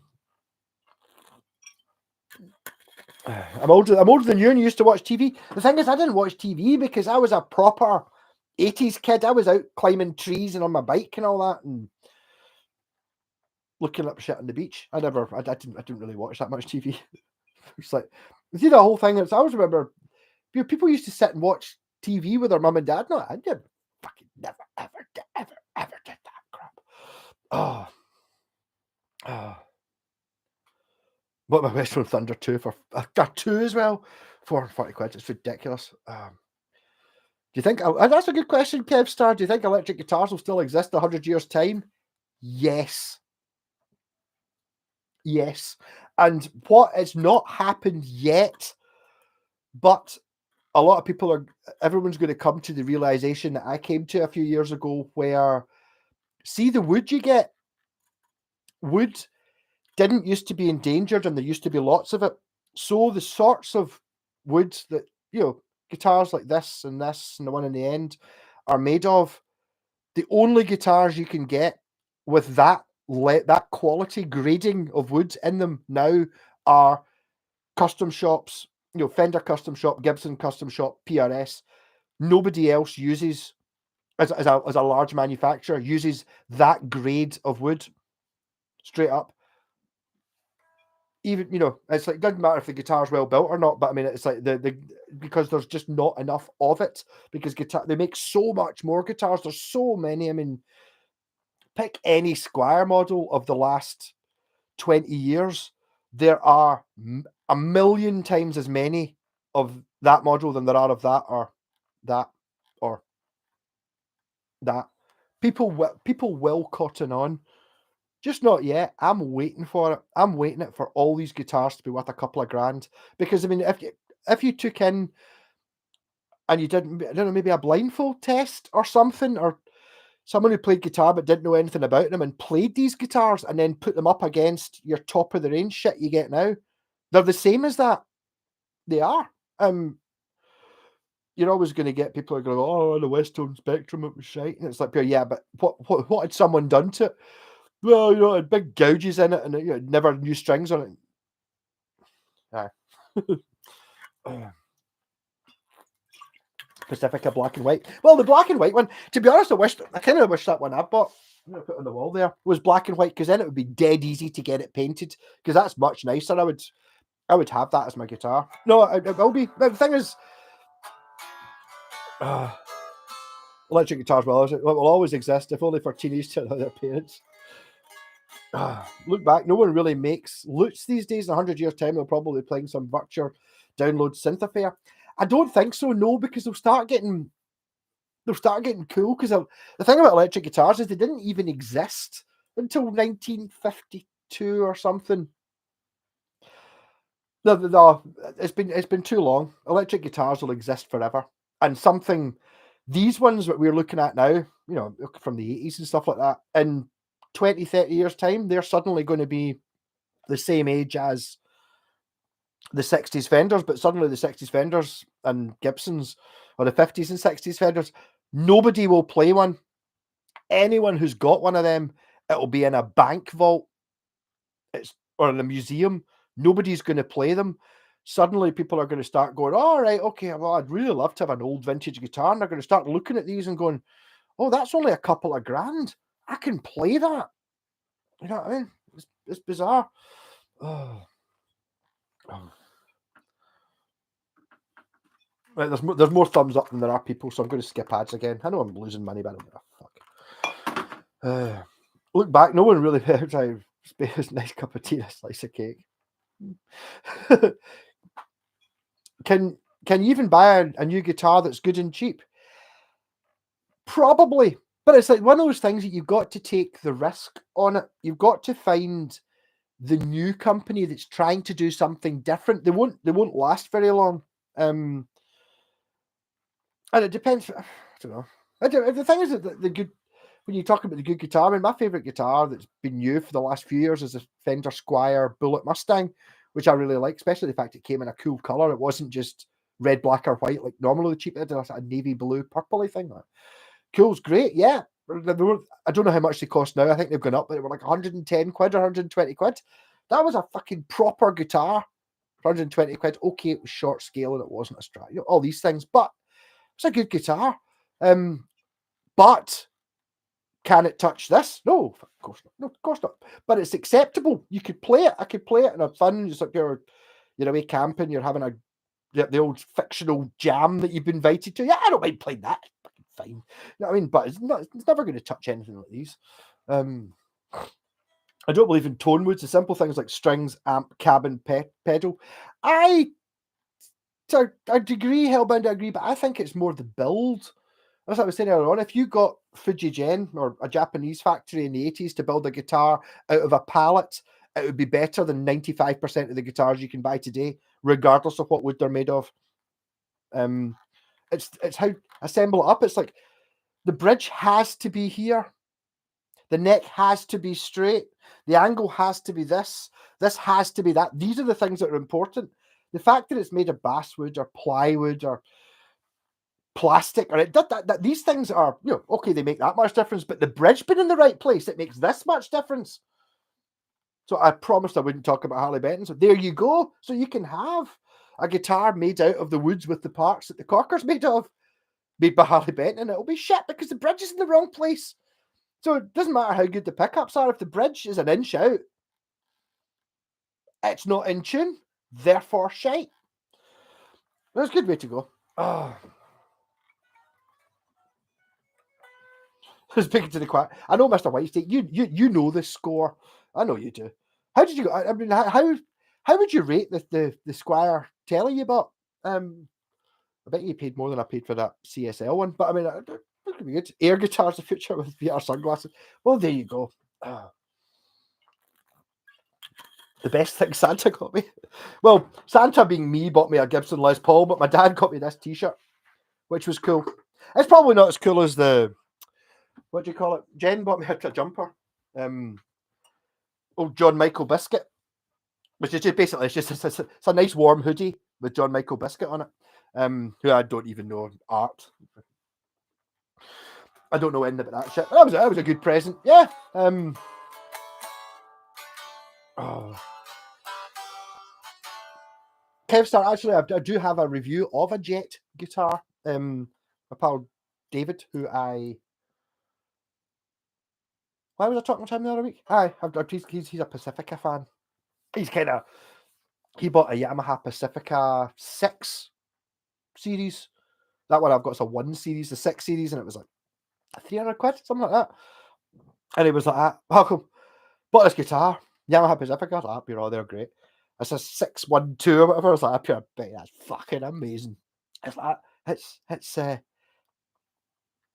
something else. You know? I mean, the thing is, once you get to a certain point, it's like, okay, guitars can get better, but they, instead of being like pure, shite, bang, you get to a point where it's pro level, and it's like any other guitar, doesn't matter how much, whether it's a Corker or a 58 Les Paul, is this much better. But up to that point, it's like, woo, and they are pure stunning. He's got a Jet Strat, and I was really surprised at it. He's like, it's one of those things, though, it's kind of, I think it's got baked maple. It's just a Strat. I mean, is it as good as the Japanese? No, it's not as good as the Japanese Strats, but it's a fucking good guitar.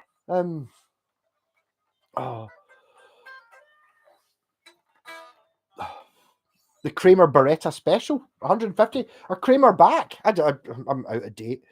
I remember I've actually got a Kramer. I think mine is actually a Beretta. They weren't called Beretta at the time. They were. I got it in Victor Morris for 20 quid. In fact, actually, I went into Victor Morris and they used to, just after Christmas, used to have like a bargain bin, which was literally a box about that wide with 10 guitars just sitting all with bits missing and all that shit. And I saw this Kramer and it was 20 quid. Didn't have a scratch plate or a bridge or any pickups. It was 20 quid for a Kramer. Focus 3000, is it? I was like, up here, I went in, and the guy in Victor Morris is not there anymore. So he was an absolute arsehole. I hated the guy. And I honestly, I can't even remember what he said to me, but I was up here, yeah, 20 quid, I could take that. And whatever it was he said to me, I just went and just stormed out the shop and didn't buy it. And the thing is, I'd already agreed to pay the 20 quid for the guitar. And I don't even know what the fuck he said, but I just remember he was such an asshole. Or maybe I looked like someone he used to hate or someone who just hated me, but what a prick. And I went home and I told my pals, I nearly bought a Kramer today, and it was only 20 quid, Victor Morris, and it was like, and honestly, I just could not give that guy 20 quid. I can't give you £20, fuck it. And they just stormed out in the middle of a sentence. And then the following week, I went round to his house. I went back. I went into Victor Morris and bought you the Kramer. There you go. So that's my Kramer. Will my Aria Pro CS2 be worth £2,000? Eventually, it will be. Yes, Alex. Especially since it's yes. I mean, not being condescending, but you've not played the guitar you've only played for a couple of years. So yes, you will notice the difference. But see, once you get like an old, what's what I'm looking for? An old warhorse like myself, you'll know and you'll realize once you get right into the nitty gritty of it, that Aria can do anything any of your custom shop guitars, and it's almost that level. It doesn't look the same. It's maybe not particularly pretty. It's quite a basic guitar, but build wise, it's going to wipe the floor with anything. I mean, you could take that in, go and take that guitar and play that, and then play a $2,500 Gibson Les Paul standard. It's a better fucking guitar. Sorry, but it is.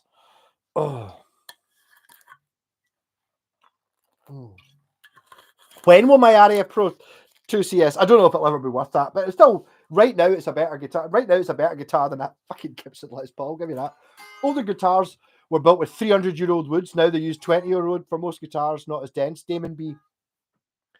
Yes, that's probably partly to do with it. And one of the reasons that the Japanese were so much better in the 70s and 80s was you don't get these types of woods, the ones you make guitars out of, in Japan.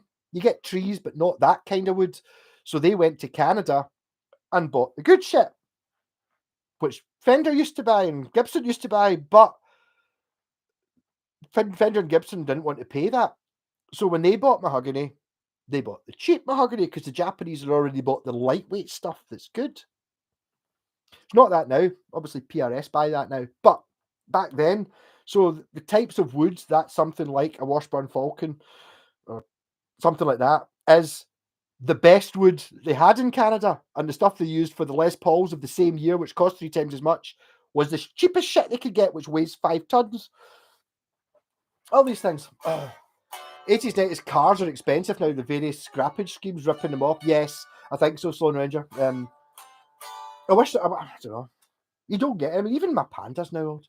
So Mustang Bullet from Squad, I order online without looking. I don't. I mean, I'm probably 5 years out of date with that, but I rate that guitar. But maybe it's just a personal preference. I like it. The only thing missing on it was a coil split. I fitted that. I don't know when it comes into it, because obviously everyone's competing against each other, but there's an element of, you're talking about the Yamaha Pacifica there. That's a better guitar than anything else that was made at the time. It's better guitar than anything you could buy just now for 200 quid easily. Right, but a Yamaha Pacifica now costs 250 quid, something like that. And if you buy that and then try and sell it 6 months later, you're getting half your money back. Whereas if you buy a Squire Telecaster, you're getting 3/4 of your money back. So, because people will buy it. It's the same thing if you're looking at investment things about buying a 2.5 grand Les Paul. Yes, you've bought a 2.5 grand Les Paul. Is it worth it? No, it's not a better guitar than everything else I've got, but it's worth more money because someone else will buy it. So that there is that. If you're going to buy a guitar and you're definitely never going to sell it, goodbye. So it's kind of funny. Proper 80s, but it's like the new Kramers. I don't know. I've not had a shot. I mean, my Kramer is from 1986, but it is Kramer, but it's a Kramer Focus, which later on they made the cheap series. But to be honest, at the time it was the cheap series because the Kramers you could get were American, and then they brought out the cheap series made by ESP in Japan. That's the one I've got. So I mean, look up an ESP guitar, not an LTD one or an ESP2. An ESP guitar. Oh, yes. The riffs I got from my LPJ is an RPZ02 Gold Top. Fucking good, so good. I can imagine. I can't. The thing is, I know that they can still do it. I just think the old guitars are better. But then when you look at the FGN Telly I bought, and it's like, oh, it's not just the case that old guitars are better. It's all to do with the build.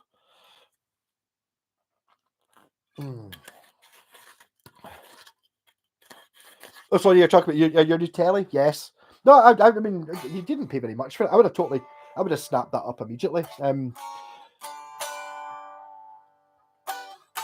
The Aria Pro or one of those, Aria, maybe not Pro. I don't think they were Pro at the time, but Aria they did copies in the 70s, which I think you can probably get. My Flying V is available as an, you can probably get that exact guitar branded Aria. It's like, Telecasters, Les Pauls, and all that. And then they stopped doing that, did their own stuff, and then now they're back to doing the ones that sell. I mean, I've got a guitar book. I think I gave it to someone. I can't remember who I gave it to, and it was like 1982 or 1983. It was like electric guitars, and it was looking at it, and it was at that time, like things like Telecasters and Stratocasters were being downgraded because people don't want these old-fashioned ones, because they were looking at it purely as a technical thing. This modern Aria Pro 2, modern as in 1982, your CS 350, Alexander, was like, this is it's like, this is 5 stars, and then next to it there's like a Gibson Les Paul that's getting 3 stars because it's not as well built. But Les Paul's really heavy. It's got a funny neck angle. The pickups aren't really that good. It's made of plywood, and it's kind of old-fashioned. It's not really what we want. You're much better with one of the more modern. And then now you're sitting there going, who wants a fucking old So you want something that shape? That's not. But that's not a Telecaster, a Stratocaster, a 325, or an SG. You can't have that. And it's like, well, the things change. The car boots are where it's at. People are selling stuff. They have no idea what it's worth. I bought so many. I wish I could be bothered going to car boots more often. I mean, I did buy an Encore Strat for 12 quid. It's like fucking, it was fine. Okay, it had been someone had emulsion painted it, but basically that guitar plus an hour in here and a new set of strings, and I gigged it for 12 quid. Oh. Harley Benton make a great paisley, do they? Oh, maybe I'll take the body and sell the rest. I've only ever bought one guitar brand new. It was the Epiphone EBO bass. I think Sloan Ranger, you're exactly on the same page as me. I bought the 8th ever Epiphone EBO bass. The serial number was, I think it was 98. I bought it. I pre-ordered it, and I think it was, the serial number was like 98 000000008, or was it 12? Something like that. It was less than 20. It was definitely a 2-digit serial number, and I thought it just looked cool as fuck. I had my Aria ZZB, which was, I'm playing Beatles songs on a turquoise Sunburst Explorer bass. So I traded it in, got 60 quid for it off my EBO, which was 110 quid, 120 quid. And I just didn't know any better. That was the one. I still need to find some videos of me moaning about how I was just really regretted selling that bass, but I did get it back 20 years later. The same one, same dents and all that. I didn't pay that much for it. So I was over the moon. I'm afraid the new guitars need fretwork. Yes, I think so. That's quite common. Not all new guitars, the FGN ones. Although, what was I saw? I know you're watching this, so you're kind of into the Japanese guitar thing. The FGN Boundary series, which is the cheap ones, the one that I've got a telly, and it was like 500 quid new, something like that. I paid it about a year old for 220 quid. But they're no longer going to be made in Japan. They're moving to Indonesia. So if you're after an FGN, buy it now. You can get a telly for 550 quid. And they're fucking amazing. But they're now going to be moving on. And not to disrespect other countries, blah, blah, blah. It's not going to be as good as an FGN built guitar. It can't be. It's like, yes, we're going to write a theme tune for your CD, for your new TV song. All right, who have you got to do it? Queen. Right, cool. Who have you got now? Someone that's nearly as good as Queen. Not Queen, though, is it? No. That's the same thing. Yeah.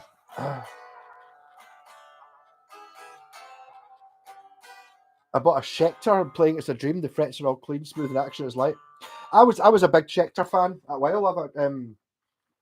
Actually, I bought a Schecter just before Christmas. Well, the Daisy Rock, that heart-shaped guitar they made by Schecter, or the modern Schecter. But this is way back when I sold. In fact, I traded it in against it. I'm not just waving. I'm trying to get the camera to focus on my face. I don't think it's just the drink, is it? I'm out of focus. There we go.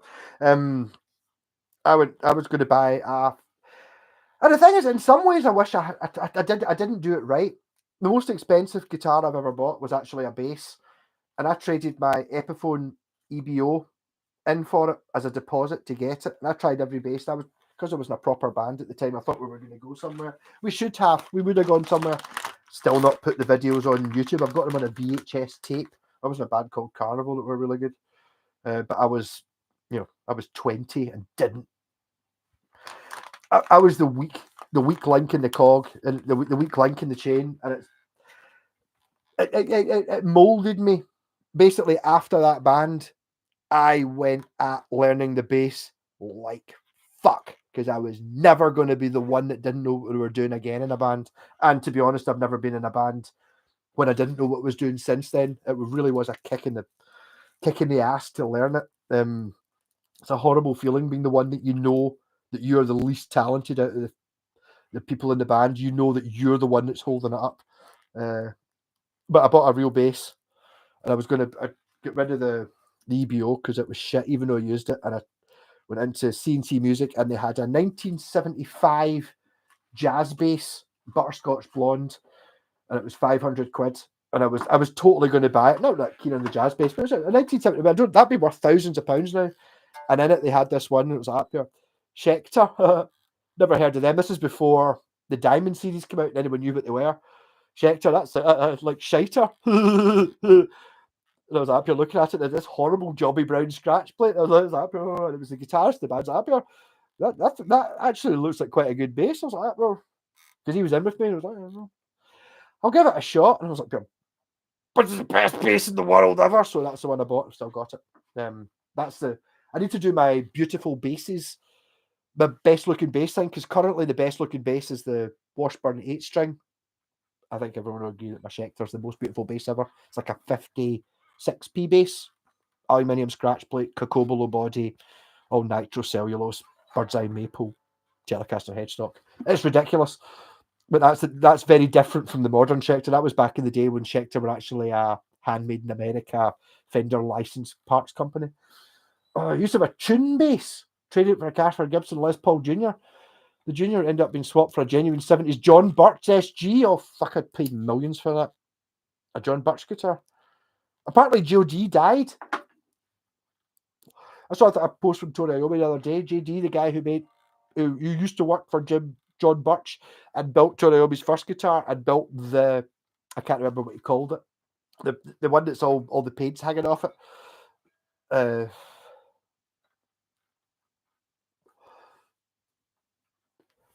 Rock on, Starcaster, good night. Oh. Got a dream of Linda Carter. Yeah, I need to look up. I can't even remember. I think it comes back to it's like the last time I saw Linda Carter Wonder Woman, I was 8, so didn't know what a woman was. Yeah. You wonder how many bands. Who knows? Oh, a Columbus Midge bass for 120. It could be very good, Flone Ranger.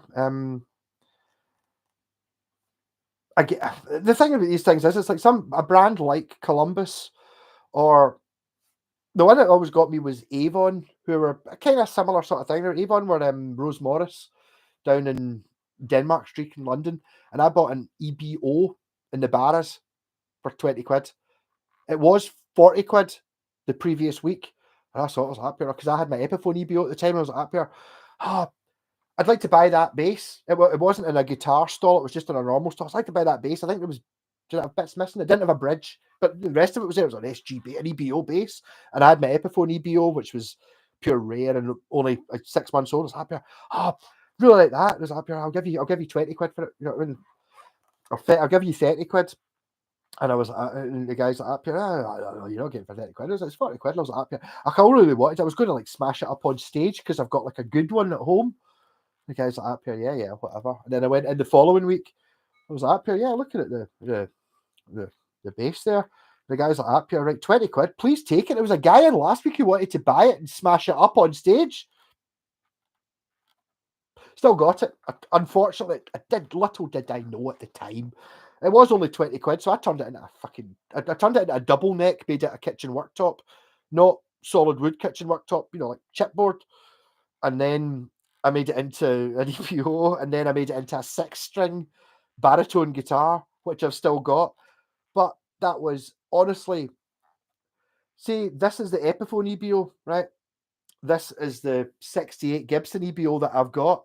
The Avon was here between the two. It was 10% off the real 68 Gibson, and idiot me fucking put 6 strings on it.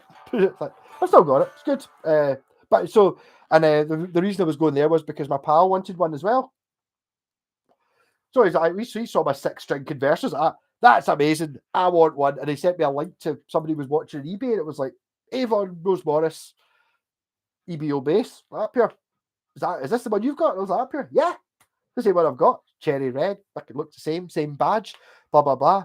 Can you convert that? I was like, no problem. So he bought it, and I got it, and the thing was fucking awful. It was nothing like it. It looked exactly the same, like in a picture. And I looked at it, and the neck was plywood, like plywood going that way, and then the fingerboard was plywood going that way, and you're like, what the fuck? And like, see the tuners that are on mine, the tuners look the same. It only had 2 screws holding it on, but it looked like it had 4. So it's like, instead of, they'd saved money, instead of buying, and the actual buttons, instead of being metal, were plastic, but they look the same. So I mean, but it was mental, and it was an awful, awful piece of shit. But it had the same fucking badge on it, and it looked the same from 10 yards away. But the one I've got is like the Gibson, mental. So I think Columbus are a bit like that. Some of them are 95% what they're copying, and some of them are. The following year, we went to some other factory who said they could make one that looked like that, which we can sell for the same amount of money and make twice as much money. JD was a madness. John Birch says he looks like what when Dave Hill played. It's white with 24 frets of rosewood boards. Amazing. Yeah, no, I wouldn't mind a John Birch guitar. John Birch has gone under, actually. I was making a Tony Iommi type SG thing because they cost 10 grand out of a sorry, just skipping the ads for you. If anyone hasn't spiked a like, if you could, that'd be great.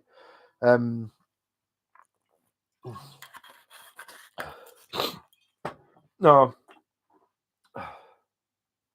So I think Columbus were a bit like that as well. So you might get one that's good. If there's any way of playing it first, you'll know as soon as you look at it. I'm a wee bit more experienced now, so I can kind of tell by looking at it. I kind of know what to look for in these things, because there is a level of, if you're buying like an early 80s Aria Pro, like a Matsumoku guitar, you know it's a Matsumoku guitar, it's fucking amazing, right? If you're buying before that, yes, you might get your CSL or your Tempest. They did make them. They're amazing, and 95% the same as the Fenders that they're copying. But they also made versions that look very similar, made in an entirely different factory that they made the year after, because they suddenly realised, hold on, why are we paying £50 to buy this guitar in, and we're selling it for 100 when we could get this one, which looks the same, but only costs £6, and we can still sell it for 100. Look at the more profit we'll make. All these companies did that.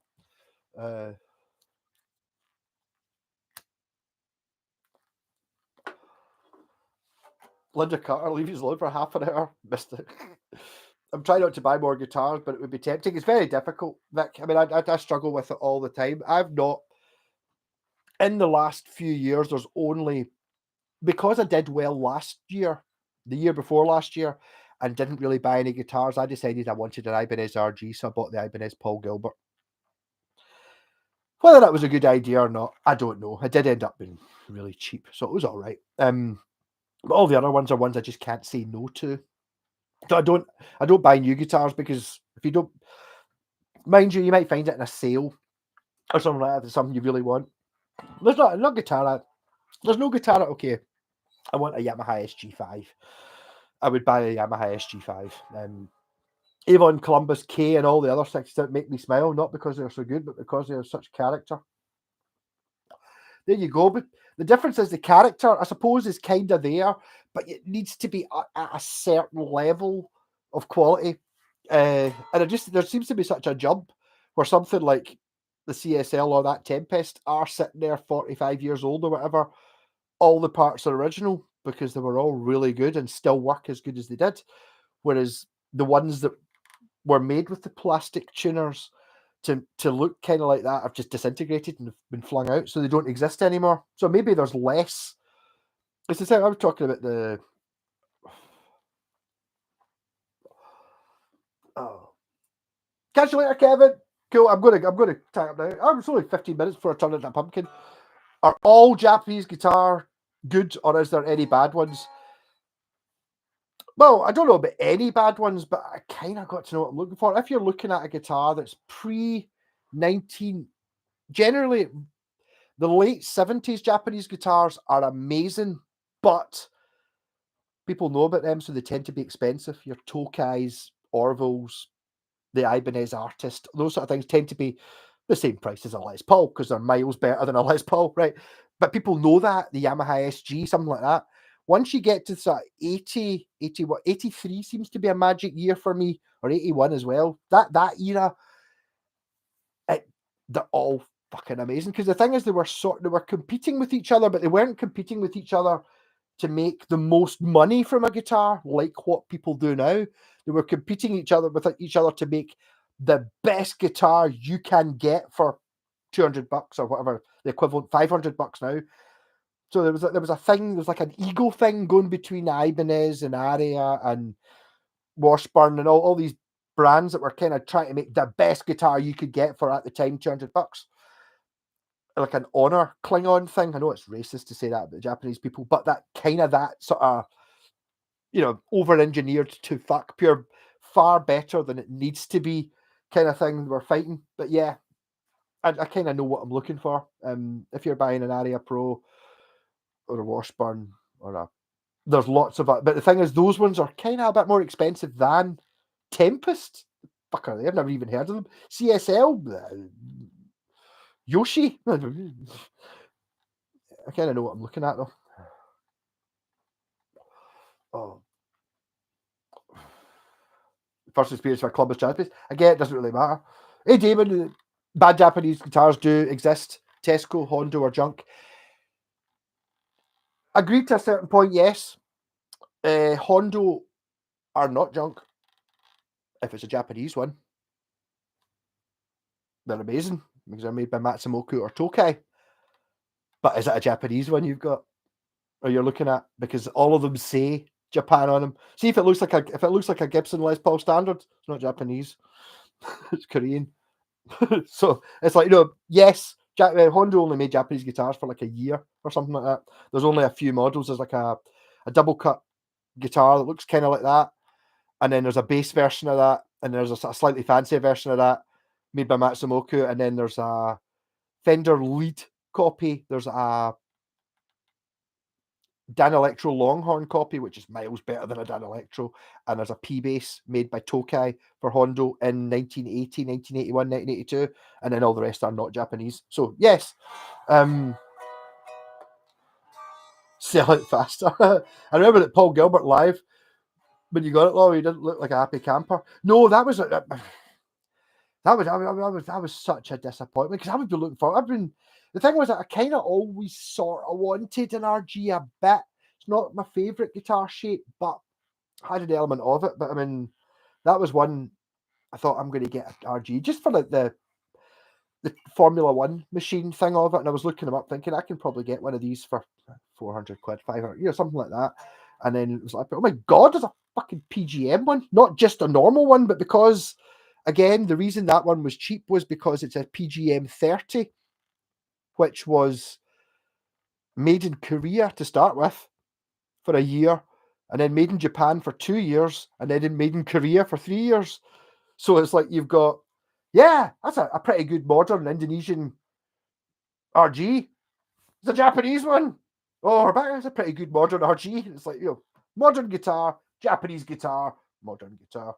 So it's not the main one. The one he actually played was a 300, which it had DiMarzio pickups in it, which that's now got. It had a more expensive Floyd Rose into the maple neck, but apart from that, the same guitar. Oh, but no, I was gutted. That was why I got. I mean, I pretty much got that guitar free. I'll be honest. I got most of my money back for it. Because the guy, you could see it in my face, because I was like, I think I did that video live. It was like a live unboxing live stream.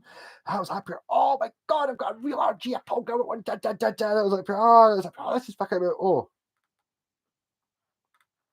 what I mean? It's actually quite worth watching. It's like watching the point where like all their dreams are just crushed. That was me, and it was just like, oh, the bridge pin posts are fucking bent. Oh no.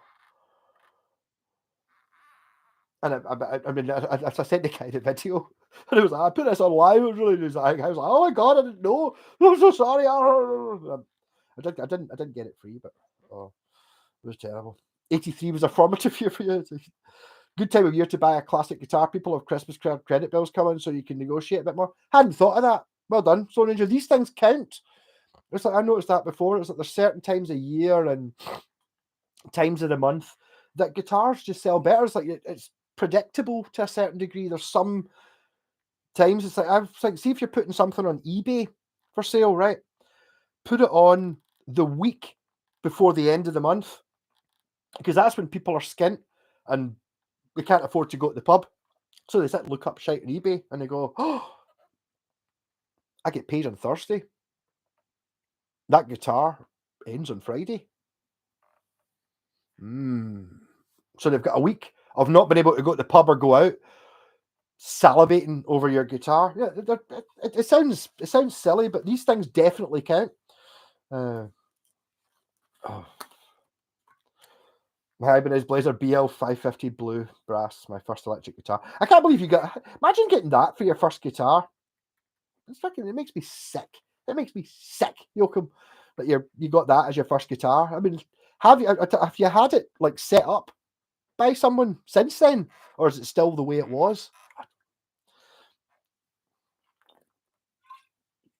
Oh, made 82, bought 83. So I think mine's no.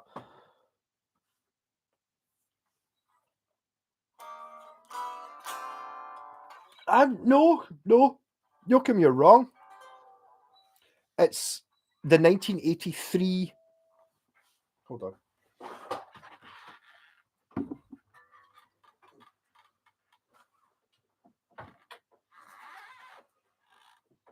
Let go of the cables, bastard.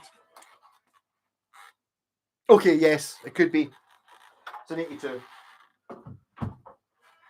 Because mine's an 81, but it's from the 82 catalogue. So obviously they bring out the new catalogue in January, but obviously they want to have some guitars. So mine was probably made in at the end of 81. So it's got the 81 serial number, but it's for the 82 catalogue. So yes, it could be. Oh. Yeah, goes off to look at cheap Tempest. Have a good fun finding the Tempest guitars. The only thing I could find was it was something to do with an Australian import company. How it ended up in Scotland, I don't know. And it spent its whole life in a case. Although it does have a really annoying dent here in the back of the neck. That's pretty much the only thing on it that wouldn't say it's 2 years old, but it's from the 70s. It was just an absolute. You can kind of learn to know what to look for. A lot of these things, I mean, you can get like a Fujigen guitar from that era, but it's got cheap pickups and chip. There was a cheaper version and a more expensive version. That one's got all the premium shit on it. I mean, I mean, to buy that now, like one of the same spec, you're not at the basic American Strat level. You're at the one that's more expensive, the deluxe or whatever, to get that sort of level. What's the dynamic we found? Don't buy beginners, terrible Chinese wire guitars that makes them want to stop playing. First guitars, I was the same. My first guitar, I'm just so lucky that I like Black Sabbath because the first guitar I bought, there was something wrong with the neck. To this day, I don't know what it was. I think it could have just been something as simple as a truss rod adjustment, but I couldn't play open chords because they just buzzed. So I thought I was shit. But I could play Paranoid and Black Sabbath power chords because the neck worked up here, but didn't work when you went down there. It wasn't until I was 18 when I bought my second guitar, which was an acoustic guitar, and I was like trying to play these open chords. Oh, these work. What's wrong with my electric guitar? And it's like because he couldn't play, they just buzzed. So I just thought I was doing something wrong. It wasn't. It's because they fucking just buzzed. First guitar was an 83 Tokai Strat. Wow. Yeah, I bet you wish you still had that, Stone Ranger. But then again, you don't know about these things. I mean, these things were, you got to remember, these things were classed as shit in the late 80s, early 90s. They were. I mean, I remember West Tones. I used to see West Tone Spectrums all the time for 30, 40, 50 quid. Now you look them up on eBay, they're 400. Well, whoa, what happened there? It's because somebody's realised that they are really good. Okay, it doesn't look like the guitar Jimmy Page plays or Hendrix played, so it's a different shape, therefore bad.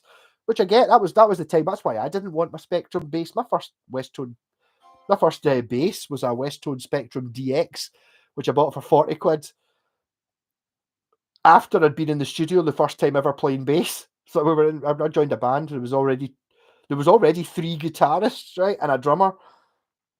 And I was going to be the 4th guitarist. The thing was, I was the best guitarist out the 4 of us, or one of them, Michael, was quite good, but the other 2 were just beginners. I was like, I borrowed a bass off my pal who'd bought it for 40 quid. And I went in and it was like, we all had a wee shot at the bass, and I was the only one that could play the thing. So that's why I'm a bass player. But I hated that bass. But the strings were on it were probably original strings. The neck was probably like that. It was dirty as fuck. You never know. Oh.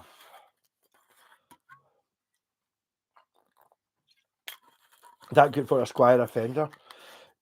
Yeah, that's it. That's right, because at the time, Joachim, we got to remember Squire were Japanese. Well, basically, the Squire was the same guitar as your Blazer, apart from probably slightly more expensive, but the same guitar, made in the same fucking factory. Dan Electro Korea made sort of cheap. Are they? I've not really seen any. I've never owned a Dan Electro or anything really like it. I did have a few in last year during the year there for a band called the Bucky Rage. And I really, really liked them. But the problem I've found with Dan Electro is if it was like 100 quid, yes, because it's made of, plywood and like the bridge is just a piece of wood and all that stuff. Yeah, totally. But by the time they get reissued, because Jimmy Page played one and all that, they were 400 quid. They were more expensive than a proper guitar. So yeah.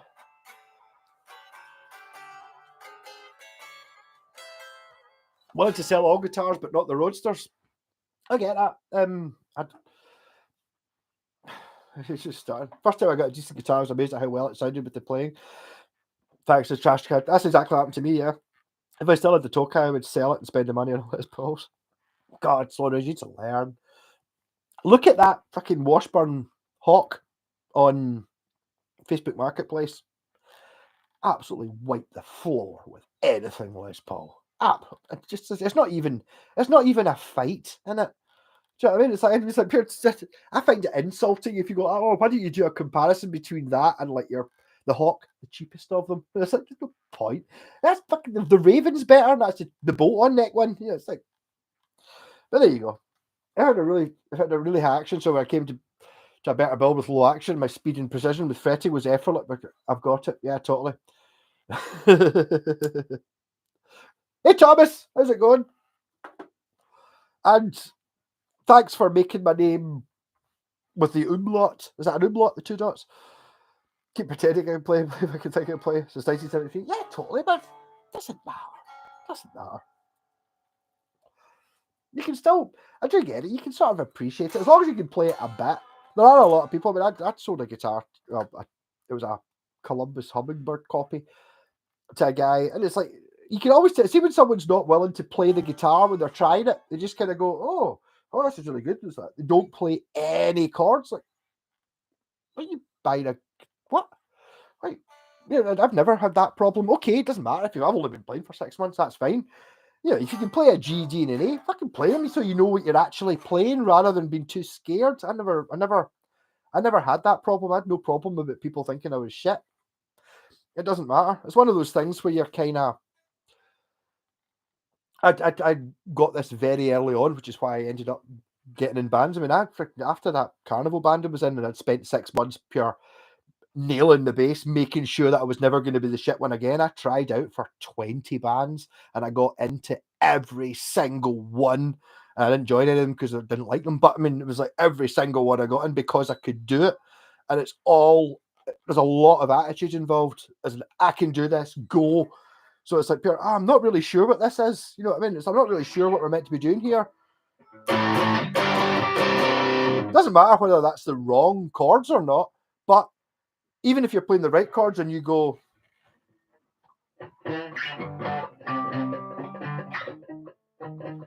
why are you playing the right chords or not? It doesn't matter. That's shit. Get it. So you got to be ha ha ha. You know what I mean? You got to be putting something into it, even if you're playing the wrong notes. That you might be playing the wrong notes, but you're at least putting some energy into it rather than, I'm pretty sure I'm playing the right ones. Can I stand around the corner? Fuck off. That's not there is an element of being able to play, but it's the attitude and just being able to disconnect yourself from the stage performance. I mean, it sounds like I'm a fucking psychopath, but I remember seeing a thing very early on. It was Ozzy and Alice Cooper, and they were talking about when they go on stage. Alice Cooper, ooh, you know what I mean, or Ozzy Osbourne, and it was like, all right. So I don't have to be like that all the time because I'm not really like that. I'm kind of quite reserved and shit.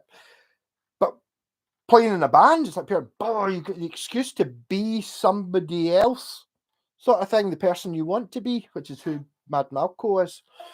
It's like somebody that, okay, it's I've become that person, but when I started, it wasn't. It was like I was forcing myself to kind of become not myself and just be the super overconfident, standing at the front, head banging, playing really loud person, which is what obviously the only reason I can do this. No, I don't.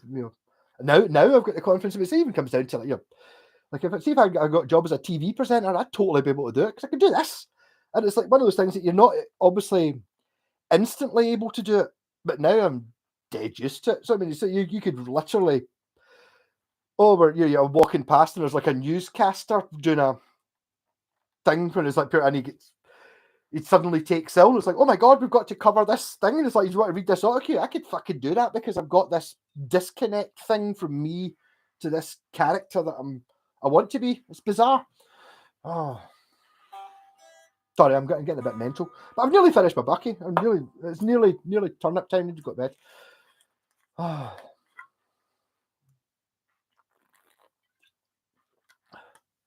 Just crack on. The only thing you need is time practice. Sort of, yeah, but you've got to practice the right things.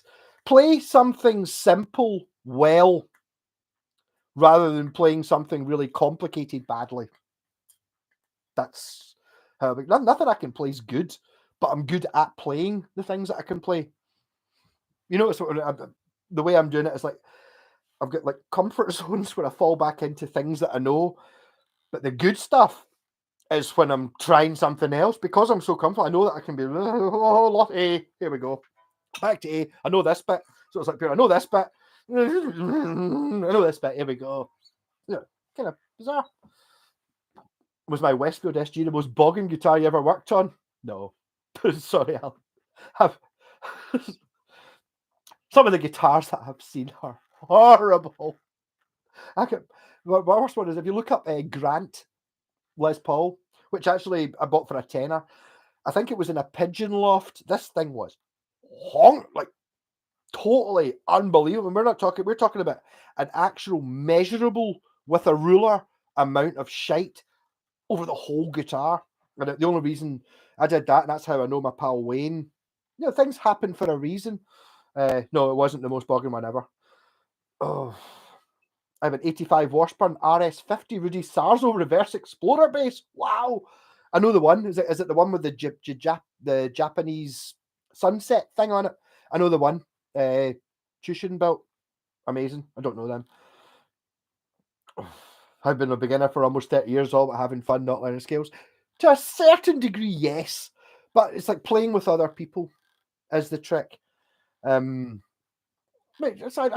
know any scales. I mean, to be honest, the difference, if you look at the first YouTube videos of me playing the guitar, okay, I've been playing 12 years ago. I've got an awful lot better, and it's just a case of trying to do different things. Because I mean, okay, I do have the advantage, obviously not just now it's live, but I've got this thing about when I started doing the videos, it's like I can't do that. I did that yesterday, so I've got to do something else, and then getting to the point of going, fuck, I don't care if I make mistakes. As long as it's all about the attitude. Do you know what I mean? If you make a mistake and you pure break down and you're like, oh, and you go white, and it's like that's bad. But if you make a mistake and just go and then just keep playing for a couple of minutes and come back in again, fine. Oh. If you can put in 1 hour a day, every day consistent, you imagine you can do it playing a year's time. Yes. The way I did that was started a YouTube channel. It becomes such a natural thing. No, I mean, I'm not. I don't know how to play any scales. I don't know anything about music theory at all. But because I'm so comfortable with some things, I'm willing to try something else because I know I can get back. You know, I know I can get back to normal within half a bar. And okay, the purists will go, oh, you fucking idiot, he's shite, he's making mistakes. Yeah, totally make mistakes, but when I'm not making mistakes, does it sound good? Yes, it does. And the thing is, once you've made a mistake, the trick is to not be scared of making a mistake again. You not make that one. I never make the same mistake twice. Once I've done something that's pure horrendous, I don't do that again. The same thing with maybe that horrendous note might be, instead of being horrendous one time, it's good. Like, oh, that note. You know what I mean? And then you use that note all the time and you get there. Good. Playing the wrong notes, stop stealing. There are no wrong notes, Mr. White. They're all right. You can do anything. I wish I could remember what the guy's name was. There was a bit where there was a guy. It was some guy played. It was, I think it was at one of the Nam shows, maybe about 2 or 3 years ago, and it was the black bass player who's cool as fuck. There's lots of black bass players that are cool as fuck, but he was in Eric Clapton's band when I saw him. He did, one of your sessiony guys, fucking amazing. His challenge. The guy who was doing the video was playing the guitar, and this guy, I can't remember what his name, but I can't remember what his name is. You have definitely heard hundreds of shit he's played on. And he's like, up here, yeah. So you got like a riff? I go play it there. He's like, up here, right? So he's like, yeah, he's like, pure.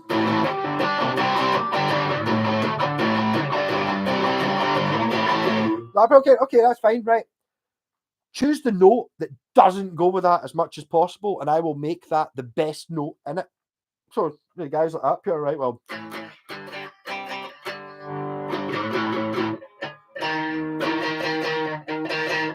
that's the wrong note, right? You can't do anything with that. The bass player's like, up here, right? So he's like, I'm going to try and do this. I bet you it doesn't work because I'm not good enough, but I'm going to try and do it. So it's just like, that's a really wrong sounding note.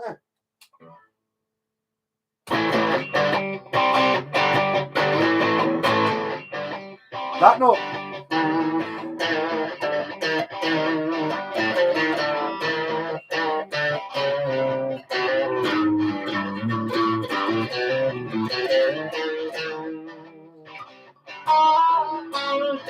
Okay, that didn't work. Because I don't know. But there is a way of making it fit in. I could probably have done it on the bass. Yeah. The key for myself was training my ears before that. Playing was like someone blindfolded trying to find a way. I tried song from my head to tab over years. When you train your body, the rest is easier. When my husband records what I'm playing, I know I've improved. It might be Nathan East. That sounds familiar. There's also one with him with Paul Gilbert. And Paul Gilbert did a thing. I was like kind of, so Marty Friedman did the same thing with Marty Friedman. Marty Friedman couldn't do it. But Paul Gilbert's like, up here, yes, I'm just going to play A, and I want you to play some stuff over it on the bass. So he's just like, and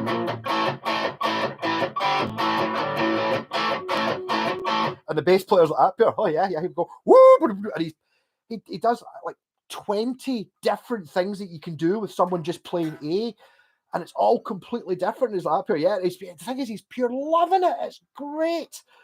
And it's like, pure, wow. And it's amazing what you can do with that, even if you are playing the wrong notes, but force them. If it's a wrong note, how wrong is it? Force it. Amazing video. So look up Nathan East and Paul Gilbert and see how much fun it is to play the bass. I'm much more proficient on the bass than I am on the guitar. I play the guitar more often, but ultimately, and I've said this lots of times, play both. And there's not really any excuse not to have a bass and a guitar. You can pick up a bass for, okay, it might take you 6 months to save up 100 quid, but 100 quid you can get a bass that plays.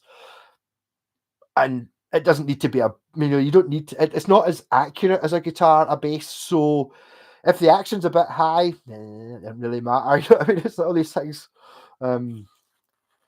What is so good about John Mayer? I don't know. I don't really know any John Mayer. I did see him. It was quite funny. There's a film where Will Ferrell is in it, And is he like he's like a rich guy who's got to go to jail or something? And John Mayer's in it, and John Mayer's quite funny in it. That's really the only thing I know him from. Keep a straight face and play it twice. Yeah, but that's the thing. I mean, you'll know there are little things. It's amazing. I remember this from years ago. It was actually Jenna was talking to. She's like, up here, you're pure in my head all the time. Every time I play it, it's like, I fucking hate you, you bastard. It's like you're sitting going, oh, don't fucking play it. I've got that from people that I've got guitar off. It's someone, maybe I didn't get guitar lessons, but the folk I hung about with a lot, a few of them had played the guitar for a couple of years longer than me. And it was kind of a bizarre thing. I mean, I think for me, the biggest thing I ever did was work out how to play 2 songs by Pink Floyd. It was 3, 4, and Fearless. And they're not. I'm putting it without distortion. So it's like.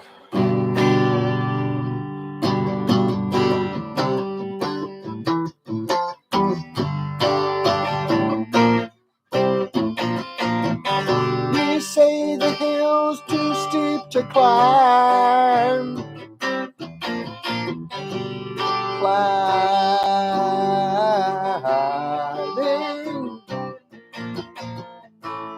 Na, na, na, na, na, na.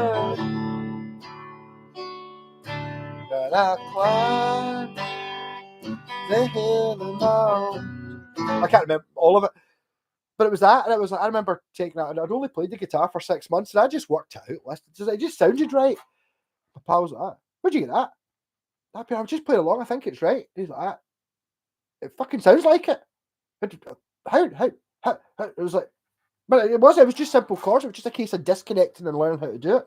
The other one was a guy was Martin Gorman. Love you, man. I haven't seen you in fucking 20 years. But he was up here. I didn't like AC/DC, but he used to play an acoustic version of Highway to Hell. And I was like, yes!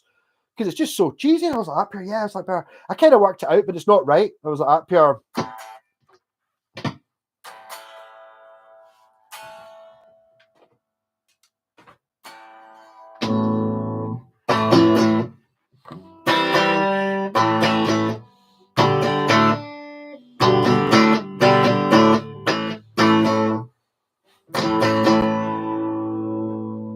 Something's disconnected.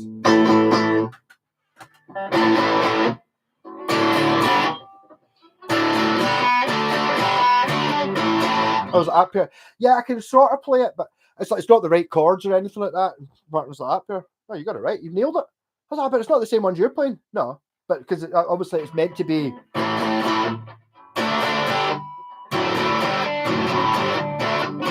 There's some funny chords in there, but no, ultimately it's not. It's.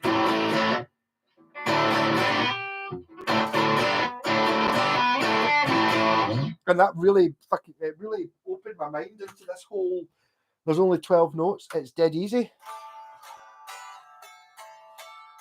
I suppose it's a confidence thing because I didn't believe that. I was like, up here, I can't play. You play. You play. I was like, I know what you were playing sounded good. I was like, no, it can't just be G and D because it's Highway to Hell. It's a pure. How can it just be pure simple chords? It fucking is. But I was playing them at the right time.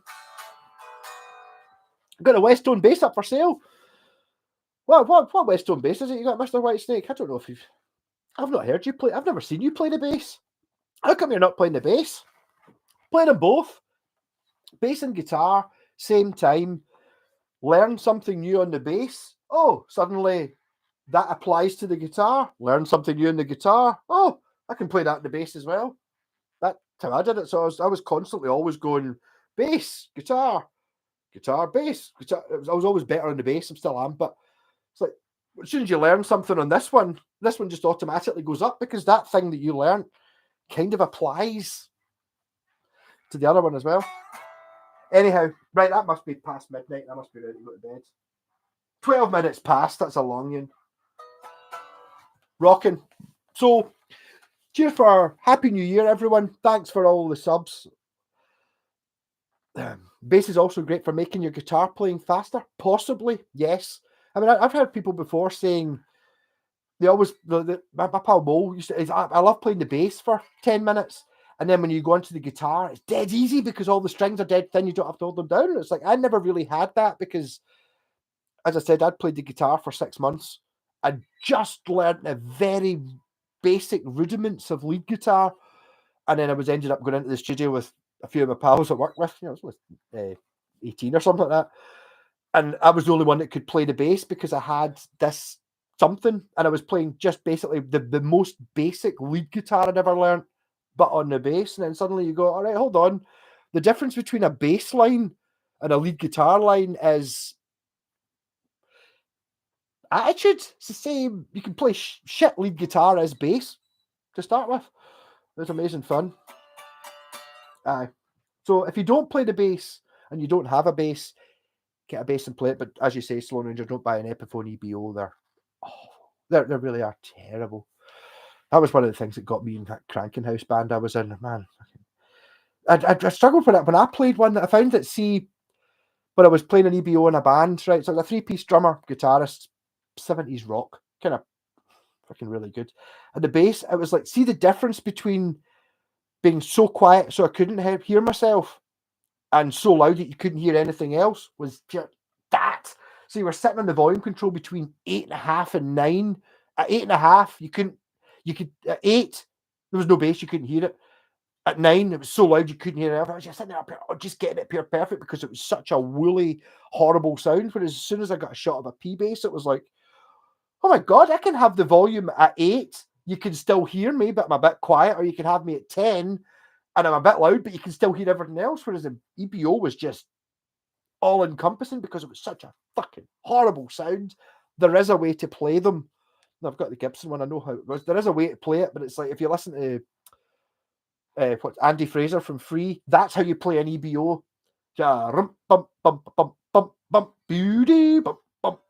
So it's like it's a very different way of playing. You can't go da da da da da da da da because it's just you've got to go bump bump bump bump bump bump bump. So you get like gaps so you can actually hear the fucking notes.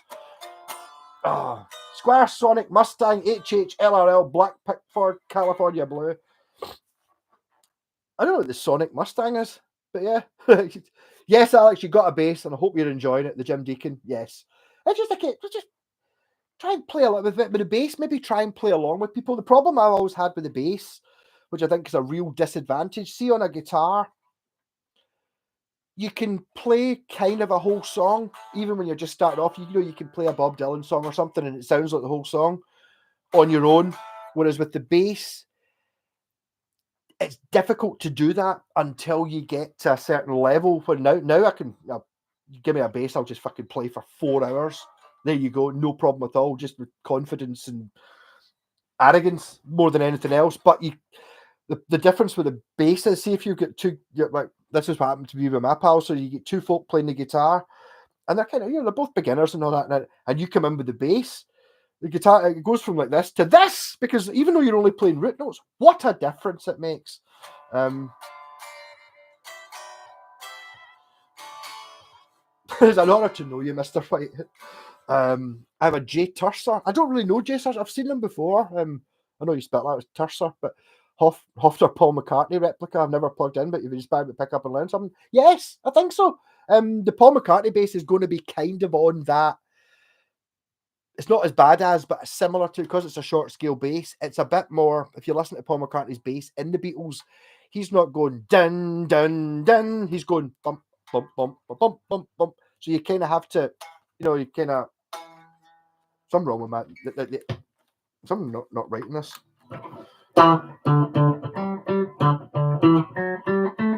Instead of being, you got to be a bit more, because a thing is a short scale bass is in some ways harder to play, even though the strings are closer together. You need to be more clever with it. But Paul McCartney bass lines will come in. I remember being in a band in Paisley, and I had my Schecter bass, and we're playing away, and I snapped the E string. I was like, Jesus, but I just snapped the fat string on the bass, and it was only like halfway through the rehearsal. what am I going to do?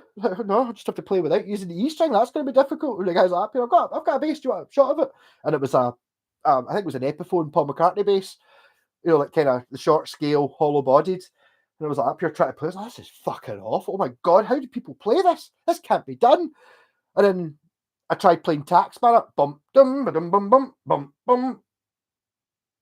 Oh, it does this. You try playing Taxman on your bass, it's like bum bum bum bum bum. It totally, we can't really play that a P bass. It's got to be that. Some frequencies on it. Anyway, rock on. I love you all. Oh, God, I've got to do a video tomorrow as well. I've got a huge backlog of videos to put out anyway, so whatever happens, it doesn't really matter. But thanks very much. An enjoyable Saturday night for me. That's great. I don't need people in meat space. You guys are my pals. Happy New Year. Love you all. And I'll see you next Saturday or Sunday, depending on which feels better. I maybe switch them about or do them both the same. I don't really know. But I did manage to drink my whole bottle.